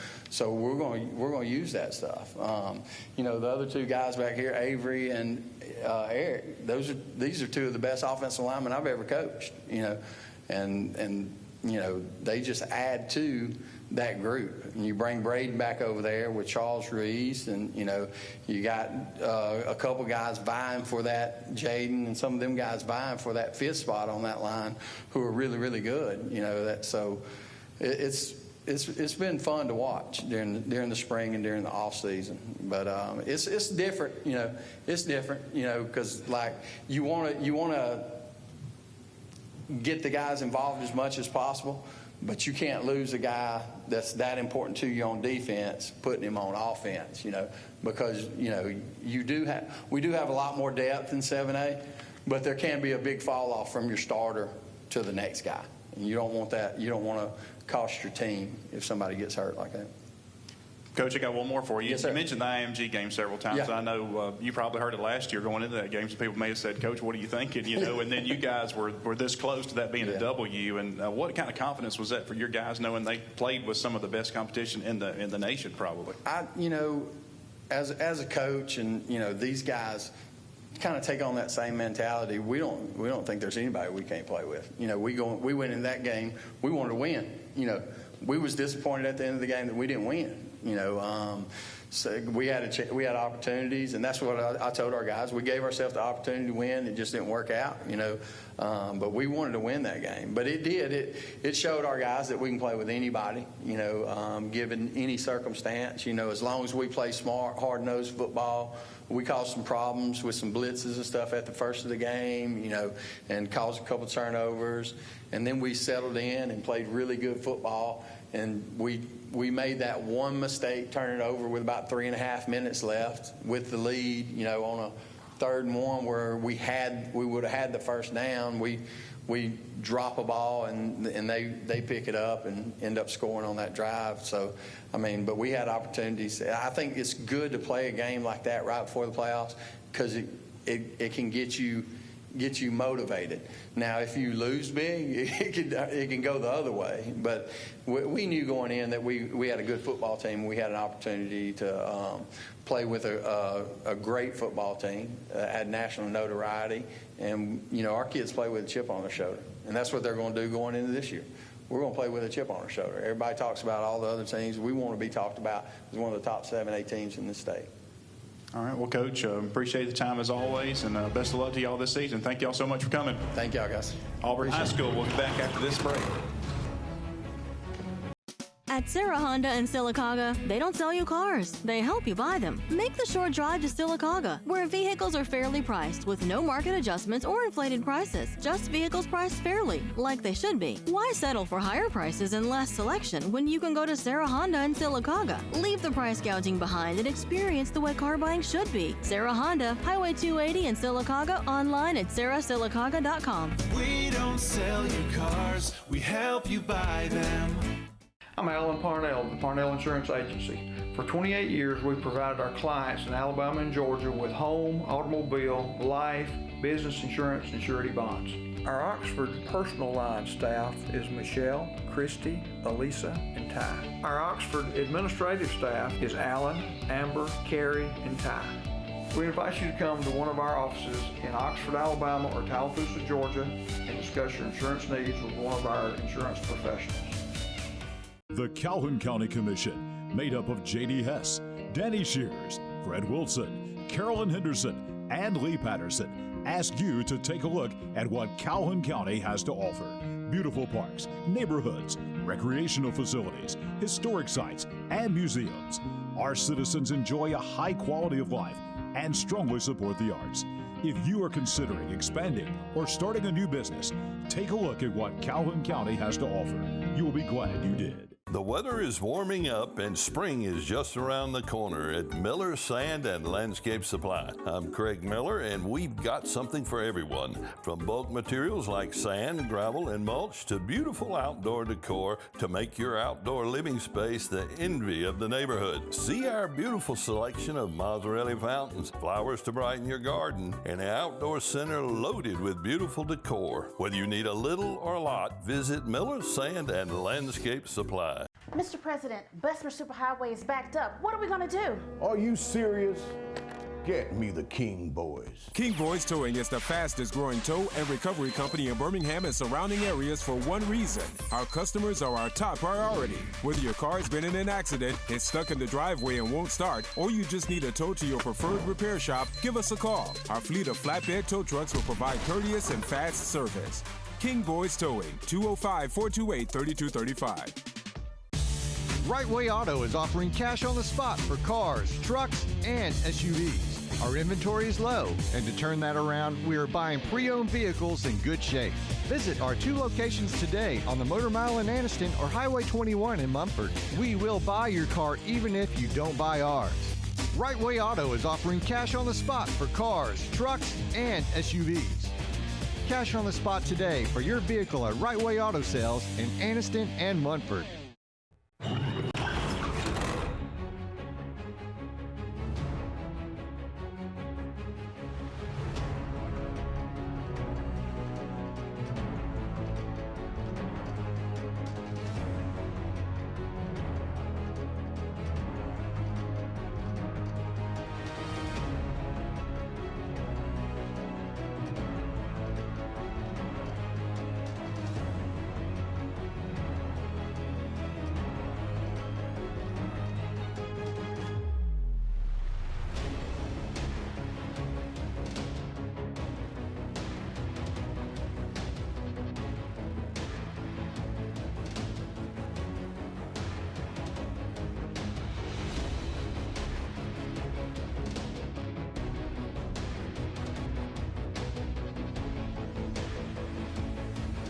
How much time is?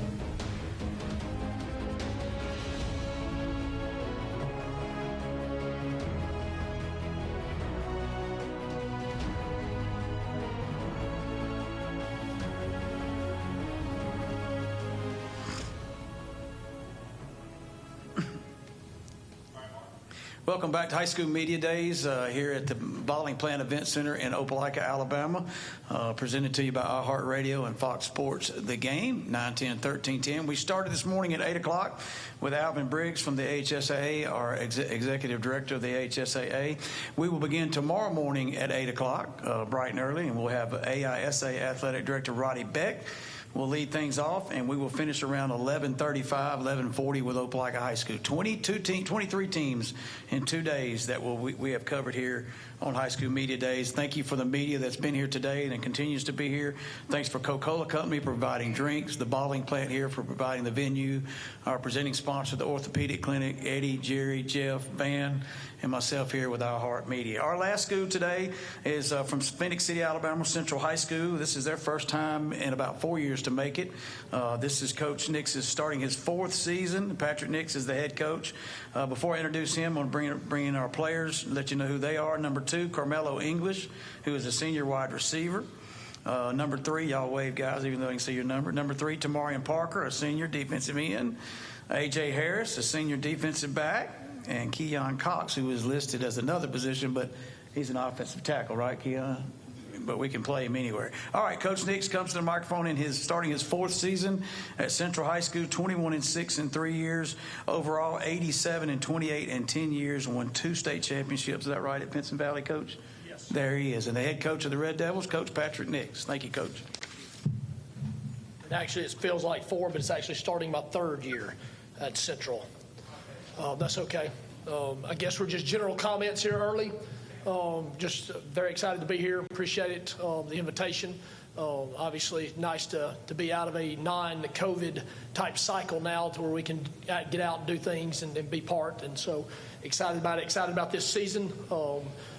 We've got a great schedule ahead of us with our 2 non-region games being Hewitt and IMG, 2 very, very good opponents. Arguably the best region in the state of any classification, being in our class with Opelika and Lee coming in. Now we have 6 teams that were in the playoffs last year, and so very competitive region, very competitive schedule. Very excited about it. Very excited about the players that we have, not just up here, but the players in general. A lot of holes to fill, a lot of seniors from last year that are off doing their own thing now at different colleges, and very proud of them, but very excited of moving forward and what we'll have this coming year for sure. So we'll take questions now for whoever. All right, we'll start here in the front, Coach. Justin Lee, Opelika Auburn News. Patrick, you talked about your non-region schedule. Just what do you like about starting with Hewitt Trussville, and what's your kind of philosophy with you want to start out strong and get a good test early? What do you like about that? Well, I think quite honestly, you start off with whoever will play you when you're Central.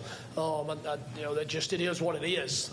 It's not easy to find a schedule, not easy to find opponents.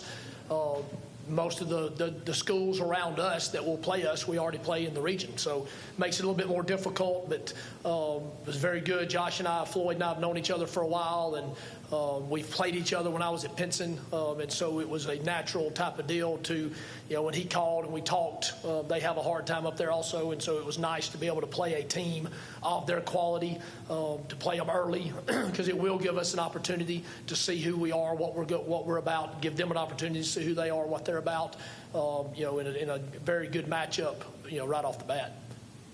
Jonathan Hoppy, WTVM. Coach, Central has so much talent. These 4 guys, tremendous players. Adding a player like AJ, what is he going to do to the defense? And then AJ, for yourself, just what it's been like, the transition and the chance to get to compete for a 7A title.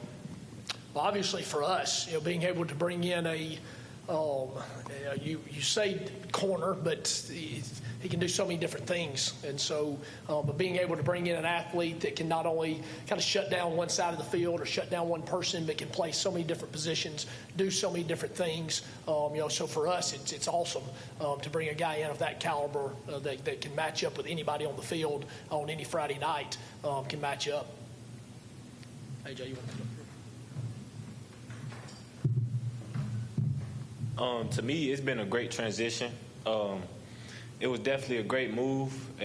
I definitely believe that this year we have the talent to compete for another state championship. And I'm just looking forward to getting to compete with my new brothers. Jack Patterson with WRBL. This one is for the players. If you guys can talk about what it's been like this offseason and what you guys think you could do differently to get that last win and get that state championship.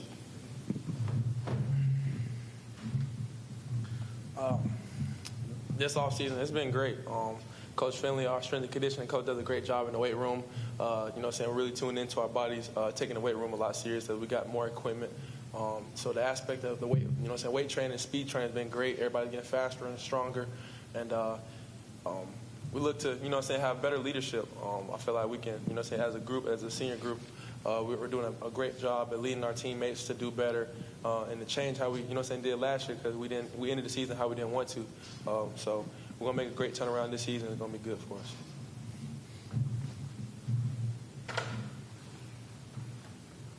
Carmelo, you want to answer that? Yeah, Carmelo or Keon, either one. How the offseason has been and how we change of not losing the last game. All right. So how I really feel about it is, like, our season really been great. Like Tamarian said, we've been tuning into our bodies with our new strength and conditioning coach, Sir Jason Finley. It's been a great process, really. And for the last game, really feel like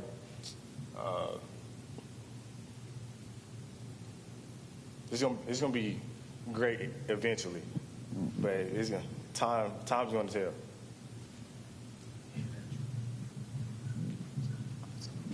All right, Coach Nix, this one was for you. You've been there now 3 seasons. You finally got a season that wasn't really hampered by COVID. So what are you looking forward to build on that in this 3rd season? It's just, and I've always believed that kind of the 3rd season is kind of that hump season. You really find out, I guess I've jokingly said, how long you're going to be there in that 3rd season because you've had a group of guys that, these guys, they really only know what we've done. They don't know what's been done in the past. They don't know anything like that. They just know what we've done. Had these guys as sophomores that January, and so this group of sophomores, juniors, seniors, they only know our way, and so it's nice to we were saying as a staff going into this week, we are much farther along than we've ever been because we're doing the same type things, whether it be in the weight room, conditioning, whether it be offense, defense, special teams, very similar to what we've always done. So these guys know what we're doing, know the expectations. The leadership is, like Tamarian said a minute ago, leadership has been great. I think leadership amongst the players comes when they start feeling comfortable and when they're empowered. And as coaches, we've been able to empower this group a lot more because they do know the expectations of what we as coaches expect. And we have great expectations at Central. We expect to be nationally ranked. We expect to win a state championship. We expect to go undefeated. We expect to win every game. And so in order to do that, it's a 365-day-a-year process in order to do that.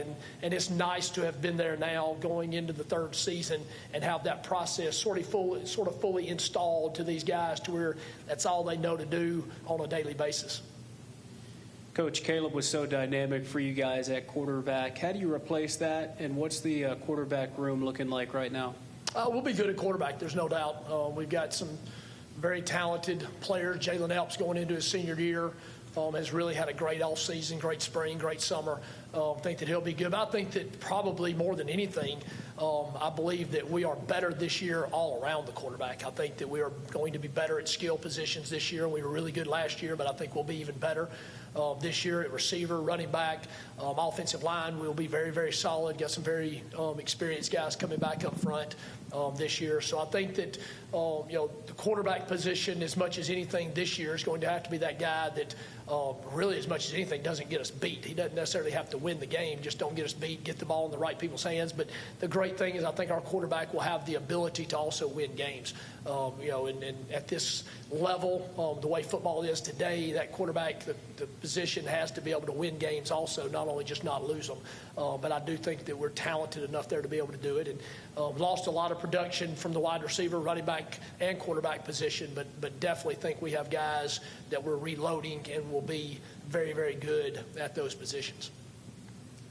Hey, Coach. Harrison Tarr with the Opelika Observer. Kind of building off that, you have so much talent kind of at every level on both sides of the ball. What group, maybe position specific or beyond that, are you most excited to see either development-wise or just performance-wise this year?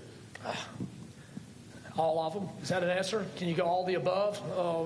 I am. I'm excited to see all of it. I really am. From our kicker, who was a sophomore last year, coming back, that I think is going to do really good, to all the way down to every position.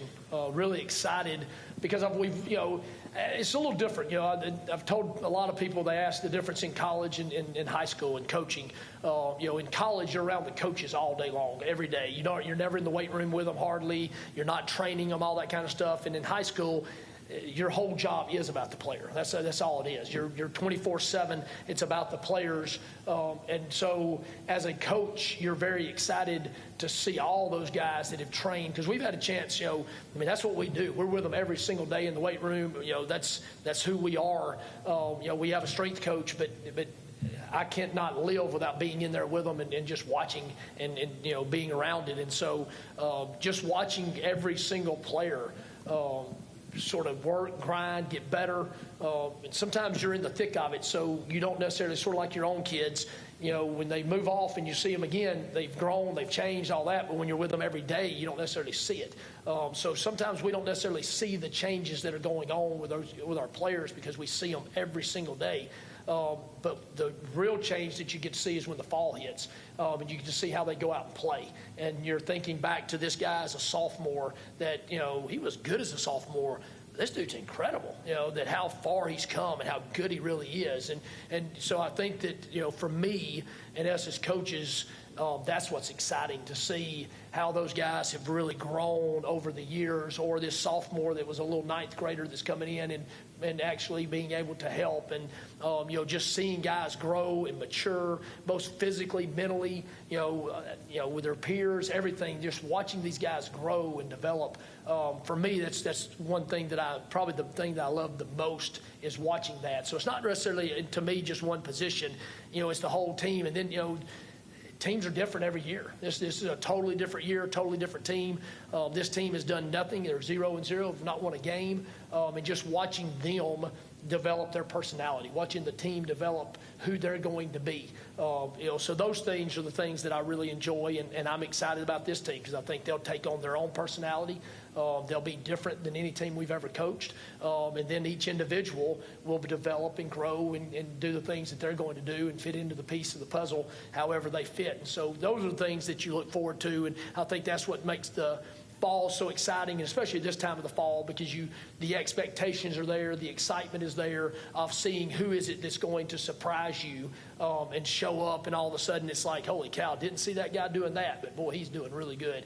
Those kind of things that you get really excited about going into this time of the year. All right, I got to get a question for Keon. Talk about the trenches, and the Central's always known for big guys on the line of scrimmage and dominating that line of scrimmage, and kind of the goal for the offensive line, and just how what's your outlook there this season?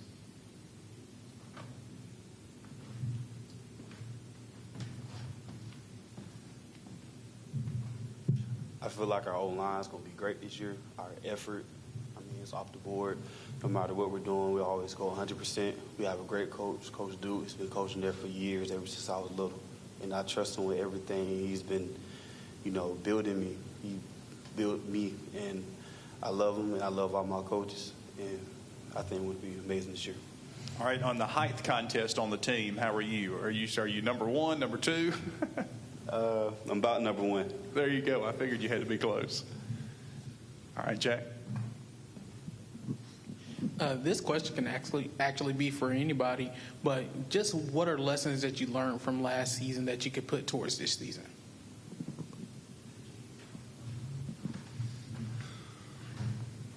I feel like a lesson we can all learn, the little things matter. The little things at the end of the day got us beat. When it comes down to preparation, details, the little details really matter. I feel like we could have did a lot of small things better that could have helped our chance of, to have a better chance at winning the championship game. But, all in all, it's a learning experience. So this year, we're going to recap. We recapped what we did and what we could have did better. So this year will be much better. So.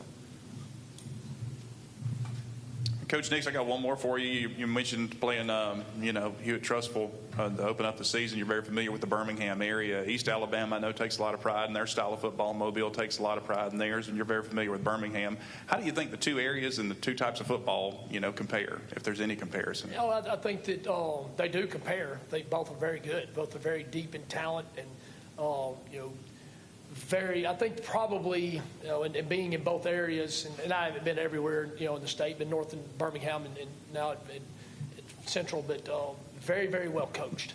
The Birmingham area, when I was there coaching and now playing against that region there, very, very well coached. I think that so many times high school football, that's over, you oversee that. You don't appreciate how well coached teams are. I think our region, I think their region are both extremely well coached. There are no lazy coaches just out there getting a paycheck and doing. If we were just getting a paycheck, we would do something else, because for the amount of time that we put in and the money we make don't really match up overly well. But just really, really, I think good coaches, very sound in what we do, in both regions. And I think that's the thing, for me, that I've really enjoyed being in high school, especially these last, probably 6 years of being at Pinson and now at Central, is just the quality of coaching that you get to go against every week, and having to scheme and prepare and things like that makes it a lot of fun. And I know Trustful will be the same way, and really our whole schedule is that way. And that's what, quite honestly, makes it a lot of fun, that you got to really prepare yourself. Like, TJ just said, you got to really pay attention to the details, because if you don't, you'll get beat. So I think as coaches, that's something that I think, really enjoy that part of it, is the competition level every week and the coaching that you get to go against every week. All right. Well, Coach, we appreciate you guys coming over, and best of luck to Central Phoenix City this season. Thank you so much. Thank we'll send it over to Jeff and Eddie to wrap things up. Hey, guys.